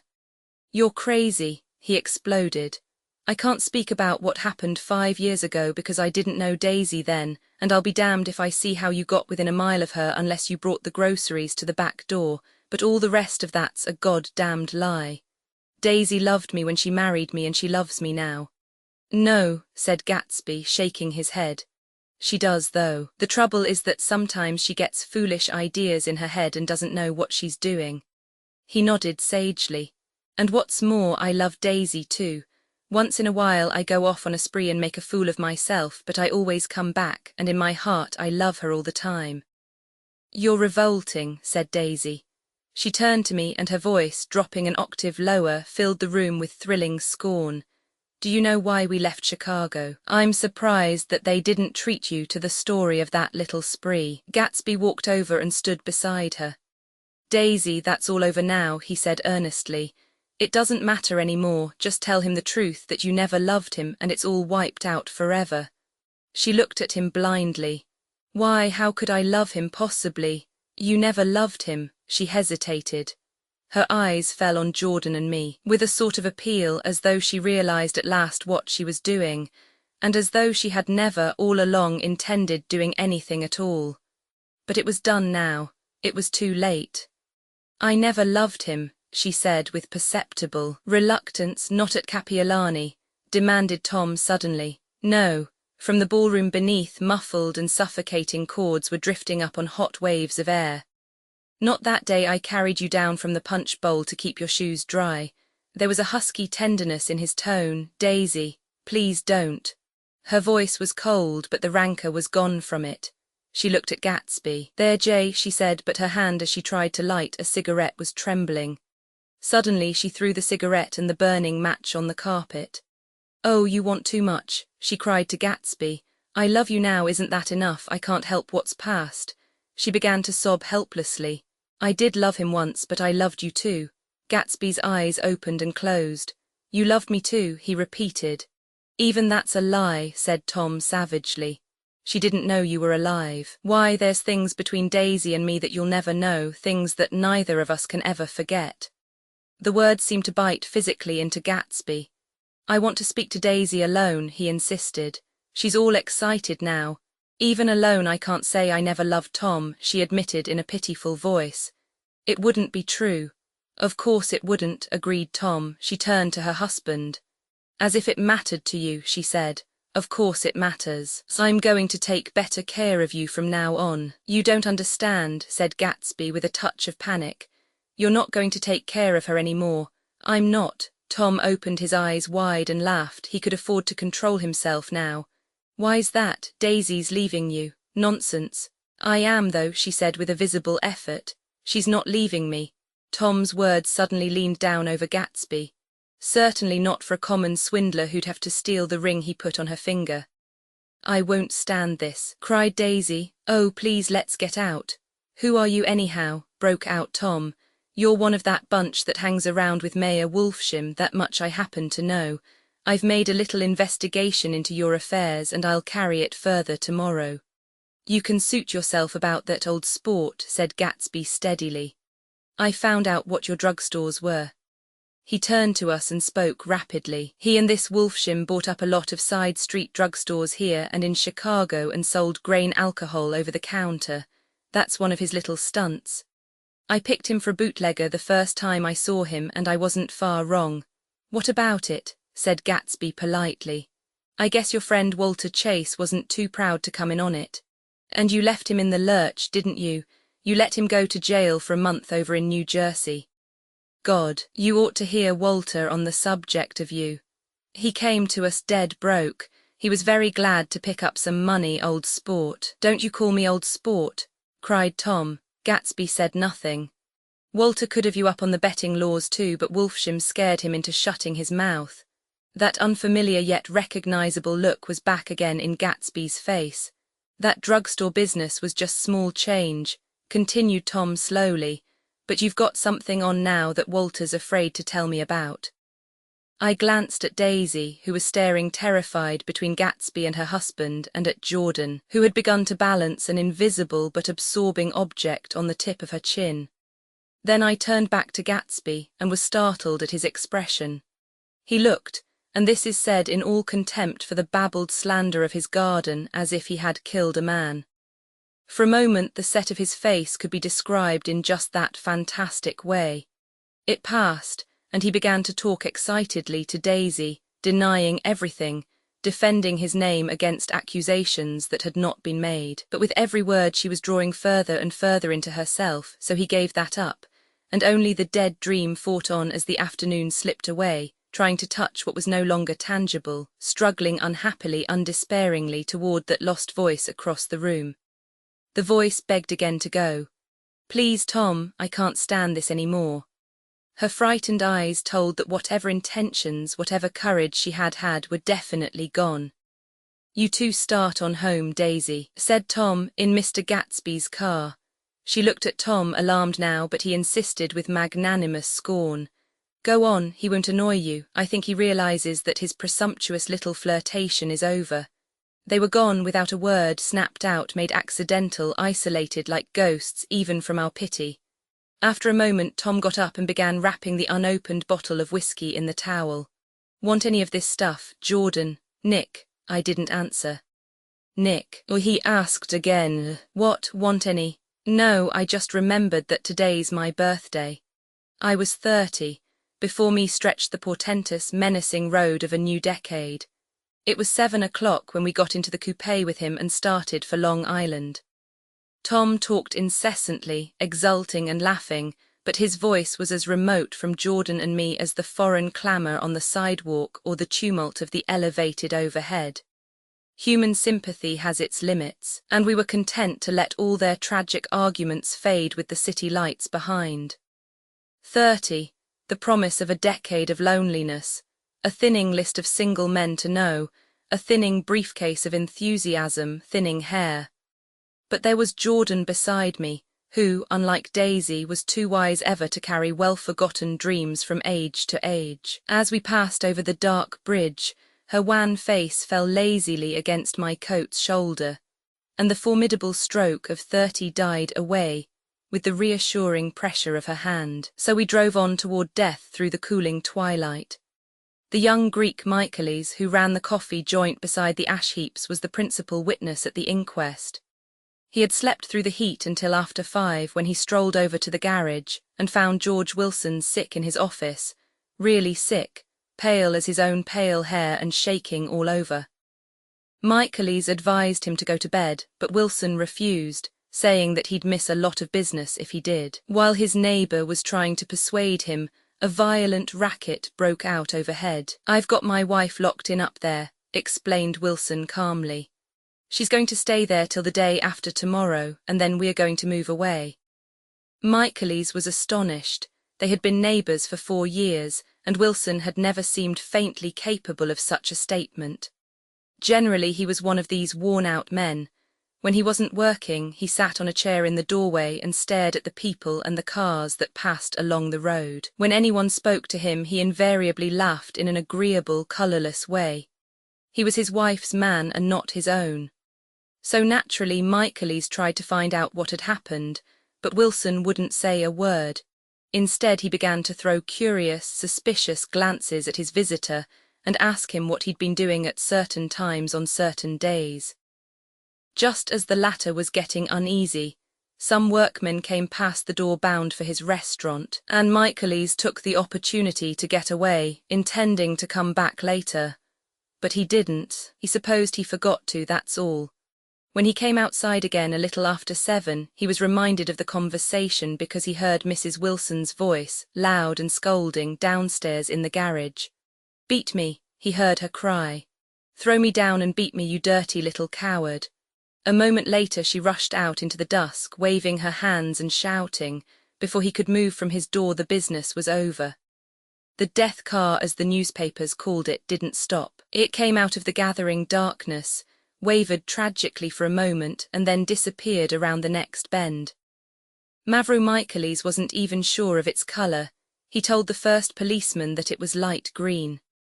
The other car, the one going toward New York, came to rest 100 yards beyond, and its driver hurried back to where Myrtle Wilson, her life violently extinguished, knelt in the road and mingled her thick dark blood with the dust. Michaelis and this man reached her first, but when they had torn open her shirtwaist, still damp with perspiration, they saw that her left breast was swinging loose like a flap, and there was no need to listen for the heart beneath.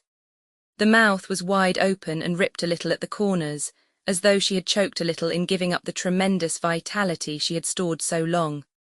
We saw the 3 or 4 automobiles and the crowd when we were still some distance away. "Wreck," said Tom. That's good, Wilson'll have a little business at last.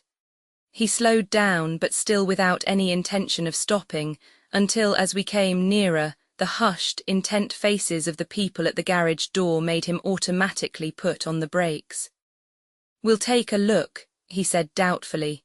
"Just a look." I became aware now of a hollow, wailing sound which issued incessantly from the garage, a sound which, as we got out of the coupe and walked toward the door, resolved itself into the words, "Oh my God," uttered over and over in a gasping moan. "There's some bad trouble here," said Tom excitedly.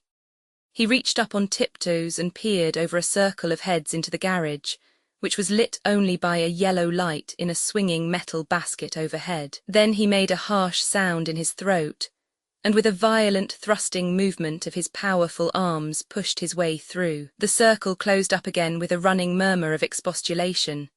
It was a minute before I could see anything at all. Then new arrivals deranged the line, and Jordan and I were pushed suddenly inside. Myrtle Wilson's body, wrapped in a blanket, and then in another blanket, as though she suffered from a chill in the hot night, lay on a work table by the wall, and Tom, with his back to us, was bending over it motionless. Next to him stood a motorcycle policeman taking down names with much sweat and correction in a little book. At first I couldn't find the source of the high, groaning words that echoed clamorously through the bare garage. Then I saw Wilson standing on the raised threshold of his office, swaying back and forth, and holding to the doorposts with both hands. Some man was talking to him in a low voice, and attempting from time to time to lay a hand on his shoulder. But Wilson neither heard nor saw. His eyes would drop slowly from the swinging light to the laden table by the wall, and then jerk back to the light again, and he gave out incessantly his high, horrible call. "Oh my Garrod, oh my Garrod, oh Garrod, oh my Garrod." Presently Tom lifted his head with a jerk and, after staring around the garage with glazed eyes, addressed a mumbled, incoherent remark to the policeman. "Emma V," the policeman was saying. "Oh, no, R," corrected the man. "Emma VRO, listen to me," muttered Tom fiercely. "R," said the policeman. "Oh, G." He looked up as Tom's broad hand fell sharply on his shoulder. "What you want, fella? What happened? That's what I want to know." "Auto hit her, instantly killed." "Instantly killed," repeated Tom, staring. "She ran out in a road, son of a bitch didn't even stop us car." "There was 2 cars," said Michaelis, "one comin', one goin' see." "Going where?" asked the policeman keenly. "One goin' each way." "Well, his hand rose toward the blankets but stopped halfway and fell to his side. "She ran out there and the one comin' from York knock right into her, goin' 30 or 40 miles an hour." "What's the name of this place here?" demanded the officer. "Hasn't got any name." A pale, well-dressed Negro stepped near. "It was a yellow car," he said, "big yellow car, new." "See the accident?" asked the policeman. "No, but the car passed me down the road, going faster'n 40, going 50, 60. Come here and let's have your name. Look out now, I want to get his name." Some words of this conversation must have reached Wilson, swaying in the office door, for suddenly a new theme found voice among his grasping cries. "You don't have to tell me what kind of car it was. I know what kind of car it was." Watching Tom, I saw the wad of muscle back of his shoulder tighten under his coat. He walked quickly over to Wilson and, standing in front of him, seized him firmly by the upper arms. "You've got to pull yourself together," he said with soothing gruffness. Wilson's eyes fell upon Tom. He started up on his tiptoes and then would have collapsed to his knees had not Tom held him upright. "Listen," said Tom, shaking him a little. "I just got here a minute ago from New York. I was bringing you that coupe we've been talking about. That yellow car I was driving this afternoon wasn't mine, do you hear? I haven't seen it all afternoon." Only the Negro and I were near enough to hear what he said, but the policeman caught something in the tone and looked over with truculent eyes. "What's all that?" he demanded. "I'm a friend of his." Tom turned his head but kept his hands firm on Wilson's body. "He says he knows the car that did it. It was a yellow car." Some dim impulse moved the policeman to look suspiciously at Tom. "And what color's your car?" "It's a blue car, a coupe." "We've come straight from New York," I said. Someone who had been driving a little behind us confirmed this, and the policeman turned away. Now, if you'll let me have that name again correct. Picking up Wilson like a doll, Tom carried him into the office, set him down in a chair and came back. If somebody'll come here and sit with him, he snapped authoritatively. He watched while the two men standing closest glanced at each other and went unwillingly into the room. Then Tom shut the door on them and came down the single step, his eyes avoiding the table. As he passed close to me, he whispered, "Let's get out." Self-consciously, with his authoritative arms breaking the way, we pushed through the still gathering crowd, passing a hurried doctor case in hand who had been sent for in wild hope half an hour ago. Tom drove slowly until we were beyond the bend, then his foot came down hard and the coupe raced along through the night. In a little while I heard a low husky sob and saw that the tears were overflowing down his face. "The goddamned coward," he whimpered. He didn't even stop his car. The Buchanan's house floated suddenly toward us through the dark rustling trees. Tom stopped beside the porch and looked up at the second floor where two windows bloomed with light among the vines. "Daisy's home," he said. As we got out of the car, he glanced at me and frowned slightly. "I ought to have dropped you in West Egg, Nick. There's nothing we can do tonight." A change had come over him and he spoke gravely and with decision. As we walked across the moonlight gravel to the porch, he disposed of the situation in a few brisk phrases. "I'll telephone for a taxi to take you home, and while you're waiting, you and Jordan better go in the kitchen and have them get you some supper if you want any." He opened the door. "Come in." "No, thanks, but I'd be glad if you'd order me the taxi. I'll wait outside." Jordan put her hand on my arm. "Won't you come in, Nick?" "No, thanks. I was feeling a little sick and I wanted to be alone," but Jordan lingered for a moment more. "It's only 9:30, she said. I'd be damned if I'd go in. I'd had enough of all of them for one day, and suddenly that included Jordan too. She must have seen something of this in my expression, for she turned abruptly away and ran up the porch steps into the house. I sat down for a few minutes with my head in my hands, until I heard the phone taken up inside and the butler's voice calling a taxi.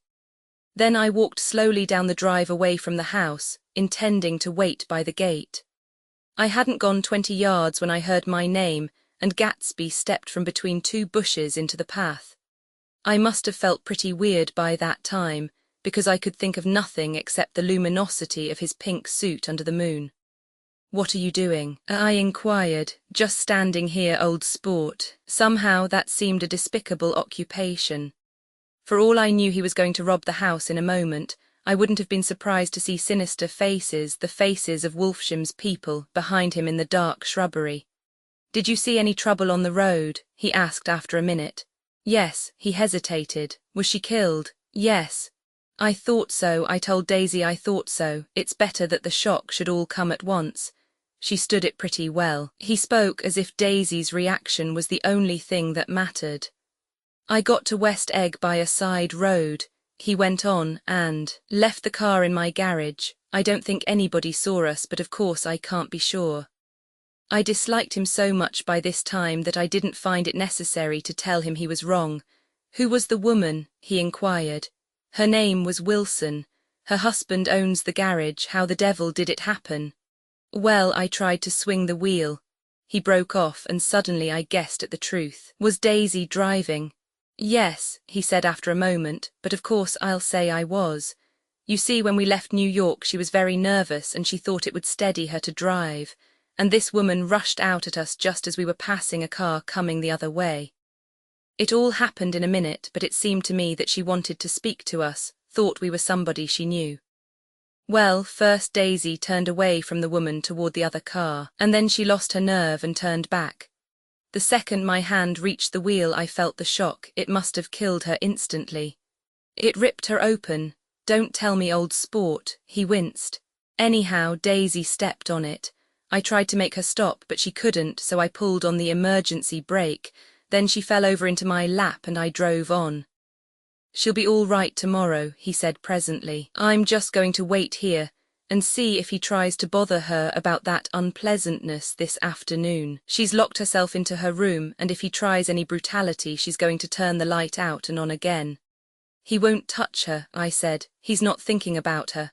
I don't trust him, old sport. How long are you going to wait? All night if necessary, anyhow till they all go to bed. A new point of view occurred to me. Suppose Tom found out that Daisy had been driving. He might think he saw a connection in it, he might think anything. I looked at the house. There were 2 or 3 bright windows downstairs and the pink glow from Daisy's room on the ground floor. "You wait here," I said. "I'll see if there's any sign of a commotion."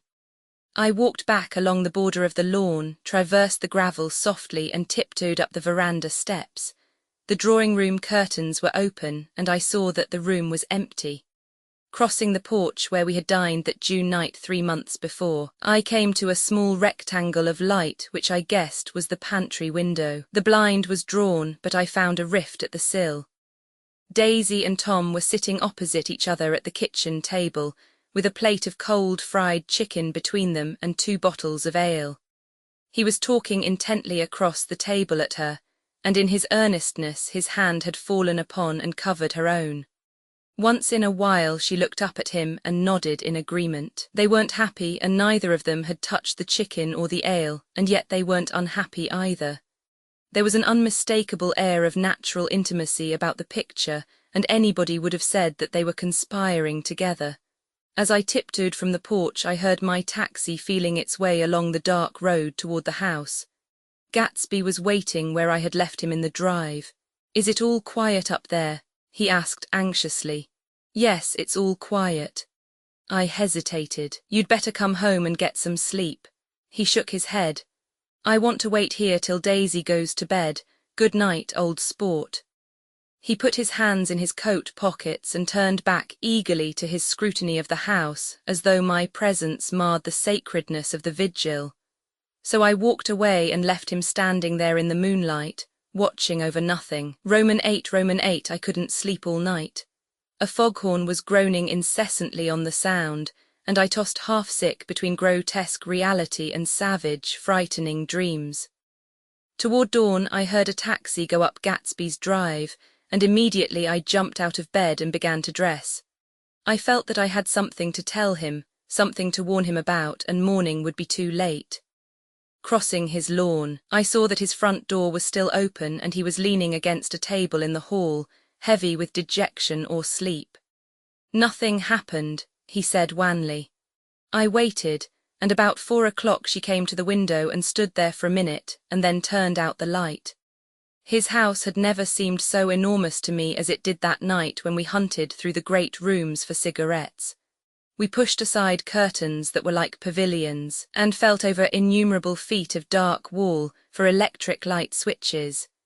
Once I tumbled with a sort of splash upon the keys of a ghostly piano. There was an inexplicable amount of dust everywhere, and the rooms were musty, as though they hadn't been aired for many days. I found the humidor on an unfamiliar table with 2 stale, dry cigarettes inside. Throwing open the French windows of the drawing-room, we sat smoking out into the darkness. "You ought to go away," I said. "It's pretty certain they'll trace your car. Go away now, old sport. Go to Atlantic City for a week or up to Montreal." He wouldn't consider it. He couldn't possibly leave Daisy until he knew what she was going to do. He was clutching at some last hope, and I couldn't bear to shake him free. It was this night that he told me the strange story of his youth with Dan Cody. Told it to me because Jay Gatsby had broken up like glass against Tom's hard malice, and the long, secret extravaganza was played out. I think that he would have acknowledged anything now without reserve, but he wanted to talk about Daisy. She was the first nice girl he had ever known. In various unrevealed capacities he had come in contact with such people, but always with indiscernible barbed wire between. He found her excitingly desirable. He went to her house, at first with other officers from Camp Taylor, then alone. It amazed him. He had never been in such a beautiful house before. But what gave it an air of breathless intensity was that Daisy lived there. It was as casual a thing to her as his tent out at camp was to him. There was a ripe mystery about it, a hint of bedrooms upstairs more beautiful and cool than other bedrooms, of gay and radiant activities taking place through its corridors, and of romances that were not musty and laid away already in lavender, but fresh and breathing and redolent of this year's shining motor cars, and of dances whose flowers were scarcely withered. It excited him, too, that many men had already loved Daisy. It increased her value in his eyes. He felt their presence all about the house, pervading the air with the shades and echoes of still vibrant emotions. But he knew that he was in Daisy's house by a colossal accident. However glorious might be his future as Jay Gatsby, he was at present a penniless young man without a past, and at any moment the invisible cloak of his uniform might slip from his shoulders. So he made the most of his time. He took what he could get, ravenously and unscrupulously. Eventually he took Daisy one still October night, took her because he had no real right to touch her hand. He might have despised himself, for he had certainly taken her under false pretenses. I don't mean that he had traded on his phantom millions, but he had deliberately given Daisy a sense of security. He let her believe that he was a person from much the same strata as herself, that he was fully able to take care of her. As a matter of fact, he had no such facilities. He had no comfortable family standing behind him, and he was liable at the whim of an impersonal government to be blown anywhere about the world. But he didn't despise himself, and it didn't turn out as he had imagined. He had intended, probably, to take what he could and go, but now he found that he had committed himself to the following of a grail. He knew that Daisy was extraordinary, but he didn't realize just how extraordinary a nice girl could be. She vanished into her rich house, into her rich, full life, leaving Gatsby nothing. He felt married to her, that was all. When they met again 2 days later, it was Gatsby who was breathless, who was somehow betrayed. Her porch was bright with the bought luxury of starshine. The wicker of the settee squeaked fashionably as she turned toward him, and he kissed her curious and lovely mouth. She had caught a cold, and it made her voice huskier and more charming than ever. And Gatsby was overwhelmingly aware of the youth and mystery that wealth imprisons and preserves, of the freshness of many clothes, and of Daisy, gleaming like silver, safe and proud above the hot struggles of the poor. I can't describe to you how surprised I was to find out I loved her old sport. I even hoped for a while that she'd throw me over, but she didn't, because she was in love with me too. She thought I knew a lot because I knew different things from her. Well, there I was, way off my ambitions, getting deeper in love every minute, and all of a sudden I didn't care. What was the use of doing great things if I could have a better time telling her what I was going to do? On the last afternoon before he went abroad, he sat with Daisy in his arms for a long, silent time. It was a cold fall day, with fire in the room and her cheeks flushed. Now and then she moved and he changed his arm a little, and once he kissed her dark, shining hair. The afternoon had made them tranquil for a while, as if to give them a deep memory for the long parting the next day promised. They had never been closer in their month of love, nor communicated more profoundly one with another, than when she brushed silent lips against his coat's shoulder, or when he touched the end of her fingers gently as though she were asleep. He did extraordinarily well in the war. He was a captain before he went to the front, and following the Argonne battles he got his majority and the command of the divisional machine guns. After the armistice he tried frantically to get home, but some complication or misunderstanding sent him to Oxford instead. He was worried now. There was a quality of nervous despair in Daisy's letters. She didn't see why he couldn't come. She was feeling the pressure of the world outside, and she wanted to see him and feel his presence beside her and be reassured that she was doing the right thing after all. For Daisy was young, and her artificial world was redolent of orchids and pleasant, cheerful snobbery and orchestras, which set the rhythm of the year, summing up the sadness and suggestiveness of life in new tunes. All night the saxophones wailed the hopeless comment of the Beale Street Blues, while 100 pairs of golden and silver slippers shuffled the shining dust. At the grey tea hour, there were always rooms that throbbed incessantly with this low, sweet fever, while fresh faces drifted here and there like rose petals blown by the sad horns around the floor. Through this twilight universe, Daisy began to move again with the season. Suddenly she was again keeping 6 dates a day with 6 men, and drowsing asleep at dawn with the beads and chiffon of an evening dress tangled among dying orchids on the floor beside her bed. And all the time something within her was crying for a decision. She wanted her life shaped now, immediately, and the decision must be made by some force, of love, of money, of unquestionable practicality, that was close at hand. That force took shape in the middle of spring with the arrival of Tom Buchanan. There was a wholesome bulkiness about his person and his position, and Daisy was flattered. Doubtless there was a certain struggle and a certain relief. The letter reached Gatsby while he was still at Oxford. It was dawn now on Long Island, and we went about opening the rest of the windows downstairs, filling the house with grey-turning, gold-turning light. The shadow of a tree fell abruptly across the dew, and ghostly birds began to sing among the blue leaves. There was a slow, pleasant movement in the air, scarcely a wind, promising a cool, lovely day. I don't think she ever loved him. Gatsby turned around from a window and looked at me challengingly. You must remember, old sport, she was very excited this afternoon. He told her those things in a way that frightened her, that made it look as if I was some kind of cheap sharper. And the result was she hardly knew what she was saying. He sat down gloomily. Of course she might have loved him just for a minute when they were first married, and loved me more even then. Do you see? Suddenly he came out with a curious remark. In any case, he said, it was just personal. What could you make of that, except to suspect some intensity in his conception of the affair that couldn't be measured? He came back from France when Tom and Daisy were still on their wedding trip, and made a miserable but irresistible journey to Louisville on the last of his army pay. He stayed there a week, walking the streets where their footsteps had clicked together through the November night, and revisiting the out-of-the-way places to which they had driven in her white car.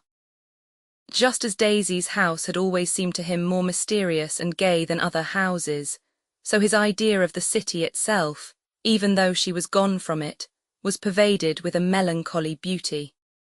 He left feeling that if he had searched harder he might have found her, that he was leaving her behind. The day coach, he was penniless now, was hot. He went out to the open vestibule and sat down on a folding chair, and the station slid away and the backs of unfamiliar buildings moved by. Then out into the spring fields, where a yellow trolley raced them for a minute with people in it, who might once have seen the pale magic of her face along the casual street. The track curved, and now it was going away from the sun, which, as it sank lower, seemed to spread itself in benediction over the vanishing city where she had drawn her breath. He stretched out his hand desperately as if to snatch only a wisp of air, to save a fragment of the spot that she had made lovely for him. But it was all going by too fast now for his blurred eyes, and he knew that he had lost that part of it, the freshest and the best, forever. It was 9 o'clock when we finished breakfast and went out on the porch. The night had made a sharp difference in the weather, and there was an autumn flavour in the air. The gardener, the last one of Gatsby's former servants, came to the foot of the steps. I'm going to drain the pool today, Mr. Gatsby. Leaves'll start falling pretty soon, and then there's always trouble with the pipes. Don't do it today, Gatsby answered. He turned to me apologetically. You know, old sport, I've never used that pool all summer. I looked at my watch and stood up. 12 minutes to my train. I didn't want to go to the city. I wasn't worth a decent stroke of work, but it was more than that. I didn't want to leave Gatsby. I missed that train and then another before I could get myself away. I'll call you up, I said finally. Do, old sport. I'll call you about noon. We walked slowly down the steps. I suppose Daisy'll call too. He looked at me anxiously as if he hoped I'd corroborate this. I suppose so. Well, goodbye. We shook hands and I started away. Just before I reached the hedge, I remembered something and turned around. They're a rotten crowd, I shouted across the lawn. You're worth the whole damn bunch put together. I've always been glad I said that. It was the only compliment I ever gave him, because I disapproved of him from beginning to end. First he nodded politely, and then his face broke into that radiant and understanding smile, as if we'd been in ecstatic cahoots on that fact all the time. His gorgeous pink rag of a suit made a bright spot of colour against the white steps, and I thought of the night when I first came to his ancestral home, 3 months before. The lawn and drive had been crowded with the faces of those who guessed at his corruption, and he had stood on those steps, concealing his incorruptible dream as he waved them goodbye. I thanked him for his hospitality. We were always thanking him for that, I and the others. Goodbye, I called. I enjoyed breakfast, Gatsby. Up in the city, I tried for a while to list the quotations on an interminable amount of stock, then I fell asleep in my swivel chair. Just before noon the phone woke me, and I started up with sweat breaking out on my forehead. It was Jordan Baker. She often called me up at this hour because the uncertainty of her own movements between hotels and clubs and private houses made her hard to find in any other way. Usually her voice came over the wire as something fresh and cool, as if a divot from a green golf links had come sailing in at the office window. But this morning it seemed harsh and dry. "I've left Daisy's house," she said. "I'm at Hempstead and I'm going down to Southampton this afternoon." Probably it had been tactful to leave Daisy's house, but the act annoyed me and her next remark made me rigid. "You weren't so nice to me last night." How could it have mattered then? Silence for a moment, then, "However, I want to see you." "I want to see you too." "Suppose I don't go to Southampton and come into town this afternoon?" "No, I don't think this afternoon." "Very well. It's impossible this afternoon." Various. We talked like that for a while, and then abruptly we weren't talking any longer. I don't know which of us hung up with a sharp click, but I know I didn't care. I couldn't have talked to her across a tea table that day if I never talked to her again in this world. I called Gatsby's house a few minutes later, but the line was busy. I tried 4 times. Finally, an exasperated central told me the wire was being kept open for long distance from Detroit. Taking out my timetable, I drew a small circle around the 3:50 train. Then I leaned back in my chair and tried to think. It was just noon. When I passed the ash heaps on the train that morning, I had crossed deliberately to the other side of the car. I supposed there'd be a curious crowd around there all day with little boys searching for dark spots in the dust, and some garrulous man telling over and over what had happened, until it became less and less real even to him, and he could tell it no longer, and Myrtle Wilson's tragic achievement was forgotten. Now I want to go back a little and tell what happened at the garage after we left there the night before. They had difficulty in locating the sister, Catherine. She must have broken her rule against drinking that night, for when she arrived she was stupid with liquor and unable to understand that the ambulance had already gone to Flushing. When they convinced her of this, she immediately fainted, as if that was the intolerable part of the affair.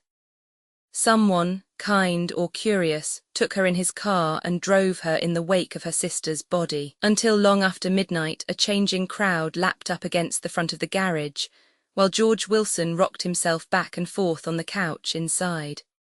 For a while the door of the office was open, and everyone who came into the garage glanced irresistibly through it. Finally someone said it was a shame and closed the door. Michaelis and several other men were with him. First 4 or 5 men, later 2 or 3 men. Still later Michaelis had to ask the last stranger to wait there 15 minutes longer, while he went back to his own place and made a pot of coffee. After that, he stayed there alone with Wilson until dawn. About 3 o'clock the quality of Wilson's incoherent muttering changed. He grew quieter and began to talk about the yellow car. He announced that he had a way of finding out whom the yellow car belonged to, and then he blurted out that a couple of months ago his wife had come from the city with her face bruised and her nose swollen. But when he heard himself say this, he flinched and began to cry, "Oh my God," again in his groaning voice. Michaelis made a clumsy attempt to distract him. "How long have you been married, George? Come on there, try and sit still a minute and answer my question. How long have you been married?" 12 years. "Ever had any children? Come on. George, sit still. I ask you a question. Did you ever have any children?" The hard brown beetles kept thudding against the dull light, and whenever Michaelis heard a car go tearing along the road outside, it sounded to him like the car that hadn't stopped a few hours before. He didn't like to go into the garage, because the workbench was stained where the body had been lying. So he moved uncomfortably around the office. He knew every object in it before morning, and from time to time sat down beside Wilson, trying to keep him more quiet. "Have you got a church you go to sometimes, George? Maybe even if you haven't been there for a long time. Maybe I could call up the church and get a priest to come over and he could talk to you, see? Don't belong to any. You ought to have a church, George, for times like this. You must have gone to church once. Didn't you get married in a church? Listen, George, listen to me. Didn't you get married in a church?" That was a long time ago. The effort of answering broke the rhythm of his rocking. For a moment he was silent. Then the same half-knowing, half-bewildered look came back into his faded eyes. "Look in the drawer there," he said, pointing at the desk. "Which drawer?" Drawer, that one." Michaelis opened the drawer nearest his hand. There was nothing in it but a small, expensive dog leash made of leather and braided silver. It was apparently new. "This?" he inquired, holding it up. Wilson stared and nodded. "I found it yesterday afternoon. She tried to tell me about it, but I knew it was something funny." "You mean your wife bought it?"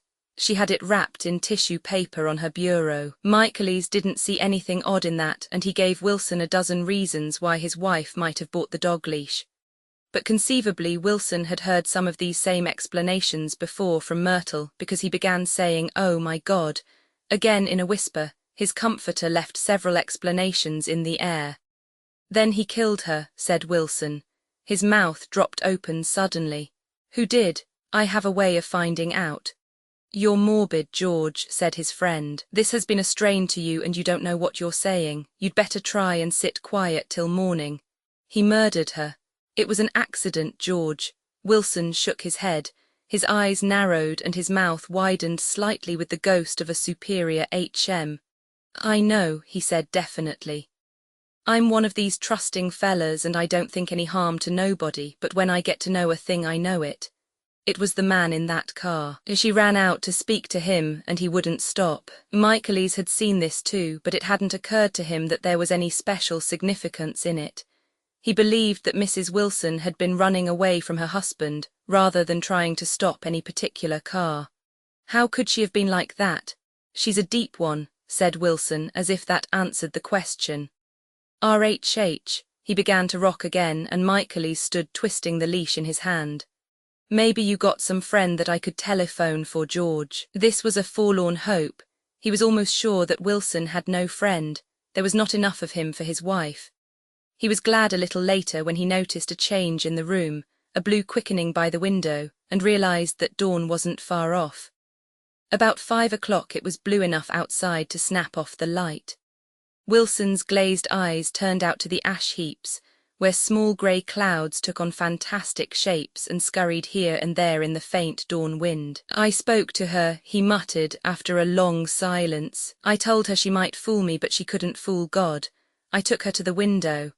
With an effort he got up and walked to the rear window and leaned with his face pressed against it. "And I said, God knows what you've been doing, everything you've been doing. You may fool me, but you can't fool God." Standing behind him, Michaelis saw with a shock that he was looking at the eyes of Dr. T. J. Eckelberg, which had just emerged, pale and enormous from the dissolving night. "God sees everything," repeated Wilson. "That's an advertisement," Michaelis assured him. Something made him turn away from the window and look back into the room. But Wilson stood there a long time, his face close to the window pane, nodding into the twilight. By 6 o'clock Michaelis was worn out and grateful for the sound of a car stopping outside. It was one of the watchers of the night before who had promised to come back, so he cooked breakfast for 3, which he and the other man ate together. Wilson was quieter now, and Michaelis went home to sleep. When he awoke 4 hours later and hurried back to the garage, Wilson was gone. His movements, he was on foot all the time, were afterward traced to Port Roosevelt and then to Gad's Hill, where he bought a sandwich that he didn't eat and a cup of coffee. He must have been tired and walking slowly, for he didn't reach Gad's Hill until noon. Thus far there was no difficulty in accounting for his time. There were boys who had seen a man acting sort of crazy, and motorists at whom he stared oddly from the side of the road. Then for 3 hours he disappeared from view. The police, on the strength of what he said to Michaelis that he had a way of finding out, supposed that he spent that time going from garage to garage thereabout, inquiring for a yellow car. On the other hand, no garage man who had seen him ever came forward, and perhaps he had an easier, surer way of finding out what he wanted to know. By 2:30 he was in West Egg, where he asked someone the way to Gatsby's house. So by that time he knew Gatsby's name. At 2:00 Gatsby put on his bathing suit and left word with the butler that if anyone phoned word was to be brought to him at the pool. He stopped at the garage for a pneumatic mattress that had amused his guests during the summer, and the chauffeur helped him to pump it up. Then he gave instructions that the open car wasn't to be taken out under any circumstances, and this was strange, because the front right fender needed repair. Gatsby shouldered the mattress and started for the pool. Once he stopped and shifted it a little, and the chauffeur asked him if he needed help, but he shook his head and in a moment disappeared among the yellowing trees. No telephone message arrived, but the butler went without his sleep and waited for it until 4:00, until long after there was anyone to give it to if it came. I have an idea that Gatsby himself didn't believe it would come, and perhaps he no longer cared. If that was true, he must have felt that he had lost the old warm world, paid a high price for living too long with a single dream. He must have looked up at an unfamiliar sky through frightening leaves and shivered as he found what a grotesque thing a rose is, and how raw the sunlight was upon the scarcely created grass. A new world material without being real, where poor ghosts, breathing dreams like air, drifted fortuitously about, like that ashen, fantastic figure gliding toward him through the amorphous trees. The chauffeur, he was one of Wolfsham's protégés, heard the shots. Afterwards he could only say that he hadn't thought anything much about them. I drove from the station directly to Gatsby's house, and my rushing anxiously up the front steps was the first thing that alarmed anyone. But they knew then, I firmly believe. With scarcely a word said, 4 of us, the chauffeur, butler, gardener, and I hurried down to the pool. There was a faint, barely perceptible movement of the water as the fresh flow from one end urged its way toward the drain at the other. With little ripples that were hardly the shadows of waves, the laden mattress moved irregularly down the pool. A small gust of wind that scarcely corrugated the surface was enough to disturb its accidental course with its accidental burden. The touch of a cluster of leaves revolved it slowly, tracing, like the leg of transit, a thin red circle in the water. It was after we started with Gatsby toward the house that the gardener saw Wilson's body a little way off in the grass, and the Holocaust was complete.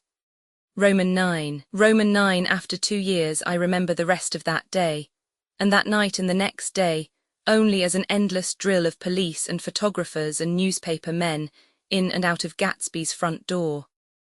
A rope stretched across the main gate and a policeman by it kept out the curious, but little boys soon discovered that they could enter through my yard, and there were always a few of them clustered open-mouthed about the pool.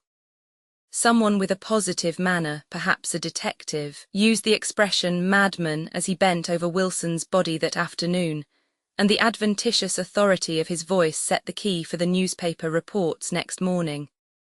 Most of those reports were a nightmare, grotesque, circumstantial, eager and untrue. When Michaelis's testimony at the inquest brought to light Wilson's suspicions of his wife, I thought the whole tale would shortly be served up in racy pasquinade. But Catherine, who might have said anything, didn't say a word. She showed a surprising amount of character about it too, looked at the coroner with determined eyes under that corrected brow of hers, and swore that her sister had never seen Gatsby, that her sister was completely happy with her husband, that her sister had been into no mischief whatever. She convinced herself of it, and cried into her handkerchief, as if the very suggestion was more than she could endure. So Wilson was reduced to a man deranged by grief, in order that the case might remain in its simplest form, and it rested there. But all this part of it seemed remote and unessential. I found myself on Gatsby's side and alone. From the moment I telephoned news of the catastrophe to West Egg Village, every surmise about him, and every practical question was referred to me. At first I was surprised and confused. Then, as he lay in his house and didn't move or breathe or speak hour upon hour, it grew upon me that I was responsible because no one else was interested. Interested, I mean, with that intense personal interest to which everyone has some vague right at the end. I called up Daisy half an hour after we found him, called her instinctively and without hesitation. But she and Tom had gone away early that afternoon and taken baggage with them. Left no address, no say when they'd be back, no any idea where they are, how I could reach them. I don't know, can't say. I wanted to get somebody for him. I wanted to go into the room where he lay and reassure him. I'll get somebody for you, Gatsby, don't worry. Just trust me and I'll get somebody for you. Mayor Wolfsham's name wasn't in the phone book. The butler gave me his office address on Broadway and I called information, but by the time I had the number it was long after 5 and no one answered the phone. Will you ring again? I've rung 3 times. It's very important. Sorry, I'm afraid no one's there. I went back to the drawing room and thought for an instant that they were chance visitors, all these official people who suddenly filled it. But though they drew back the sheet and looked at Gatsby with shocked eyes, his protest continued in my brain. Look here, old sport, you've got to get somebody for me. You've got to try hard. I can't go through this alone. Someone started to ask me questions, but I broke away and going upstairs looked hastily through the unlocked parts of his desk. He'd never told me definitely that his parents were dead. But there was nothing, only the picture of Dan Cody, a token of forgotten violence, staring down from the wall. Next morning I sent the butler to New York with a letter to Wolfsham, which asked for information and urged him to come out on the next train. That request seemed superfluous when I wrote it. I was sure he'd start when he saw the newspapers, just as I was sure there'd be a wire from Daisy before noon, but neither a wire nor Mr. Wolfsham arrived. No one arrived except more police and photographers and newspaper men.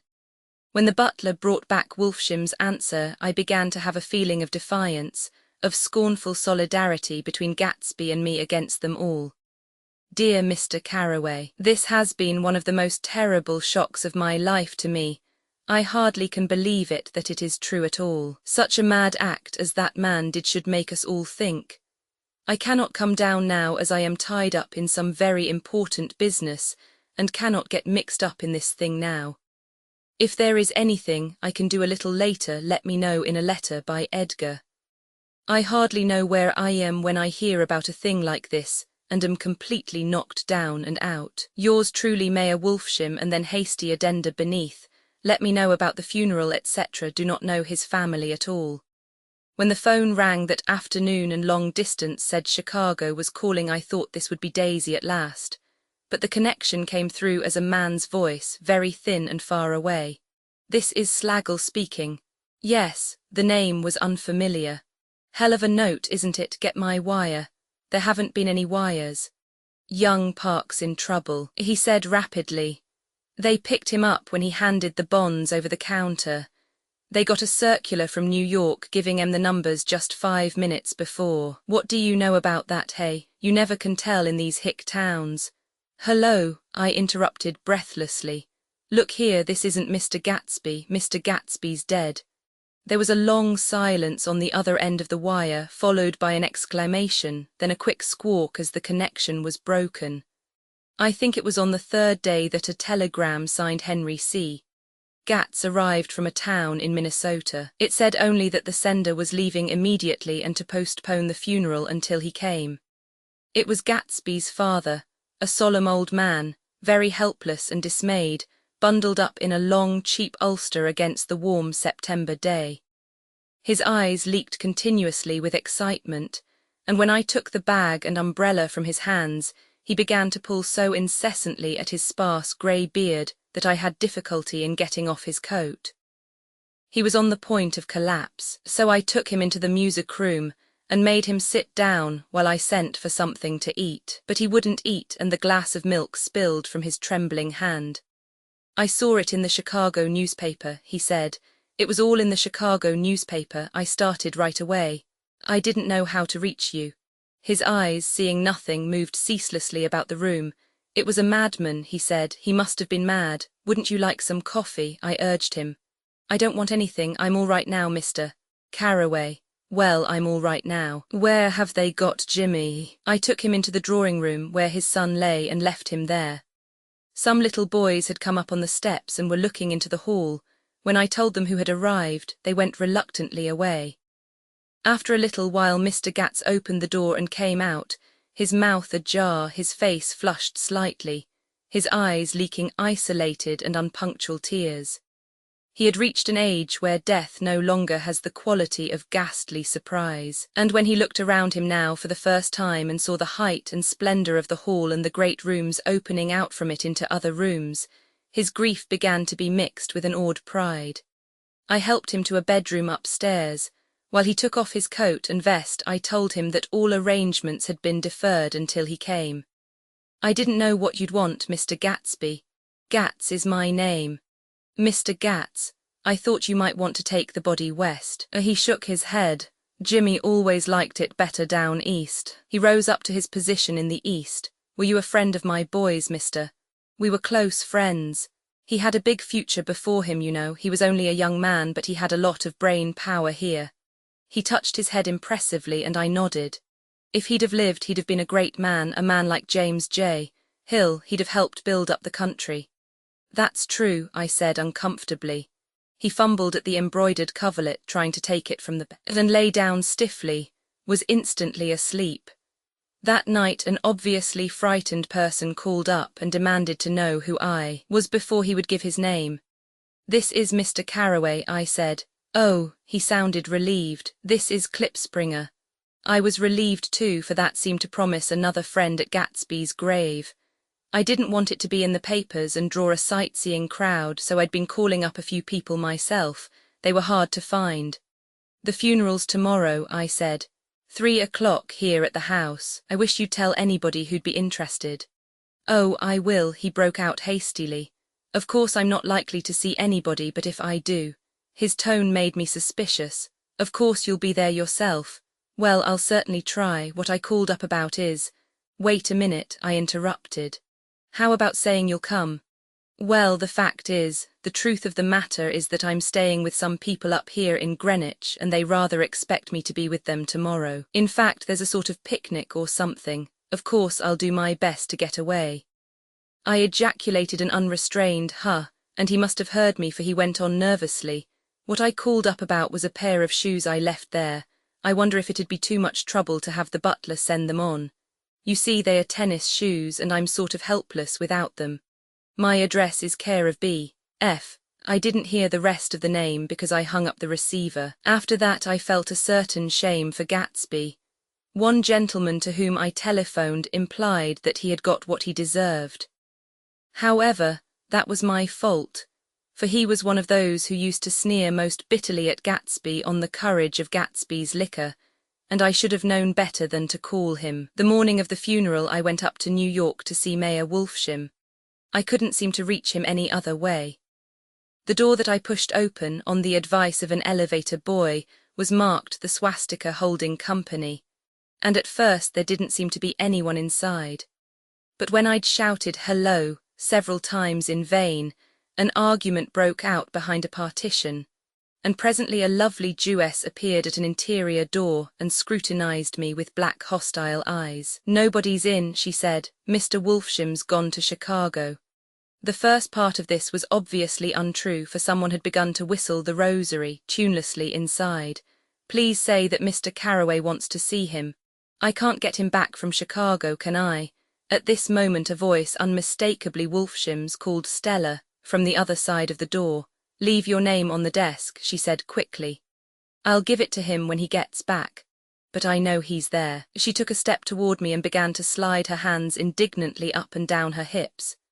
"You young men think you can force your way in here any time," she scolded. "We're getting sick and tired of it. When I say he's in Chicago, he's in Chicago. I mentioned Gatsby." "OH," she looked at me over again. "Will you just, what was your name?" She vanished. In a moment Mayor Wolfsham stood solemnly in the doorway, holding out both hands. He drew me into his office, remarking in a reverent voice that it was a sad time for all of us, and offered me a cigar. "My memory goes back to when first I met him," he said. "A young major just out of the army and covered over with medals he got in the war. He was so hard up he had to keep on wearing his uniform because he couldn't buy some regular clothes. First time I saw him was when he came into Winebrenner's poolroom at 43rd Street and asked for a job. He hadn't eat anything for a couple of days. 'Come on, have some lunch with me,' I said. He ate more than $4 worth of food in half an hour. 'Did you start him in business?' I inquired. 'Start him, I made him.' 'Oh, I raised him up out of nothing, right out of the gutter. I saw right away he was a fine-appearing, gentlemanly young man, and when he told me he was at Oxford, I knew I could use him good. I got him to join the American Legion, and he used to stand high there. Right off he did some work for a client of mine up to Albany. We were so thick-like that in everything, he held up two bulbous fingers, always together. I wondered if this partnership had included the World Series transaction in 1919. 'Now he's dead,' I said after a moment. 'You were his closest friend, so I know you'll want to come to his funeral this afternoon.' 'I'd like to come.' 'Well, come then.' The hair in his nostrils quivered slightly, and as he shook his head his eyes filled with tears. 'I can't do it, I can't get mixed up in it,' he said. 'There's nothing to get mixed up in. It's all over now. When a man gets killed, I never like to get mixed up in it in any way. I keep out. When I was a young man it was different. If a friend of mine died, no matter how, I stuck with them to the end. You may think that's sentimental, but I mean it to the bitter end.' I saw that for some reason of his own he was determined not to come, so I stood up. 'Are you a college man?' he inquired suddenly. For a moment I thought he was going to suggest a connection, but he only nodded and shook my hand. 'Let us learn to show our friendship for a man when he is alive and not after he is dead,' he suggested. 'After that my own rule is to let everything alone.' When I left his office the sky had turned dark, and I got back to West Egg in a drizzle. After changing my clothes, I went next door and found Mr. Gats walking up and down excitedly in the hall. His pride in his son and in his son's possessions was continually increasing, and now he had something to show me. 'Jimmy sent me this picture.' He took out his wallet with trembling fingers. 'Look there.' It was a photograph of the house, cracked in the corners and dirty with many hands. He pointed out every detail to me eagerly. 'Look there,' and then sought admiration from my eyes. He had shown it so often that I think it was more real to him now than the house itself. 'Jimmy sent it to me. I think it's a very pretty picture. It shows up well.' 'Very well. Had you seen him lately?' 'He come out to see me 2 years ago and bought me the house I live in now. Of course we was broke up when he run off from home, but I see now there was a reason for it. He knew he had a big future in front of him, and ever since he made a success he was very generous with me.' He seemed reluctant to put away the picture, held it for another minute lingeringly before my eyes. Then he returned the wallet and pulled from his pocket a ragged old copy of a book called Hopalong Cassidy. 'Look here, this is a book he had when he was a boy, it just shows you.' He opened it at the back cover and turned it around for me to see. On the last flyleaf was printed the word schedule, and the date September 12, 1906. And underneath, rise from bed 6 o'clock a.m. dumbbell exercise and wall scaling 6:15 6:30, study electricity, etc. 7:15 8:15, work 8:30 4:30 p.m. baseball and sports 4:30 5 o'clock, practice elocution, poise and how to attain it 5 o'clock 6 o'clock, study needed inventions 7 o'clock 9 o'clock, general resolves no wasting time at shafters or a name, indecipherable no more smoking or chewing. Bath every other day, read one improving book or magazine per week, save $5. 00 crossed out $3. 00 per week, be better to parents. I came across this book by accident, said the old man. It just shows you, don't it?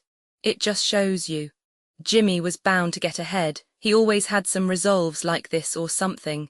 Do you notice what he's got about improving his mind? He was always great for that. He told me I ate like a hog once and I beat him for it. He was reluctant to close the book, reading each item aloud and then looking eagerly at me. I think he rather expected me to copy down the list for my own use. A little before 3, the Lutheran minister arrived from Flushing, and I began to look involuntarily out the windows for other cars. So did Gatsby's father. And as the time passed and the servants came in and stood waiting in the hall, his eyes began to blink anxiously, and he spoke of the rain in a worried, uncertain way. The minister glanced several times at his watch, so I took him aside and asked him to wait for half an hour, but it wasn't any use. Nobody came. About 5 o'clock our procession of 3 cars reached the cemetery and stopped in a thick drizzle beside the gate. First a motor hearse, horribly black and wet, then Mr. Gats and the minister and me in the limousine, and a little later 4 or 5 servants and the postman from West Egg, in Gatsby's station wagon, all wet to the skin. As we started through the gate into the cemetery, I heard a car stop, and then the sound of someone splashing after us over the soggy ground. I looked around. It was the man with owl-eyed glasses whom I had found marvelling over Gatsby's books in the library one night 3 months before. I'd never seen him since then. I don't know how he knew about the funeral or even his name. The rain poured down his thick glasses, and he took them off and wiped them to see the protecting canvas unrolled from Gatsby's grave. I tried to think about Gatsby then for a moment, but he was already too far away, and I could only remember without resentment that Daisy hadn't sent a message or a flower. Dimly I heard someone murmur, "Blessed are the dead that the rain falls on," and then the owl-eyed man said amen to that, in a brave voice. We straggled down quickly through the rain to the cars. Owl Eyes spoke to me by the gate. "I couldn't get to the house," he remarked. Neither could anybody else. "Go on," he started. "Why, my God, they used to go there by the hundreds." He took off his glasses and wiped them again, outside and in. "The poor son of a bitch," he said. "One of my most vivid memories is of coming back west from prep school and later from college at Christmas time. Those who went farther than Chicago would gather in the old dim Union Station at 6 o'clock of a December evening, with a few Chicago friends, already caught up into their own holiday gaieties, to bid them a hasty goodbye. I remember the fur coats of the girls returning from Miss This or That's, and the chatter of frozen breath, and the hands waving overhead as we caught sight of old acquaintances, and the matchings of invitations. "Are you going to the Ordways, the Herseys, the Schultzes?" And the long green tickets clasped tight in our gloved hands. And last the murky yellow cars of the Chicago, Milwaukee and St. Paul Railroad looking cheerful as Christmas itself on the tracks beside the gate. When we pulled out into the winter night, and the real snow, our snow, began to stretch out beside us and twinkle against the windows, and the dim lights of small Wisconsin stations moved by, a sharp wild brace came suddenly into the air. We drew in deep breaths of it as we walked back from dinner through the cold vestibules, unutterably aware of our identity with this country for one strange hour, before we melted indistinguishably into it again. That's my Middle West, not the wheat or the prairies or the lost Swede towns, but the thrilling returning trains of my youth, and the street lamps and sleigh bells in the frosty dark, and the shadows of holly wreaths thrown by lighted windows on the snow. I am part of that, a little solemn with the feel of those long winters, a little complacent from growing up in the Carraway house in a city where dwellings are still called through decades by a family's name. I see now that this has been a story of the West, after all. Tom and Gatsby, Daisy and Jordan and I were all Westerners, and perhaps we possessed some deficiency in common which made us subtly unadaptable to Eastern life. Even when the East excited me most, even when I was most keenly aware of its superiority to the bored, sprawling, swollen towns beyond the Ohio, with their interminable inquisitions which spared only the children and the very old, even then it had always for me a quality of distortion. West Egg, especially, still figures in my more fantastic dreams. I see it as a night scene by El Greco, 100 houses, at once conventional and grotesque, crouching under a sullen, overhanging sky and a lustreless moon. In the foreground, 4 solemn men in dress suits are walking along the sidewalk with a stretcher on which lies a drunken woman in a white evening dress. Her hand, which dangles over the side, sparkles cold with jewels. Gravely, the men turn in at a house, the wrong house, but no one knows the woman's name and no one cares. After Gatsby's death, the East was haunted for me like that, distorted beyond my eyes' power of correction. So when the blue smoke of brittle leaves was in the air, and the wind blew the wet laundry stiff on the line, I decided to come back home. There was one thing to be done before I left, an awkward, unpleasant thing that perhaps had better have been let alone. But I wanted to leave things in order, and not just trust that obliging and indifferent sea to sweep my refuse away. I saw Jordan Baker and talked over and around what had happened to us together and what had happened afterward to me, and she lay perfectly still, listening in a big chair. She was dressed to play golf, and I remember thinking she looked like a good illustration, her chin raised a little jauntily, her hair the colour of an autumn leaf, her face the same brown tint as the fingerless glove on her knee. When I had finished, she told me without comment that she was engaged to another man. I doubted that, though there were several she could have married at a nod of her head, but I pretended to be surprised. For just a minute I wondered if I wasn't making a mistake, then I thought it all over again quickly and got up to say goodbye. "Nevertheless, you did throw me over," said Jordan suddenly. "You threw me over on the telephone. I don't give a damn about you now, but it was a new experience for me and I felt a little dizzy for a while." We shook hands. "Oh, and do you remember," she added, "a conversation we had once about driving a car?" "Why, not exactly. You said a bad driver was only safe until she met another bad driver." "Well, I met another bad driver, didn't I? I mean, it was careless of me to make such a wrong guess. I thought you were rather an honest, straightforward person. I thought it was your secret pride." "I'm 30, I said. "I'm 5 years too old to lie to myself and call it honor." She didn't answer. Angry and half in love with her and tremendously sorry, I turned away. One afternoon late in October, I saw Tom Buchanan. He was walking ahead of me along 5th Avenue in his alert, aggressive way, his hands out a little from his body as if to fight off interference, his head moving sharply here and there, adapting itself to his restless eyes. Just as I slowed up to avoid overtaking him, he stopped and began frowning into the windows of a jewelry store. Suddenly he saw me and walked back, holding out his hand. "What's the matter, Nick? Do you object to shaking hands with me?" "Yes, you know what I think of you."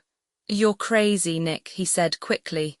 "Crazy as hell. I don't know what's the matter with you." "Tom," I inquired, "what did you say to Wilson that afternoon?" He stared at me without a word, and I knew I had guessed right about those missing hours. I started to turn away, but he took a step after me and grabbed my arm. "I told him the truth," he said. "He came to the door while we were getting ready to leave, and when I sent down word that we weren't in, he tried to force his way upstairs. He was crazy enough to kill me if I hadn't told him who owned the car. His hand was on a revolver in his pocket every minute he was in the house." He broke off defiantly. "What if I did tell him? That fellow had it coming to him. He threw dust into your eyes just like he did in Daisy's, but he was a tough one. He ran over Myrtle like you'd run over a dog and never even stopped his car." There was nothing I could say, except the one unutterable fact that it wasn't true. And if you think I didn't have my share of suffering, look here, when I went to give up that flat and saw that damn box of dog biscuits sitting there on the sideboard, I sat down and cried like a baby. By God, it was awful. I couldn't forgive him or like him, but I saw that what he had done was, to him, entirely justified. It was all very careless and confused. They were careless people, Tom and Daisy.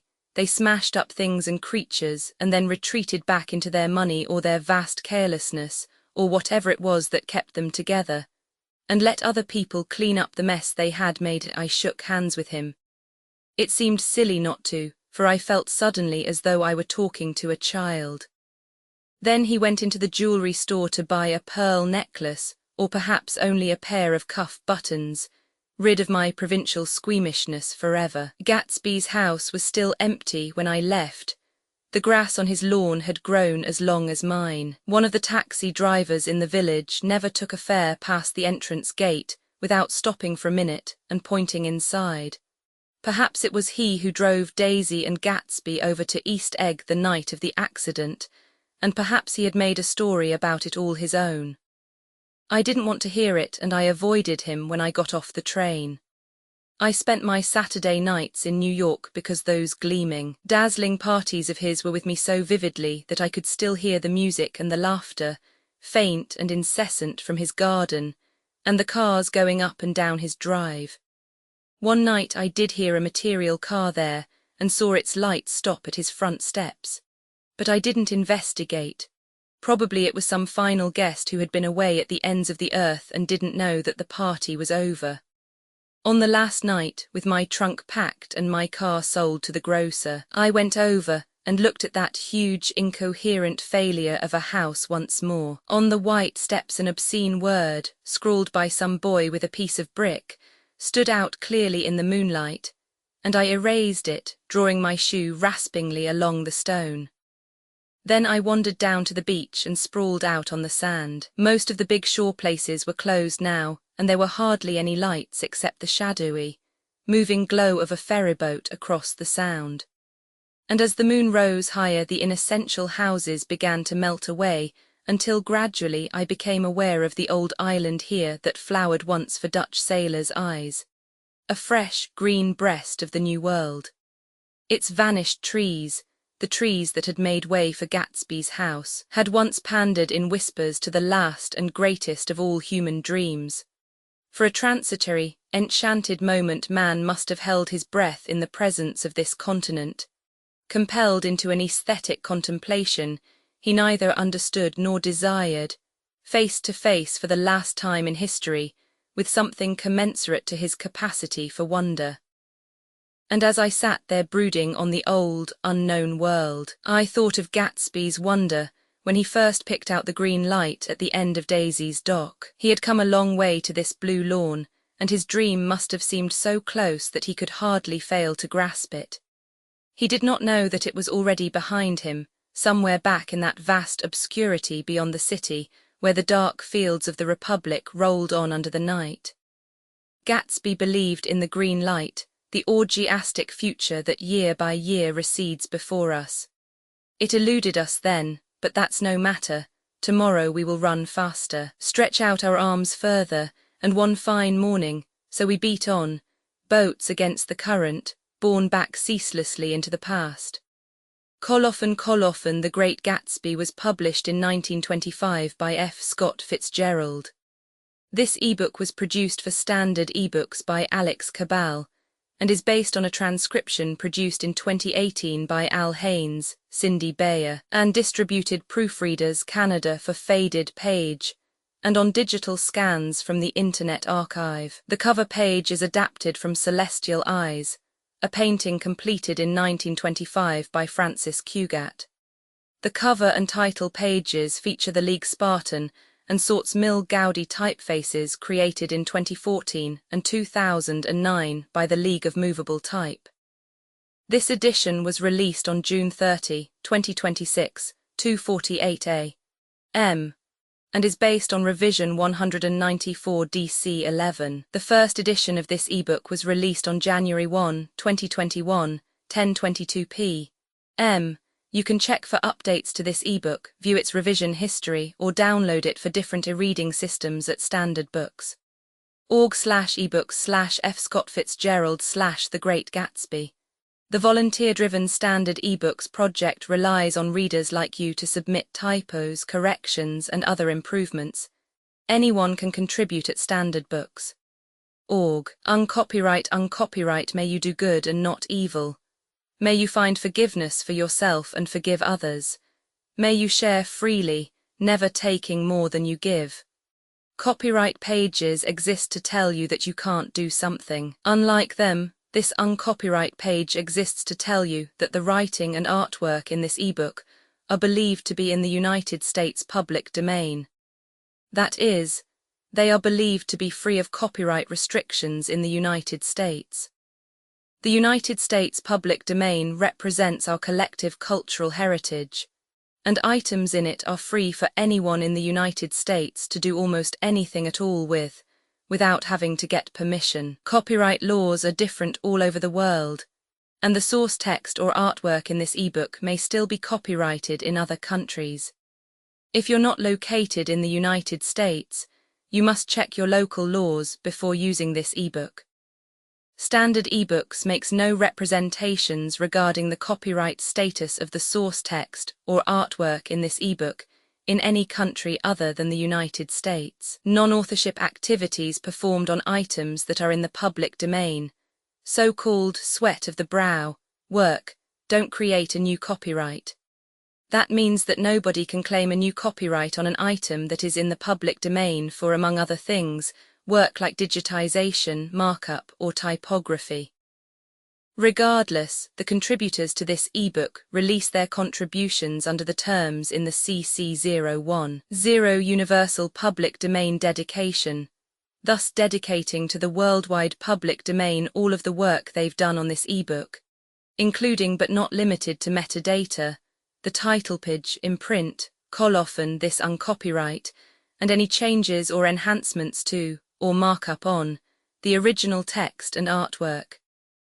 This dedication doesn't change the copyright status of the source text or artwork. We make this dedication in the interest of enriching our global cultural heritage, to promote free and libre culture around the world, and to give back to the unrestricted culture that has given all of us so much.